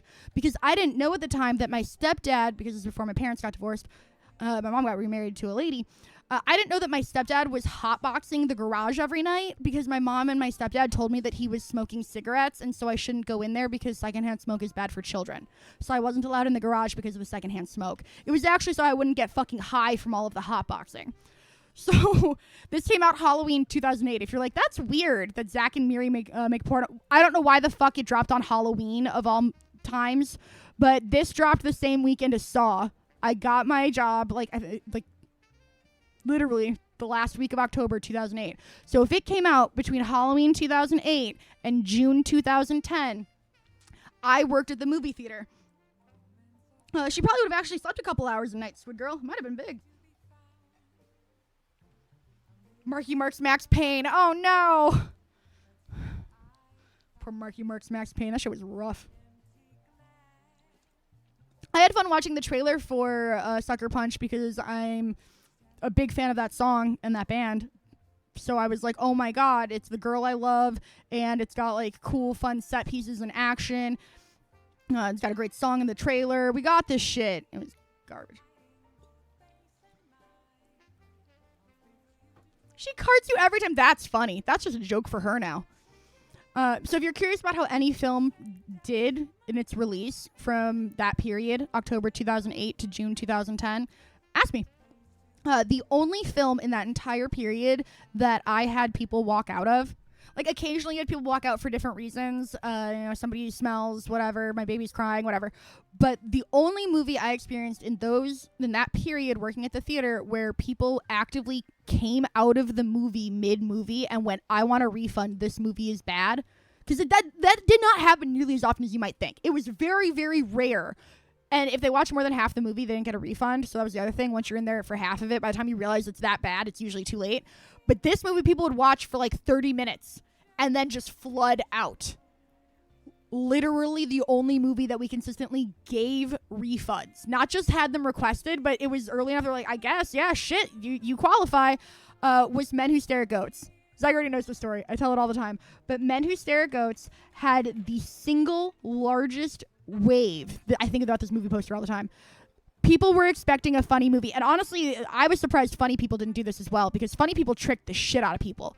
That one, people didn't walk out and leave. People were just bitching about it after. Like, you'd be waiting to clean the theater, and every single person would be like, I thought that was supposed to be funny. That was really dark and sad and cancer and what the fuck? And, like, people were really upset they got tricked into watching funny people, including me, by the way. But The Men Who Stare at Goats is the most divisive film in existence to me. Because, look, Nightwing, I fucking love that movie. Zyger, I walked out of that movie. This movie is so dry that like, to me, this is the ultimate test of if you like this style of movie. I liked Burn After Reading. That was really fun for me. I can't do The Men Who Stare at Goats. That's the line. It's somewhere between those two movies. So if you were curious, this film, above all other films, is the only film I had a consistent, every single time this movie aired, we had people demanding refunds. Like, they could not sit through more than an hour of this movie. I think about it all the time, because I never watched it. That was too bad of an endorsement. And when I would go in to clean it, I'd see the little scenes. They all seemed very boring and dry. I saw funny people to drive in. It was so long, my car died. Oh, God. Yeah, no, I felt very tricked about funny people. I bought that shit on Blu-ray after seeing it in theaters. And that's the thing, is it feels like the type of movie that would be good. It looks, I saw a poster. It seems funny enough. It's based on a true story, whatever. Like, so the people who it's for really, really seem to like it. But that is, like, it holds an approval rating of 51%. That's what I mean. Like, it is, to me, a perfect divisive film. Like, it is not to me, I don't call it a bad film. I don't know if you've noticed that. I have not said about, like, this movie sucks. I haven't seen it. I don't know. But what I can tell you is that I do not see any human beings that walk out of that movie and go, yeah, it was fine. They are either angry or they were like, that was so good. So, like, I don't know, that's just, maybe you are the one who watched it and was like, it was mediocre. But The Men Who Stare at Goats is my number one pick for most divisive film. People cannot have neutral feelings. They have very strong feelings for that film. Hey, Azim, we're in the 1950s. With an old Moulin Rouge. That's right. Nothing is new. Everything is old. We've seen it all. 7 men from now. Me when I'm 16. I don't know. I can just say shit. I was like, we gotta find some movies I've watched. I've watched movies. My mom called me. My mom bought The Diary of Anne Frank, the book, when I was like 6. And she read the whole thing. And then she was like, Kaylee, you gotta read this. And I was like, I really, really don't want to read this book because it is too sad. It is too tragic. It's about I already know it's about a real little girl who really got murdered by real Nazis. I can't. My mother loves historical fiction, though. So at the same time she got The Diary of Anne Frank, she also bought me the Royal Diaries version of Anastasia. And I did actually read that. And that's why I couldn't read Anne Frank, because I was so upset. Because you read about the inner world of this like little 11-year-old girl, and then you get to the epilogue of it, and it's like 2 weeks later, a bunch of soldiers dragged her out behind her house and shot her. Like, it's so rough. So, like, I don't need to learn the empathy. I have it. Trust and believe. Like, I can't. It physically hurts me to read. It's too much. But my mom has a really special place in her heart with it. And so to me, I guess I found out yesterday that she also really relates to Diary of Anne Frank with me, because she read it and then she gave it to me, and I would like flip through it and read like passage. Like, for some reason I couldn't just sit down and read the whole thing, but I would just like open it randomly to a passage and read that passage. And then I would read like the last passage over and over again. Like, I would flip to the very back of the book and I would just read that last passage. So she saw me reading it. I think maybe she thinks I've read the book. But she called me yesterday because my favorite museum in Chicago is the Museum of Science and Industry. My favorite place to go as a kid. Loved it. The Museum of Science and Industry just announced, and that's why she was calling me. She was like, Kaylee, this is huge. And I was like, what? The Museum of Science and Industry just announced that they have built a scale replica of Anne Frank's attic. And you can actually walk through to, like, you have to go through how they snuck into the attic, and then there is a full-scale replica for people to act. Because our empathy and capacity to understand Nazis are bad has gotten so fucking low. To me, that's what we have to get to. Like, it's not enough to even read The Diary of Anne Frank anymore and empathize with a fucking murdered 13-year-old lesbian. No, you have to fucking rebuild her house and shove people in the attic for them to understand. And you know what? If that's what it takes, do it. I'm so glad. I'll start the music back on. Sorry. It's turning back on now, so don't get scared. Oh, no, I just hit the end of this video and it didn't play the next one? Oh, no, I just happened to look over right when my music stopped, so that's why I thought the music stopped. Don't worry about it. Confused Anne Frank for Helen Keller because they were Nightwing. I know exactly what you mean. Yep. The Film Museum has a Pokemon exhibit now? Oh, shit. Now I gotta go fly to Chicago. But yes, so like, to me, it's kind of a harrowing example of just how far we've gone to needing to figure out how to instill empathy. But I'm glad it exists at a time of raising fucking anti-Semitism and Nazi Part 2, Electric Boogaloo. Like, I think we all just need to stand in Anne Frank's fucking attic for a little bit, I guess. But I can't watch the movies. I can't read the book. I can't interact. It's so fucking sad. And because what makes it so sad is how senseless it is. I know there's a million reasons it's sad, right? Like, duh. But, like, the thing is, it's like, it's so needless. That's, like, every single time, like, Palestinian liberation has always been very simple to me. I've told this story before. I was in high school. I believe I was a sophomore in high school, because I believe the girl was a year younger than me and she was a freshman.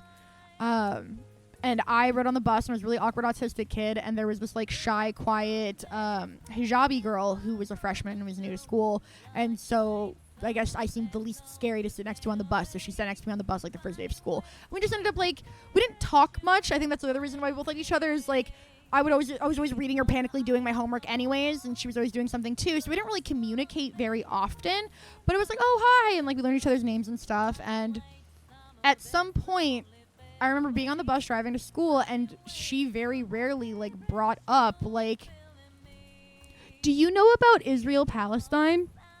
That's how she started it. And I remember, like, again, I was at this time, 14, 15? And at the time, I was just like, oh, yeah. This is exactly what I told her. I was like, oh, yeah, I've heard of that. That's the thing all the adults say is really complicated. Because that's literally all I knew. No one would actually say what the Israel-Palestine conflict was. But all I would ever hear was like, oh, yeah, that's so complicated. It's impossible to know about which side is correct or like what we should do, which is such a difficult, complicated conversation. Like, oh, man, what a conflict. But not what it actually was. It reminded me of, because Terry Schiavo was a big deal at that time, my mom and my grandmother constantly talking about the euthanasia at Denny's, and me like, what's going on with all of the children in China? I don't understand.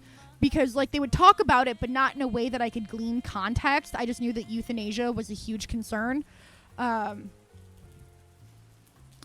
Hanan turns to me, and so she's like, do you know about Israel-Palestine? And I was like, oh, that's that thing that all the like the news and the adults say is like really complicated. And she responds, oh, no, it isn't. That was her, like, dead ass. I'm going to try to recreate this. So I remember specific conversations really weird. And I was just like, oh, that's the thing that the adults say is really complicated. And she's like, no, it isn't. It's actually really easy. See, my family's from Palestine, and we have a house. And then other people come and go, hey, we really like your house. We're going to take it. And then they take it. And... because that's where my mom, my grandmother, and I all had like breakfast on Saturdays, and that's where they would chit chat about world events. So the euthanasia concepts always came up over Denny's. That's just where the conversations would happen. But yeah, and I'll never forget this because she was like, it's really easy. And I was like, wait, that's the conflict? And she was like, yeah, you know, like Jewish people in the Holocaust? And I'm like, yeah. And she's like, that really sucked. And so the Jewish people wanted a place to live. And I'm like, okay. And she's like, unfortunately, the place they wanted to live is where we live. And I'm like, oh. And she's like, yeah, so they just kind of came anyways. And I'm like, oh, shit.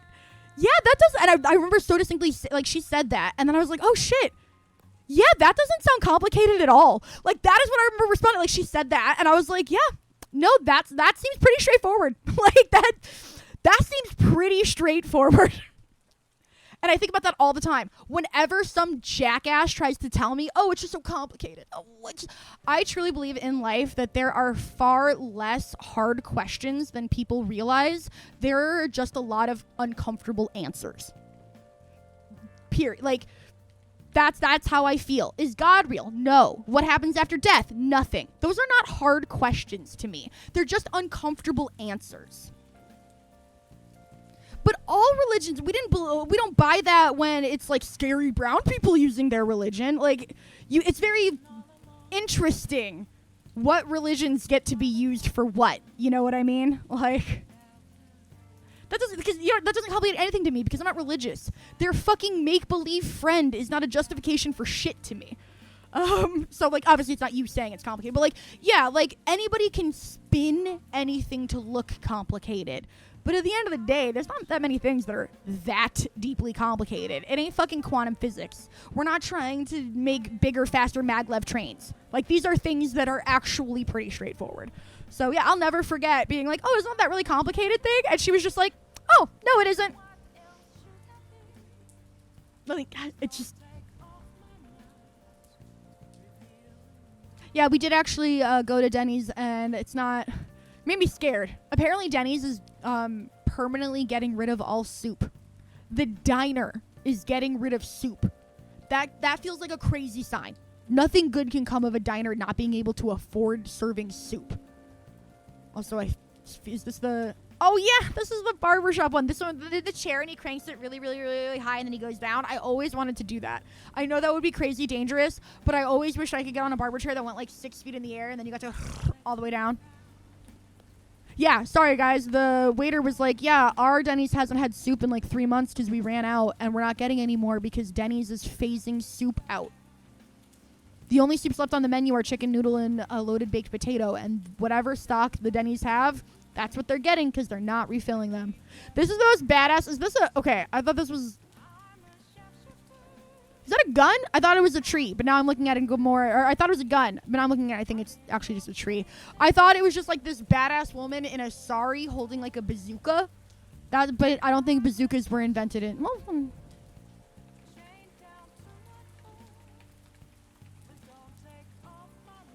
okay, but not like that. Not that kind of rocket launcher, jackass. I didn't mean 13th century Chinese rockets. I meant like this thing. Ass.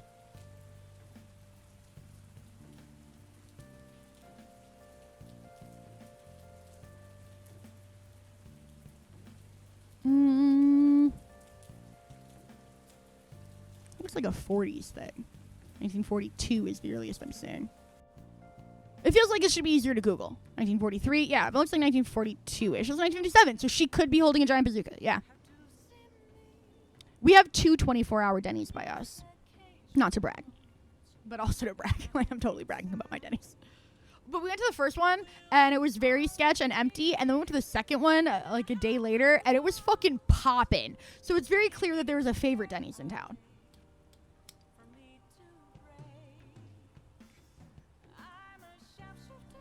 The Poppin' Denny's had a bar, and it was so poppin', the bar was full. I didn't know the importance of being earnest was this move. This is one of those movies that I know the title of, and I'm realizing now I didn't realize this title was a pun until just now, because I've always processed it as the importance of being earnest, a guy named Ernest. And I've always been like, I don't know who Ernest is, but it's really important he exists. But now I'm realizing that it can also be read as like, it's important to be earnest, which is a statement I agree with. My grandpa used to manage an IHOP, and I don't like pancakes, so I'm not a big IHOP person. But they do have better onion rings. And Denny's has really fallen off over the years. So honestly, I think my problem is I don't like lumpy mashed potatoes, and like 6 years ago, Denny's changed their mashed potatoes from what is clearly just like delicious instant mashed potatoes with brown gravy from a packet to like lumpy mashed potatoes with chunks of red potato skin in them.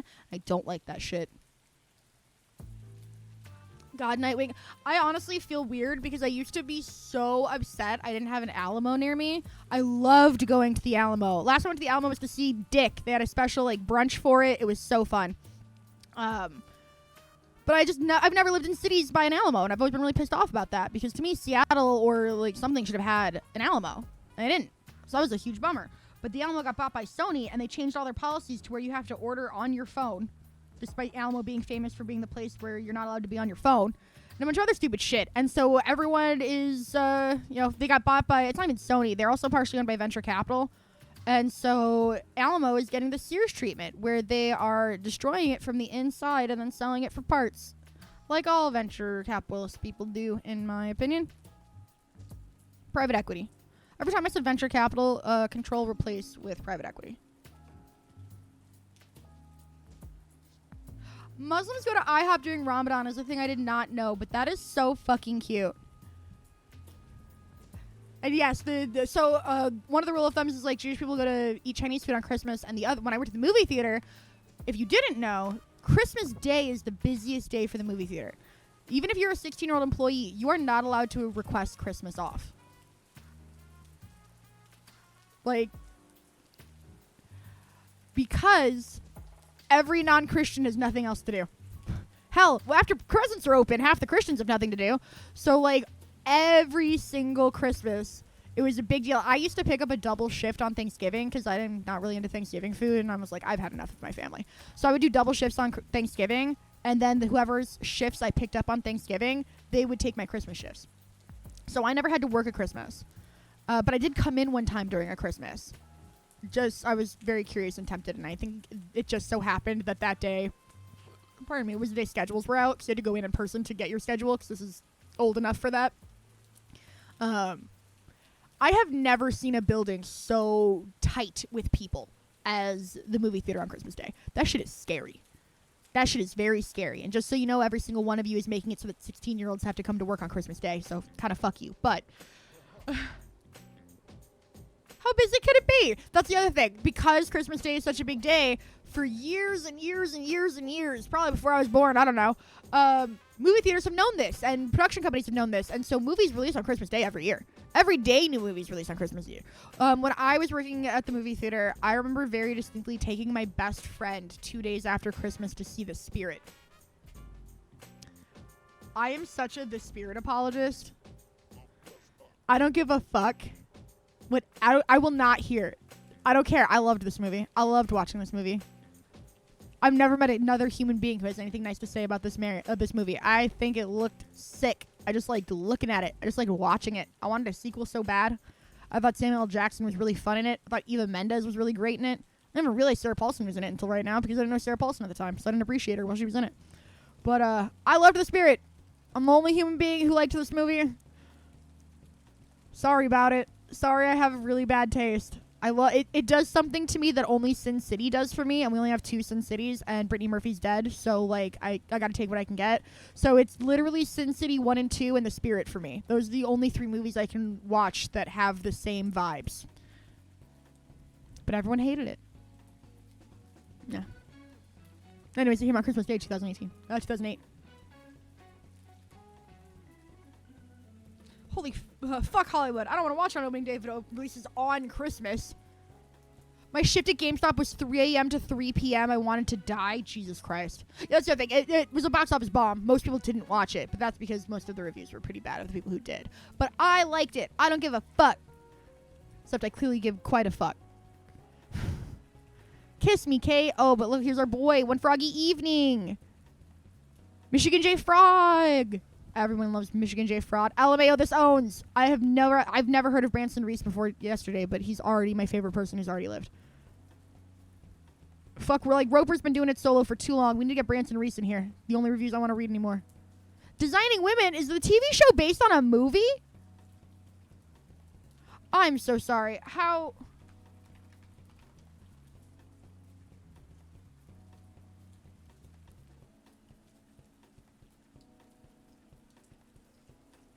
I think it's just no relation.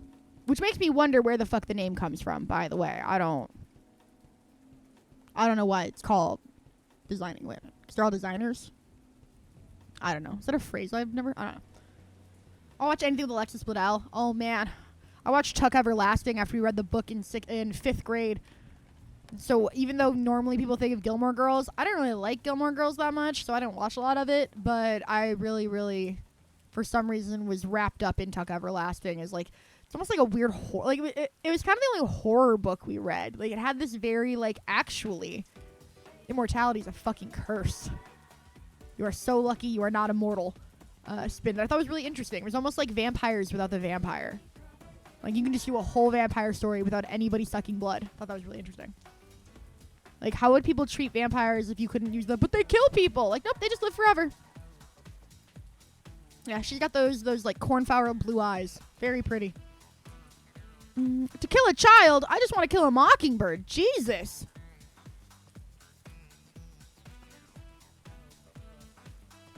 This is a great movie poster. We're adding it to the watch list just because I really like this movie poster. What's up, Joan Fontaine? Hell yeah. Let's go. Look at this. This is great. Dana Andrews, and I bet it's a boy Dana. That's back when Dana was still... I haven't seen South Pacific. I feel bad. It took Liv Tyler to get me to see Armageddon. I'm not good on action movies. They're too stressful. And I'm not good on...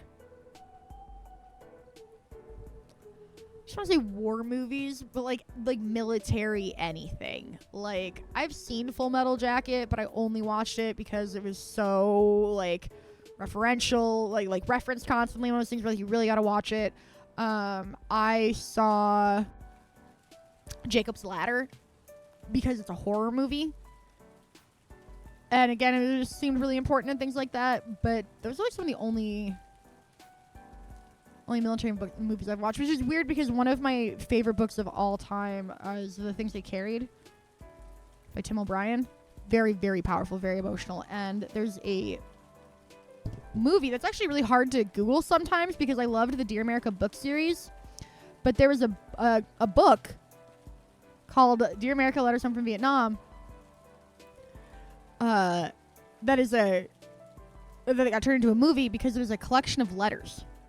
It is a collection of real letters from real soldiers, like at the time while writing, currently in Vietnam. And it does, like, sometimes it'll follow the soldier, like, sending multiple letters until he either comes home or dies. And sometimes you'll just have, like, 1 or 2 letters from a soldier, and then it's just one of the letters. But this documentary is one of the things that I would love to sit down and rip off the internet because I don't know how to even watch it legally. It is one of those things that I think, now that we're just throwing ourselves into illegal wars willy-nilly, especially, like, how are you going to have a draft for a war Congress never approved?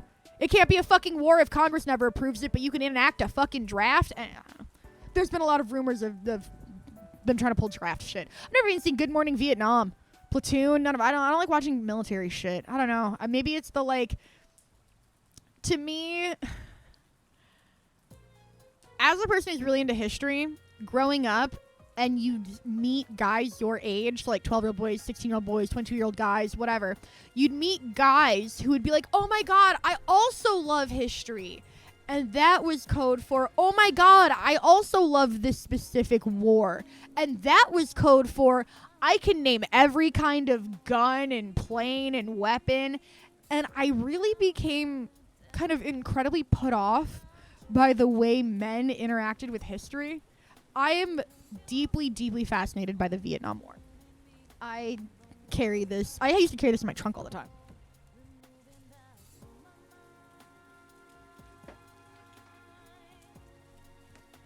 It was the first war when I was reading history books. I was like, wait, America can be the bad guys? So I keep this encyclopedia.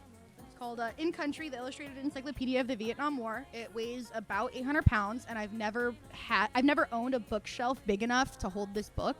It won't fit on the one that you can see behind me. So it always has to go where my yearbooks go, because my yearbooks are the only books that are also so tall they never fit on shelves. It's what it says on the tin. It's an illustrated encyclopedia of the Vietnam War. I don't give a fuck about the name of a single type of gun, or any of the planes, or any of the other tools for destruction. And I think when you're interested in history, and instead you're just interested in a list of tools of violence, that's a terrifying red flag.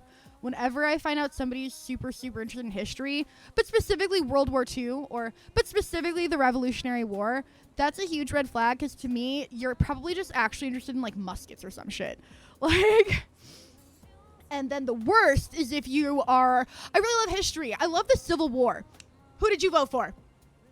And, like, there are a lot of, like, leftist history buffs who are into the Civil War.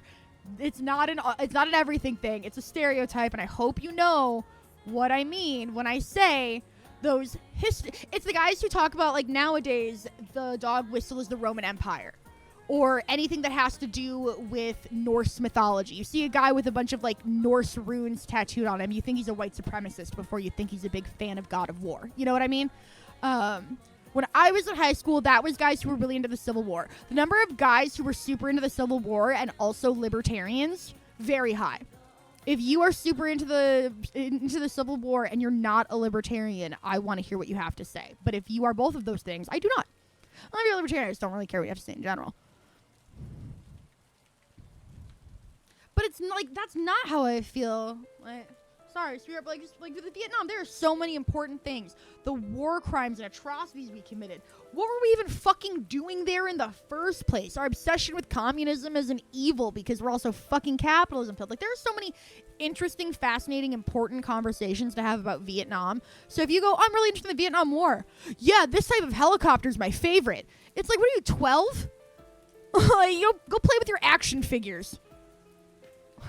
Well, America wanted the rubber, yes, and also America wanted to make sure that communism couldn't succeed anywhere, because if communism ever succeeds, America's fucked.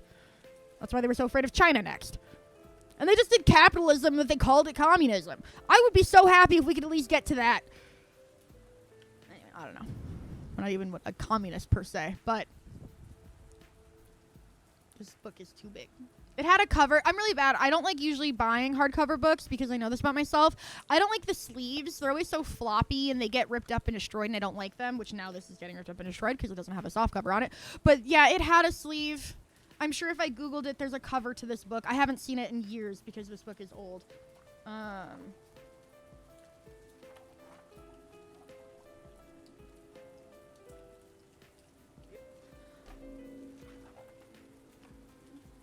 This is from 2008. I got this book in 2008. So this book is almost 20 years old, and it hasn't had a cover for almost all of that because I always take the covers off and then lose them. The helicopter guy community took a nosedive when the Kobe stuff happened. I don't trust helicopters. I don't trust helicopters, and I don't trust Cessnas. Little tiny planes that killed JFK Jr. and all those other celebrities. Can't fucking get me on a tiny plane. Nope. Let's see the cover of this book I haven't seen in 20 years.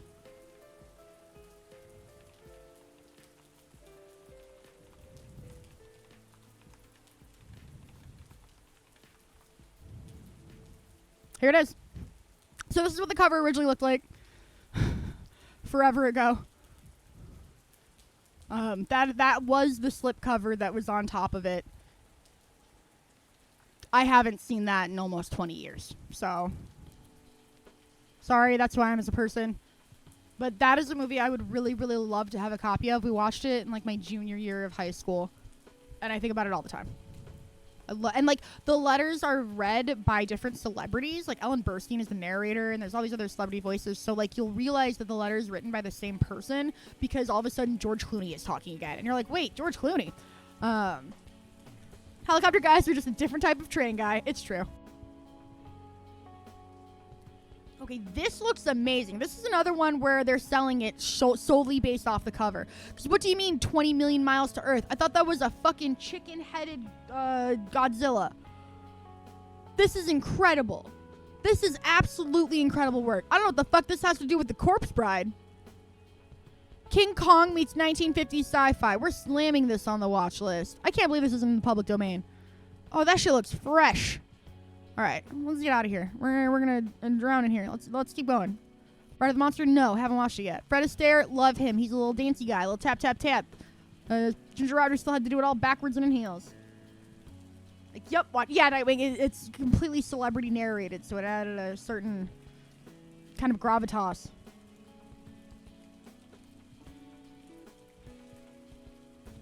Evan Costello can't be the Invisible Man. He's invisible. Duck Dodgers in the 24th century. I'm sorry, 24th and a half century. This seemed like such a fever dream of an episode, I guess you could call it, but you know what I mean. Like, God, y'all remember Duck Dodgers in the 24th and a half century? I grew up thinking that there were two Abbott and Costello meet the Universal Monsters movies, and going through this list and finding out there was actually like 8 has been very exciting for me. We should do a marathon of just all of them in a row.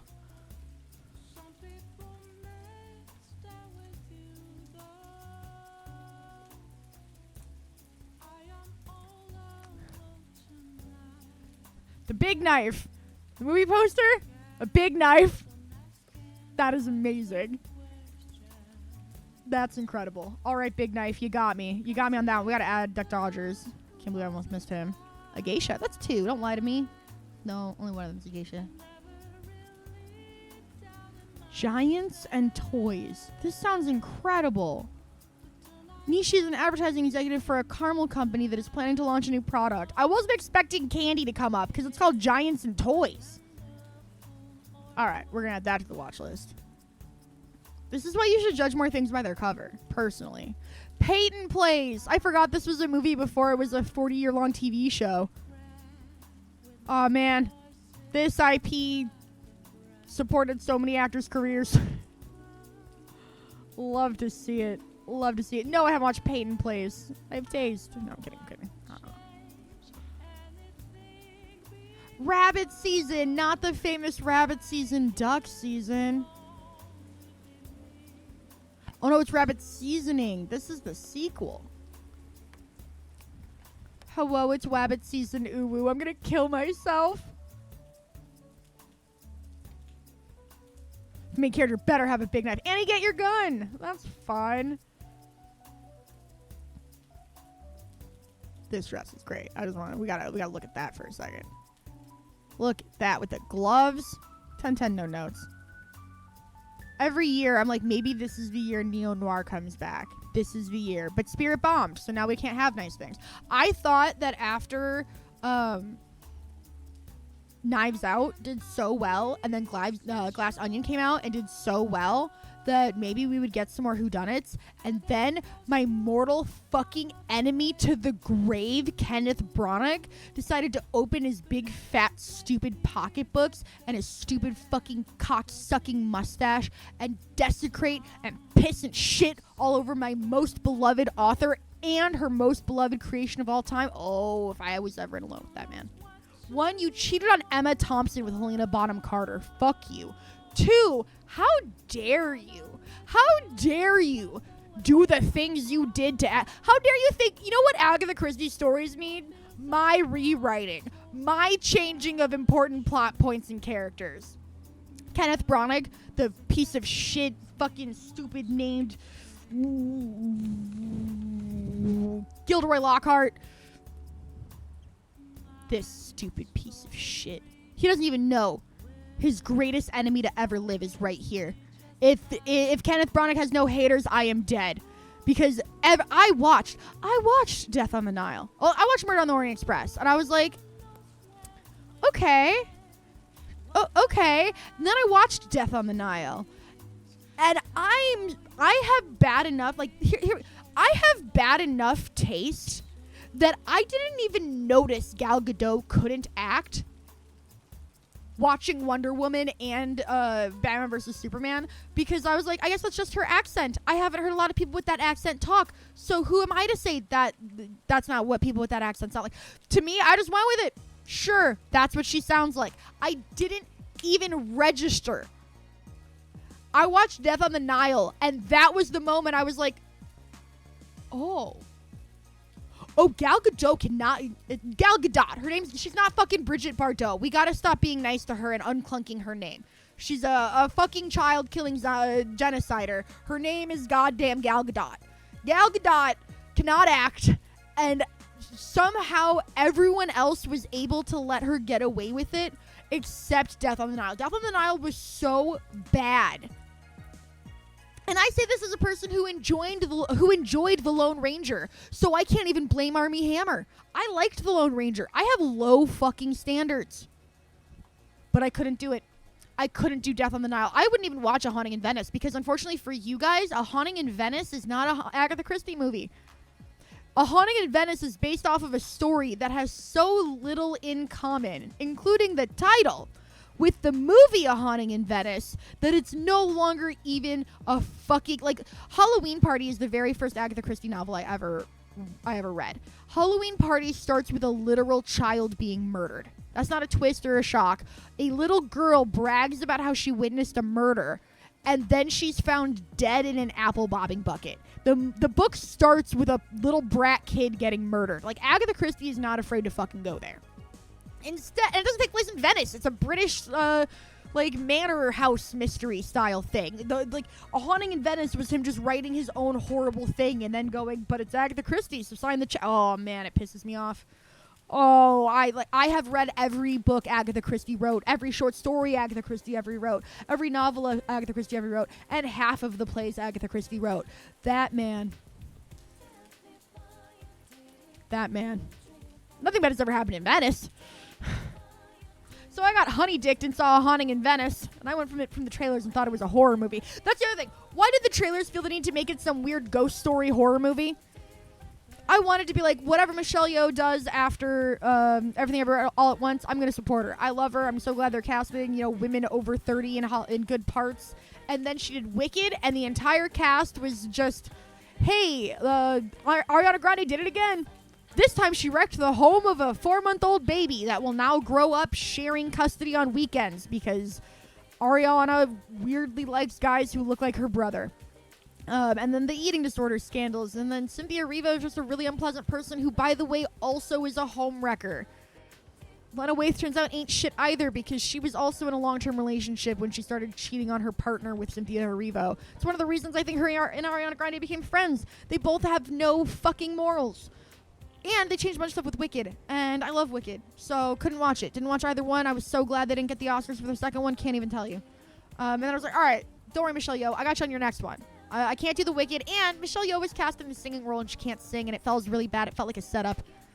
They gender swapped an anthropomorphic goat teacher character who has 2 important plot relevant songs And she can't sing. Anyways, that doesn't matter. And then she did this. And then Michelle Yeoh was like, I know. I'll do A Haunting in Venice. Kenneth Branagh's latest abortion. And I can't do it. I haven't seen it. No. Fool me once, shame on you. Fool me twice, I'm a dumb piece of shit for watching Death in the Nile. But I will be damned if I watch a third Kenneth Branagh Agatha Christie movie. I am so upset that we are not getting more whodunits and things of that nature. And I blame Kenneth Branagh making such bad movies. It's like, I think the shitty Agatha Christie movies are canceling out the Knives Out movies. And so it's just a wash on whodunits. Nightwing, I didn't know Ariana Grande was cast in the new Fockers movie until I was talking shit about Barbara Streisand, and I saw Ariana Grande on the poster, and I thought to myself, didn't even say out loud, what the fuck? When did Ariana Grande join this franchise? So, you know, we're all doing our best. I did know that they did, like, Little Fockers, which is, like, the little kids getting older, and apparently they're doing another one. Yeah, so they got Little... That was in 2010. Focker-in-law. That's it. This is the thing I saw. A former FBI hostage negotiator. Oh, so Ariana Grande, see, she has the same job as Robert De Niro, so she'll be able to go tit for tat with him brain-wise. I don't believe Ariana Grande's ever had a thought, so that's not going to really work out. And Blythe Danner released Gwyneth Paltrow onto the world, so honestly, she has a body count that we need to hold her responsible for. I'm tired of pretending she's harmless. I'm tired of pretending Jim Carrey wasn't the father of Jenny McCarthy's unvaccinated children. Jim Carrey has autism. Jim Carrey's children have autism because there's a genetic component. And instead, he allowed Jenny McCarthy to both not vaccinate their children and spread some of the most insidious evil propaganda that literally has a child body count on it. Just as a fun fact, if you're wondering why as we get into more recent movies, I'll be very mean to Jim Carrey, that's why. Fuck Jim Carrey in this house. Also, when I was a child, I saw Cable Guy Too Young and it scared me really bad. Anyways, here's Gidget. Isn't she cute? Sandra Dee. Look at me, I'm Sandra Dee, brimming with virginity. Yeah, like that? I'm Stalker Channing now. Pretty cool. Santa Claus animated film I've never seen just because it came out 50 years before I was born. Not 50 years before I was born. Trace Below is so funny. They are all. It's MST3K, but Crow's especially hitting dinger after dinger. Okay, so this was ended up being an MST3K episode. Just to show, like, it's been added to everyone's MST3K list. Can you look at other people's lists? So, like, yeah, that's right there. That's my question.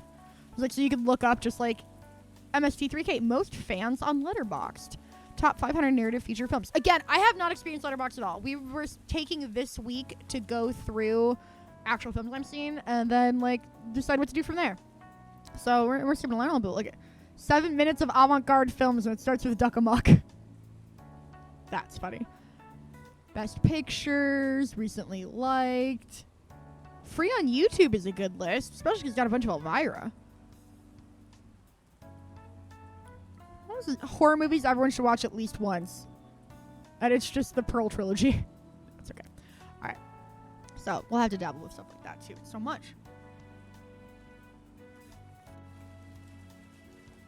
I will also say, most trailers kind of drop out of nowhere. No matter when a trailer drops, it's very rarely like, oh yeah, I was expecting this trailer. But I don't follow, like, movie news much, so maybe there are people who are like, yeah, we knew this has been in production and we were expecting the trailer any week now. So maybe that's just a me not being in the industry, not being in the biz, not being in the space.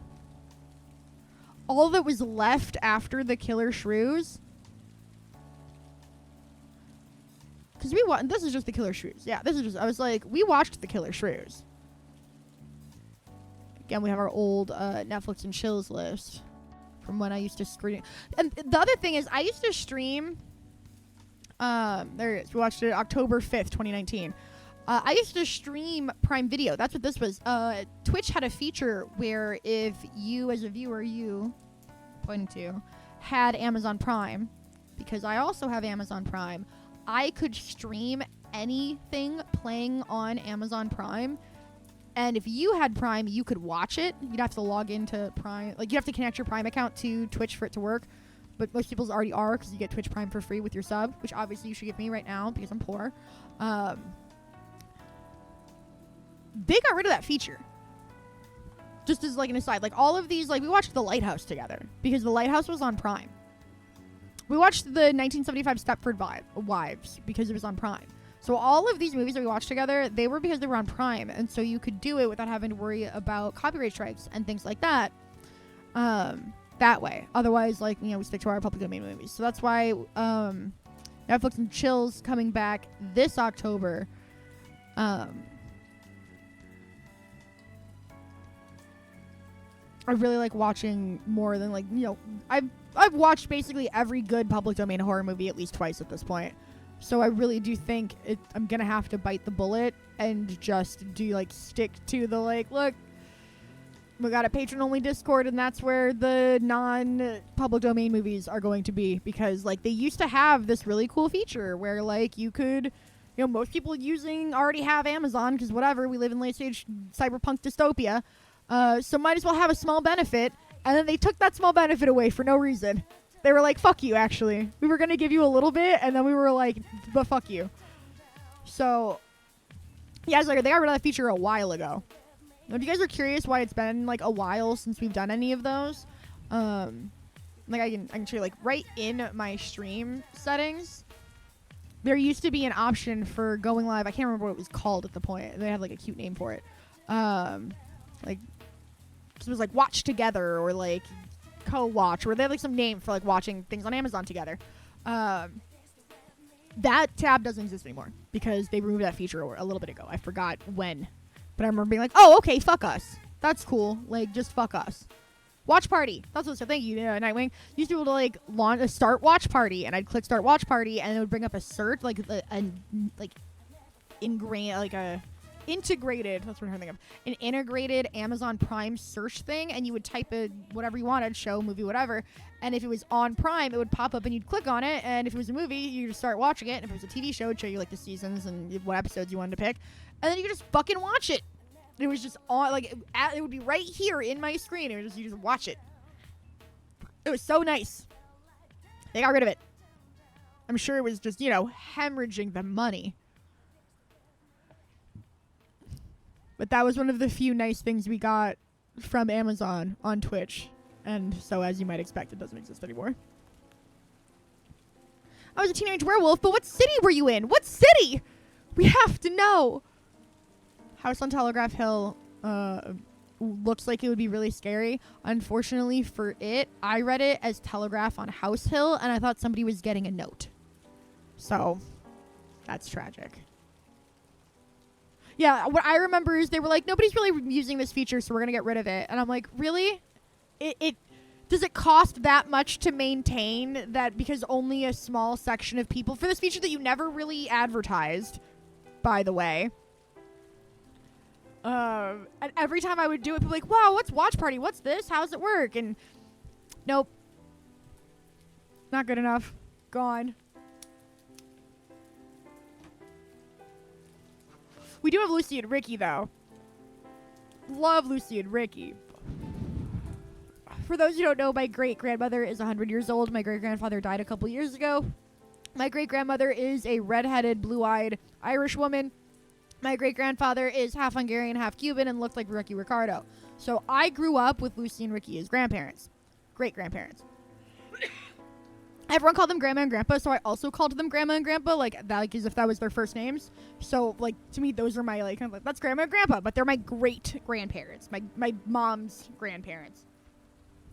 I just had different nicknames for my own grandparents, so Grandma and Grandpa were available as names, and that's what everyone called them, so now it gets really confusing when I talk about them. But I love anything Lucy and Ricky. Well, specifically Lucille Ball and Desi Arnaz. They're not always playing Lucy and Ricky. This is Tacy and Nikki. Legally distinct. Tacy and Nikki instead of Lucy and Ricky. It's very funny. Which because his name's Desi. It's not like his name. Anyways. Just love seeing him. I think a lot of people, because she's so goddamn funny, don't really appreciate how truly gorgeous Lucille Ball was, too, by the way. Like, look at this woman. This woman was beautiful. Also, Lucille Ball was the reason that we have Star Trek.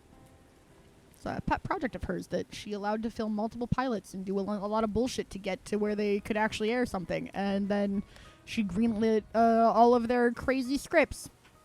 Like, a black woman and a white man kissing. That's all you see. Pretty cool. She had a very large production company, Desilu. Get it? Desilu. Another Abbott and Costello meet. Damn, there's so many of these. Remember the Shaggy Dog? That's also a remake. I don't remember Donald in Mathematic Land, which is a shame because it reminds me of the Phantom Tollbooth, and that was my exact style. Fucking loved the Phantom Tollbooth. Ooh, we have a review from Branson Reese. A classic of the teachers dealing with some shit in their personal life, and so they wheeled in the TV genre. Yes. There must have been an epidemic of divorces among teachers in the late 90s and early 2000s, because I know this thing inside and out. That's incredible. Now we know. Branson Reese is my age. I'm going to say our age, but I don't fucking know you. We watched The Screaming Skull. Do you remember? It had some really great special effects. And by great, I do mean hysterical. It's literally like a plastic skull ripped off of a Halloween skeleton on a visible string. Just like, so funny. Love this. Oh, we got a review. Loved the William Castle. Oh, also for our new people here. Yesterday when I created my Letterboxd account, I keep finding review, like the top popular review would be by this person named Branson Reese. I do not know this person, but their review was so good, I immediately followed them. And so now, they've watched a lot of movies. Every time I click on a movie, we get really lucky that we might have a review from Branson Reese, and we got one again. Loved the William Castle opening where they say that the ending is so surprising that the producers will pay for the burial of anybody who drops dead from shock. You can tell they weren't too concerned about needing to follow through on that. Can't say I blame them. A little like offering to pay for the funerals for anybody who dies of fright during Kiki's delivery service. That was one of my favorite things about the house on Haunted Hill. It has like a stop for, anybody with a squeamish stomach. You should leave the theater now. I'm looking at 3, 2, 1. Amazing. But yes, Screaming Skull is in the public domain, so we have streamed this right here on twitch.tv multiple times over the years, and I know we'll do it again because it's funny every time. So Screaming Skull is one of those classics that just stays in rotation because there's just something about it that's really funny. Plan for Planet X. What's our X movie that I kept mistaking for Dr. X? Oh, The Amazing Mr. X. That's what is that, the 60s? 1948. We must have already clicked it. Let's make sure. Where's my films? Do I have the Can I just search?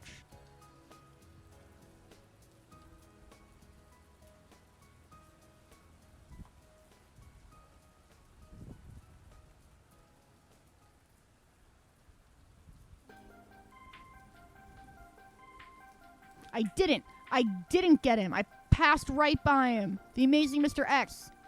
Oh, we were still in the we're in the 1950s now. Why is my letterbox dripping blood because I picked the horror category? Oh, no! Oh, no, what the fuck? Oh, that's spooky.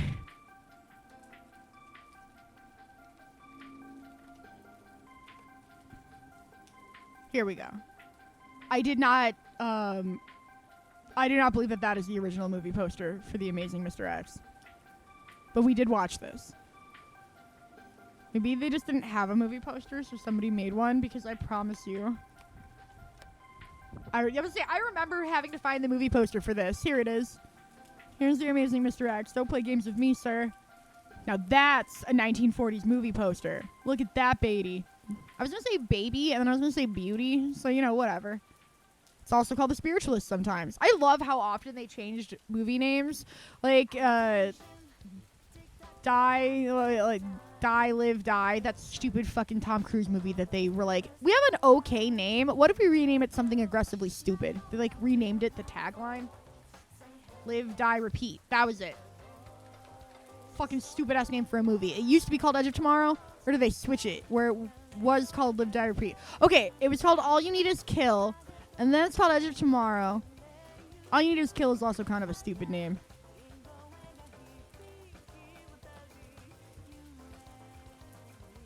Yes, Edge of Tomorrow was rebranded Live, Die, Repeat.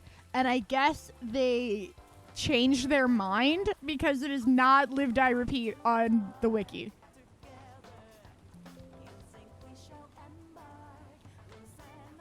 Okay. I'm wondering if they'll Live, Die, Repeat. Warren decided to use that just as a tagline. And then they kind of... This released a new edition retitled Edge of Tomorrow. This movie changed names so many fucking times. What the hell? Anyways, that is a running joke now, but in Hollywood back in the day, that's just how movies were. Maybe it's got 6 titles you gotta remember. That's your business. Oh, here's the one we found. Maybe this is a... I read that as Brigitte Nelson, and I was like, I don't think she's that old. There you go. This... I don't know, this is giving such hard, like, early 2000s. I don't know why. It's giving the crazies. That's what I'm feeling. You guys remember the 2008 remake, The Crazies? The height of the everything has to be a fucking zombie movie craze? That permanently burned me out of zombie movies forever. Wait a minute. So I found out, I saw this little kitty in another short from the 40s. I didn't realize there was a whole set of these, like, look, he's like, oh, love this guy. I remember not liking these two as a kid because the kitten was too cute, like biting down into a chocolate chip cookie and getting a raisin. But now I see the truth. The kitten's cuteness is a weapon to bludgeon Mark Anthony with over and over for the crime of being a bulldog in a cartoon.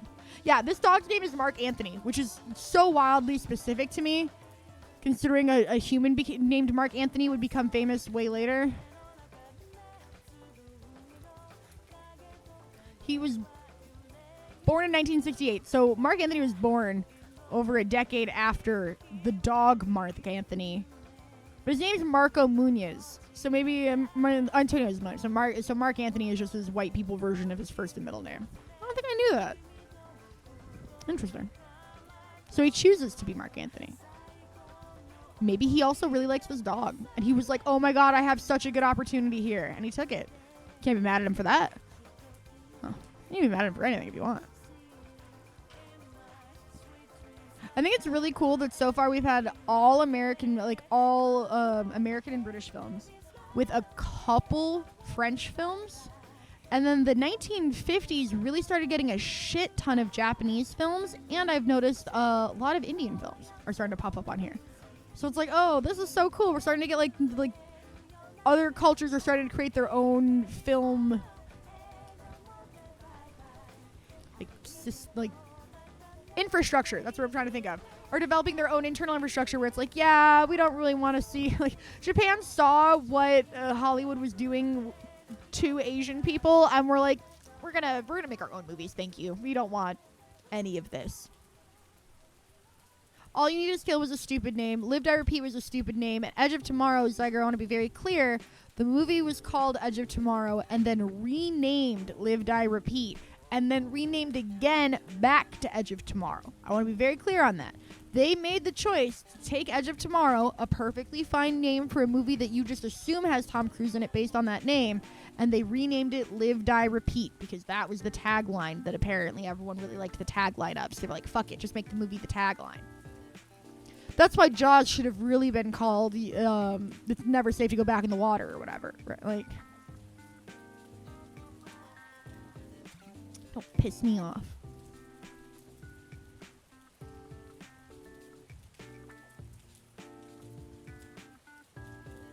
It's weird because there are so many movies from the 50s that I know I've seen, but you have to go through a lot of movies that I'm like, wow, I've never even heard of this. Like, we just got to the Red Badge of Courage. Way of a Gaucho has been seen by more people than the Red Badge of Courage. The Alligator People has been seen by more people than people who saw the original Dunkirk. You know? Sometimes I'm looking through this and I'm like, wow, oops. Sometimes I'm looking through this list and because it's an order by popularity, and I'm like, there's a lot of things that are... We got our first Roman Polanski joint. I watched Rosemary's Baby, and it's one of those things where looking back after a million, oh, what if Satan was the dad? It's not like that special. I'm sure it was actually really good when it came out. It's pretty, like, when I watched it, I'm like, this is pretty good. but always in a like, oh, that is like, I don't have to any other way other than, so that's all. Oh, okay, that's it. Like, if that emotional reaction makes sense, but they're just like, oh, that's all it is. Okay. All right. And he got to get away with how much rape? Because of how good this is? Oh, I didn't really think it was child sexual assault good. But, like, I know he had a hard life, so I guess he gets a pass. Like, it's just so weird interacting with anything involving Roman Polanski. I keep a list in my head that constantly grows of actors I don't fuck with because they've worked with Woody Allen and Roman Polanski. Sadly, Vicky Cristina Barcelona means that Scarlett Johansson is dead to me. And Penelope Cruz and her beautiful husband. Sorry, you shouldn't have been in fucking Vicky Cristina. Like, imagine working with a fucking pedophile, and it's to create the super important cinematic masterpiece that is Vicky Cristina Barcelona. Don't piss me off. That's how I feel about that. Anyways, everyone remembers Matador Does, Matador Bugs. Everyone remembers Robin Hood Daffy, which actually apparently is a Robin Hood Bugs. I don't remember that one as much. I remember this one with the little Porky Pig Friar Tuck. Grace Kelly. Speaking of Alec Guinness. He's a baby. That's so cute. Oh, that's fun.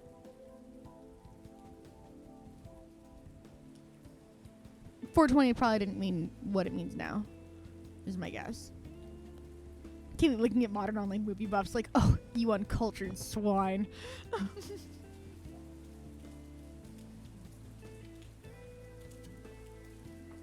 right. Like another 1984, but this time they use the words instead of the numbers, so it is different. My favorite song from Persona 5 is the Rain version of the vocal version of Beneath the Mask. And that sucks because when you like one version of the 9 versions of a song the best, it's always like, oh, it's Beneath the Mask. Oh, but it's not the Rain version. Oh, it's Beneath the Mask. Oh, but it's the instrumental. Like, which are, again, good. That's the problem. It's like, you're never like, oh, man, I hate this song. It's always just like, oh, damn, I was hoping it would be this version. So I don't know what you guys' favorite Persona songs are, but for Persona 5 specifically, my favorite Persona 5 jam, and it is not close, is the Rain vocal version of Beneath the Mask. I think that shit slaps so hard. I was going to say for no reason, but the reason is that it's Persona music. So there you go. I think I might be bold. We're at page 13 right now, and I'm clearing it out. If we don't recognize anything on 14 or 15, I think I'm going to switch us to the 1960s. The brain from Planet Arouse? I don't want to miss any of these. Science fiction's most astounding story. An evil alien brain bent on world domination takes over the body of an atomic scientist, while a good alien brain inhabits the body of the scientist's dog. Oh no, I think I'm going to have to see this. And waits for an opportunity to defeat the evil brain. I do wonder under what circumstances a biological organism would evolve into being nothing more than a floating brain with eyes. There it is. The scientists in this movie never touch on this issue once. Alright, we're putting that in the watch log. Holy shit, that's incredible. The lasers are shooting down a plane. That violin solo from P4. Oh.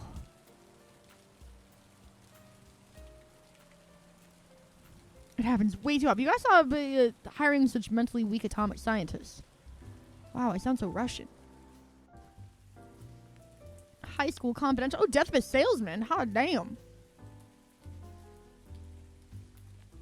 I don't know if... Oh, this is the one where he does the monster's hair. He's got like the little ointment thing.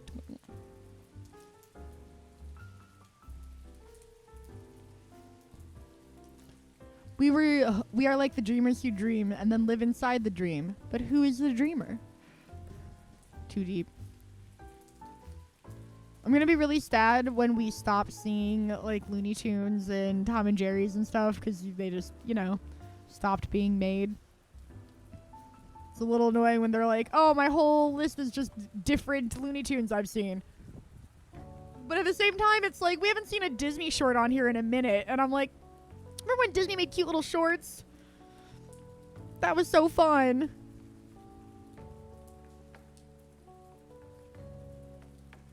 Holy shit, waiting to get this far just to see this first Speedy Gonzalez? That's why you can't give up too soon. I have not engaged with Zorro in any capacity, and which is surprising because I love Catherine Zeta-Jones and Antonio Banderas, and I still don't think I've ever seen the remake from my generation. And I was a big Batman guy. I don't know, I think the fact that he was on a horse felt really limiting, and the fact that he used a sword felt very limiting. I was like, you should use a gun. So I just never got there. Just couldn't get there with him. I was like, you're just using a sword? Somebody could just shoot you. So, oops. Also, we have the new... This is my hot take. I didn't like this animation. I feel bad. Because I like Fred Quimby, but they switched to, like, whoever animated this version. Because they have the very clear Chuck Jones animation style and the Frigg animation style. And then this one I never liked. This was my only, like...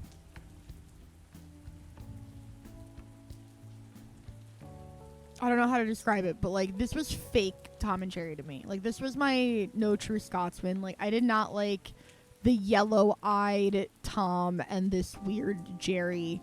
Also, Jerry would have this cousin here with, like, the bowler hat and a dress, and he was really mean and scary, and he was, like, a gangster. So, like, yeah, I did not like this style of Tom and Jerry. That was always the one when Tom and Jerry was on. I was always hoping it wasn't going to be that Tom and Jerry. I was always hoping most for Chuck Jones. That was my boy. Love me some Chuck Jones. I don't remember Bugs Bunny ever helping an adorable little penguin in a top hat. I fucking love a little adorable penguin in a top hat. That's why I love Tuxedo Sam so much. Wow. Fascinating. Nighty night, Bugs. This short will always make me sad because Nighty night, Bugs was the last thing I said to Bugs Bunny before I shot him in the head execution style. Oh no. Zyger, the Pokemon shorts from before the movies, I enjoy better than the Pixar shorts from before their movies. And I'll tell you why. Because Pikachu's Vacation, one, got to let you see Gen 2 Pokemon before Gen 2 was revealed. And two, was so, like, it reminded me almost of, like, the old cartoons. But I loved it because no one could talk. There was no, like, English. It was all people going, Pika Pika, and Snubble Snubble and shit. You can never shoot Bugs. He's made out of rubber. I think you can shoot rubber. Like, pretty sure cops shoot out tires all the time. That's like one of the things you can do with rubber. They can't stop you from shooting the rubber.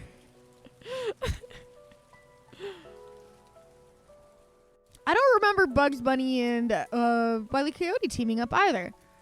Wiley could not handle a bird, so I personally feel like that's a little cruel to make him go up against Bugs. Like, that's just being mean. Like, come on, he already has it bad enough. You're gonna put him against Bugs Bunny? Why are you torturing this poor coyote? It just wants to eat. It's not its fault about where it lands in the food chain. It's gotta get a bird, or it starves. I don't remember Dripalong Daffy either.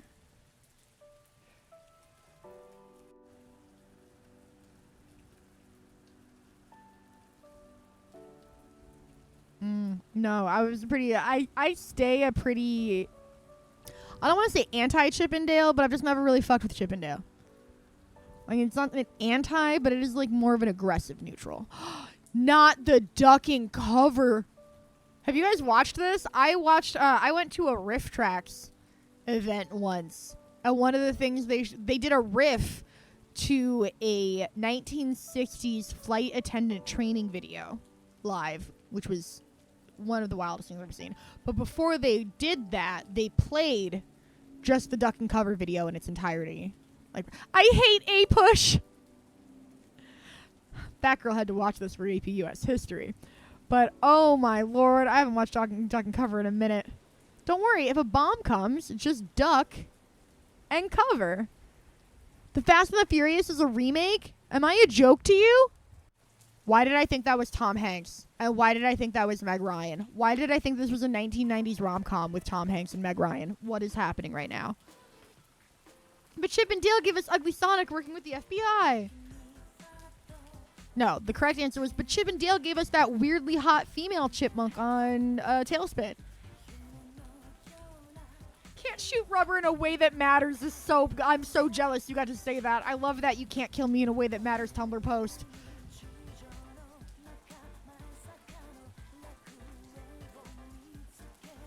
This is about stealing a woman's Jaguar. Madeline. Nominated for the 1952 Oscars. Before we had the 1990s cartoon, there was Madeline. One of the reasons I wasn't a Disney Channel kid is because the cartoon Madeline didn't appeal to me. Because Madeline was a rich kid going to boarding school. Because to me as a kid, you had to be rich to go to boarding school. I've since learned that apparently in the UK, boarding school can be like cheaper than regular school. To me, boarding school meant rich. So I was like, man, fuck this little rich kid who gets to have main character syndrome at her school where everyone is supposed to be equal, but fuck you, Madeline's the main character. For some reason, I really did not like Madeline. I have a very strong amount of, not class consciousness in the traditional sense, but in the sense of being very conscious of class. And by that, I mean I've always had a deep fear of being around rich people. I once tried to date an upper middle class guy. And because I was like, they're not even like rich. Yeah, they live in a nice house in the nice suburb of Chicago, but like, they're not like mansion rich. They're like, you know, a large 4-bedroom house rich. They drive Lexuses, not Bugattis, right? Like rich, but not like rich. And he was so disconnected from the concept of what actual like struggle is. And I realized I was like, you people are just a different breed.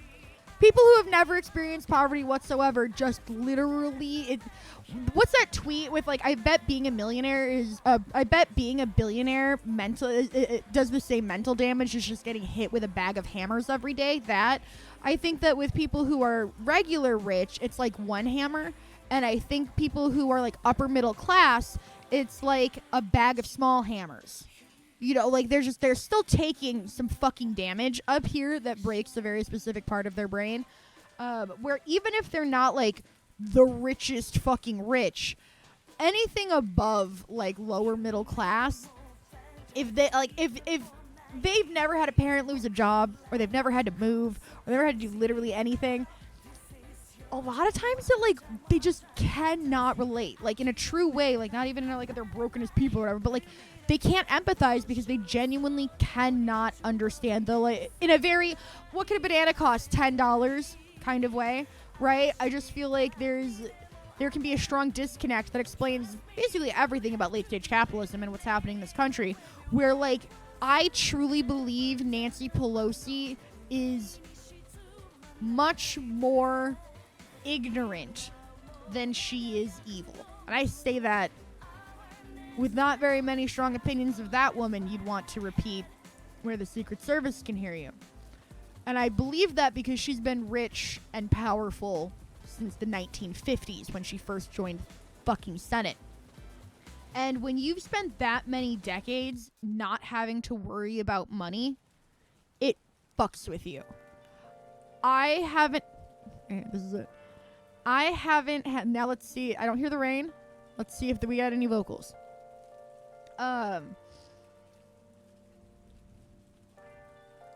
Should be after this. I don't know, like I feel bad, but it's just like you don't understand reality. I've caught myself where like I have $5 for food for the week poor. Like when I was in my 20s, I was got the lights turned off poor. I was poor. We did get the vocals at least, which is the best part. I have found myself realizing that it is so much easier to spend amounts of money that I would dwell on for days without thinking so much.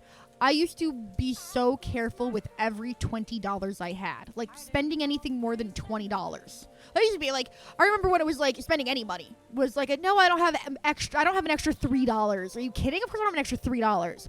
And then it was, no, I don't have an extra $10. I got an extra like $3, but I don't have an extra $10.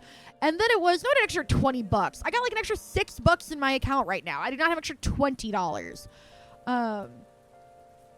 And messing it up, or not even messing it up, just like you did it all and like, I don't know, taxes are higher, or it was colder than you thought, and you learned how much, like, oh, my electric bill is usually this much, but you moved in the summer and you weren't using the heat, and now it's winter and you're freezing to death, you're turning the heat on, and now your electric bill is a little bit more. Nope, it's double. You know, like shit like that. Like so many things that just happen. You pop a tire on the way to work, and now you have to spend $100 on a new tire. Hope you have. I remember $100 might as well have been $1 million. You know what I mean? When you are so poor that $100 is just as impossible as $10,000. Right now, if I had to pull $100 out of my ass, I could do it. If I had to pull $1,000 out of my ass, you might as well just kill me, right? Like that's where I'm at. There are people who right now, if they had to pull $1,000 out of their ass, it might hurt, it might deplete their savings, whatever, but they could do it. They'd be like, oh, damn, that sucks. Like, I don't want to do it. That sucks. But they physically could. But if they needed to pull $10,000 out of their ass, they couldn't do it, right? That's like $10,000. That's money. That's like that's more than what's in my savings and checking combined. Like, I would have to figure. I'd have to sell something. Like, right? And then so like it goes up in stages, right? I think about that a lot. Like, what stage is it where it's like, you expect me to have X extra dollars? Is your line? And I've realized that mine has gone up, and I have to be careful because when your line is $100, it's hard to remember other people's are 10. And a lot of people can understand, like, oh yeah, I've been on the lower end where somebody like, where you have a richer friend or a friend with a better job than you, and they invite you to a restaurant, and then you look at the prices. And you're like, oh, did somebody get married? What the fuck is this? But it's just like I just want to try this place. It's a little pricey, but like no big deal. And you're like, I have to redo my entire budget for the week because I wasn't planning to spend this much. Like, you've been like that person. It's hard to keep that perspective when you become the other person.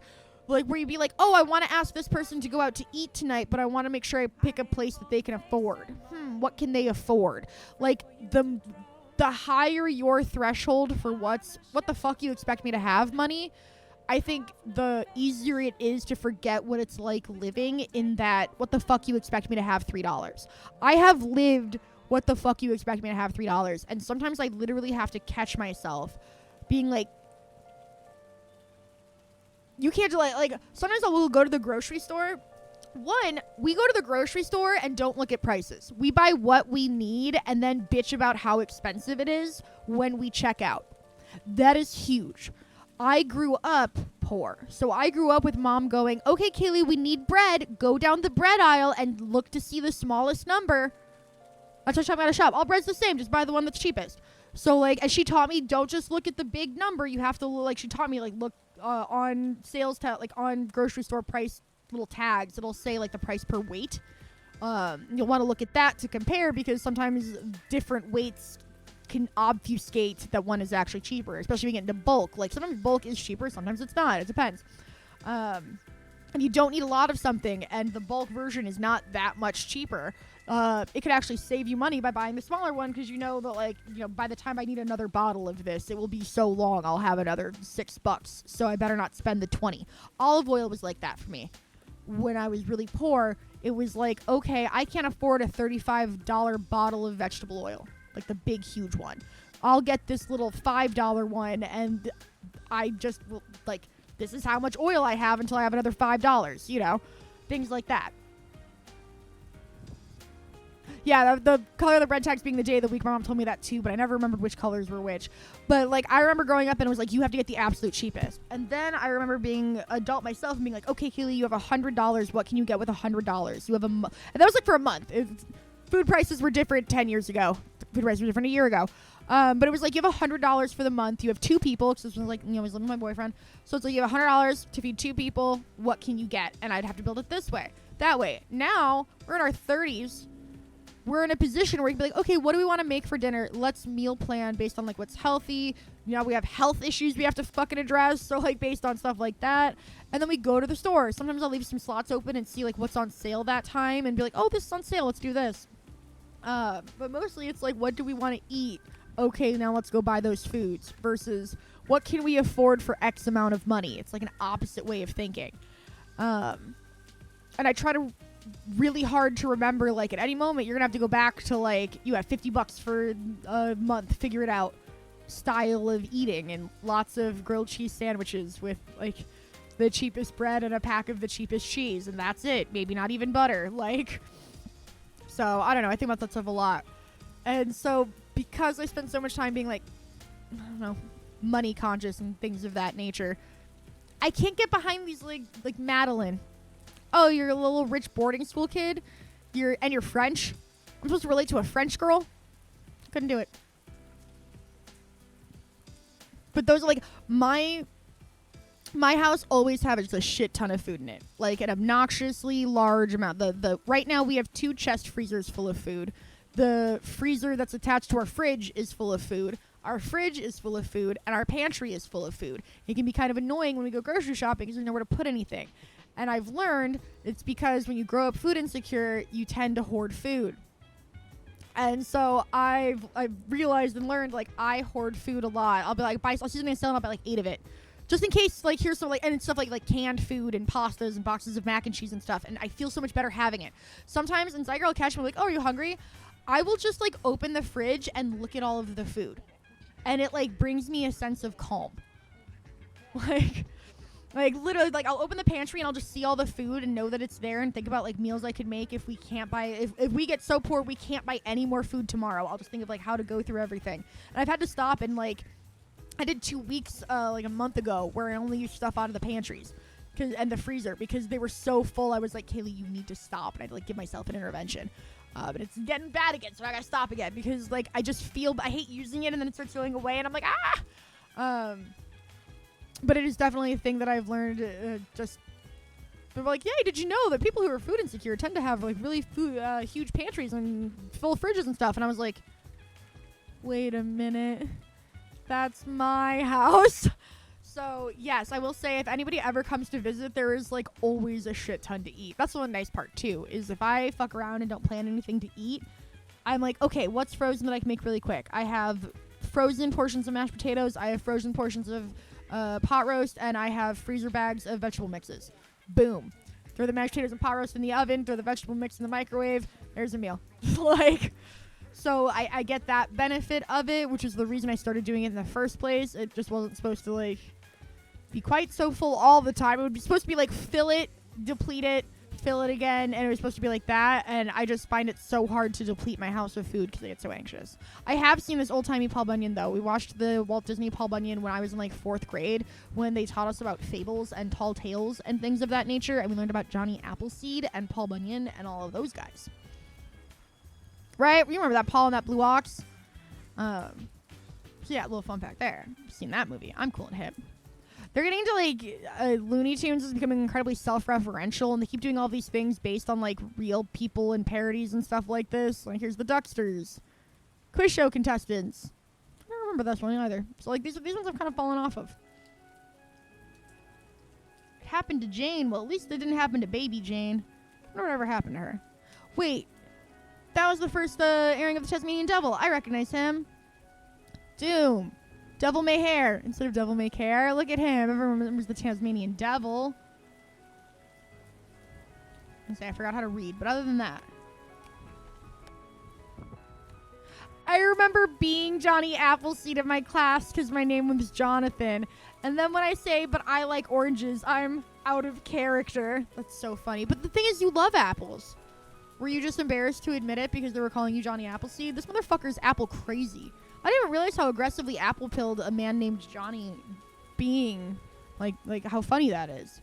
Yeah. You apple loving fuck. Okay. Oh, we are getting a little rain now, though. I love the rain sounds. We are getting near the end. Look, Tom and Jerry do a baton maestro thing, which I do remember this episode. And then Bugs does one, like, right after. 3 little bops. Very funny. Okay, maybe not right after. They're 9 years apart. But the point still stands. Took them 9 years to animate that. Alright. This is page 20. This looks like the house from Alice in Wonderland. What is this? A small house that's trying to compete with progress in the encroaching press of the big city.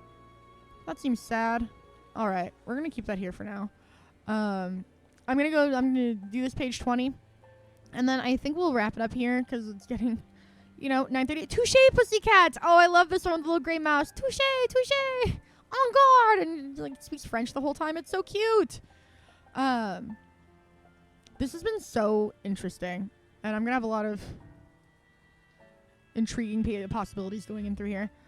We're gonna see how quickly I can get shit together, because again, we're going to be gone Wednesday through Sunday next week, and that makes me think I'm not gonna have time to stream like Monday or Tuesday, but I would love to sneak some in so we could do the 1960s instead of having to wait. Otherwise, we'll pick it back up with the 1960s.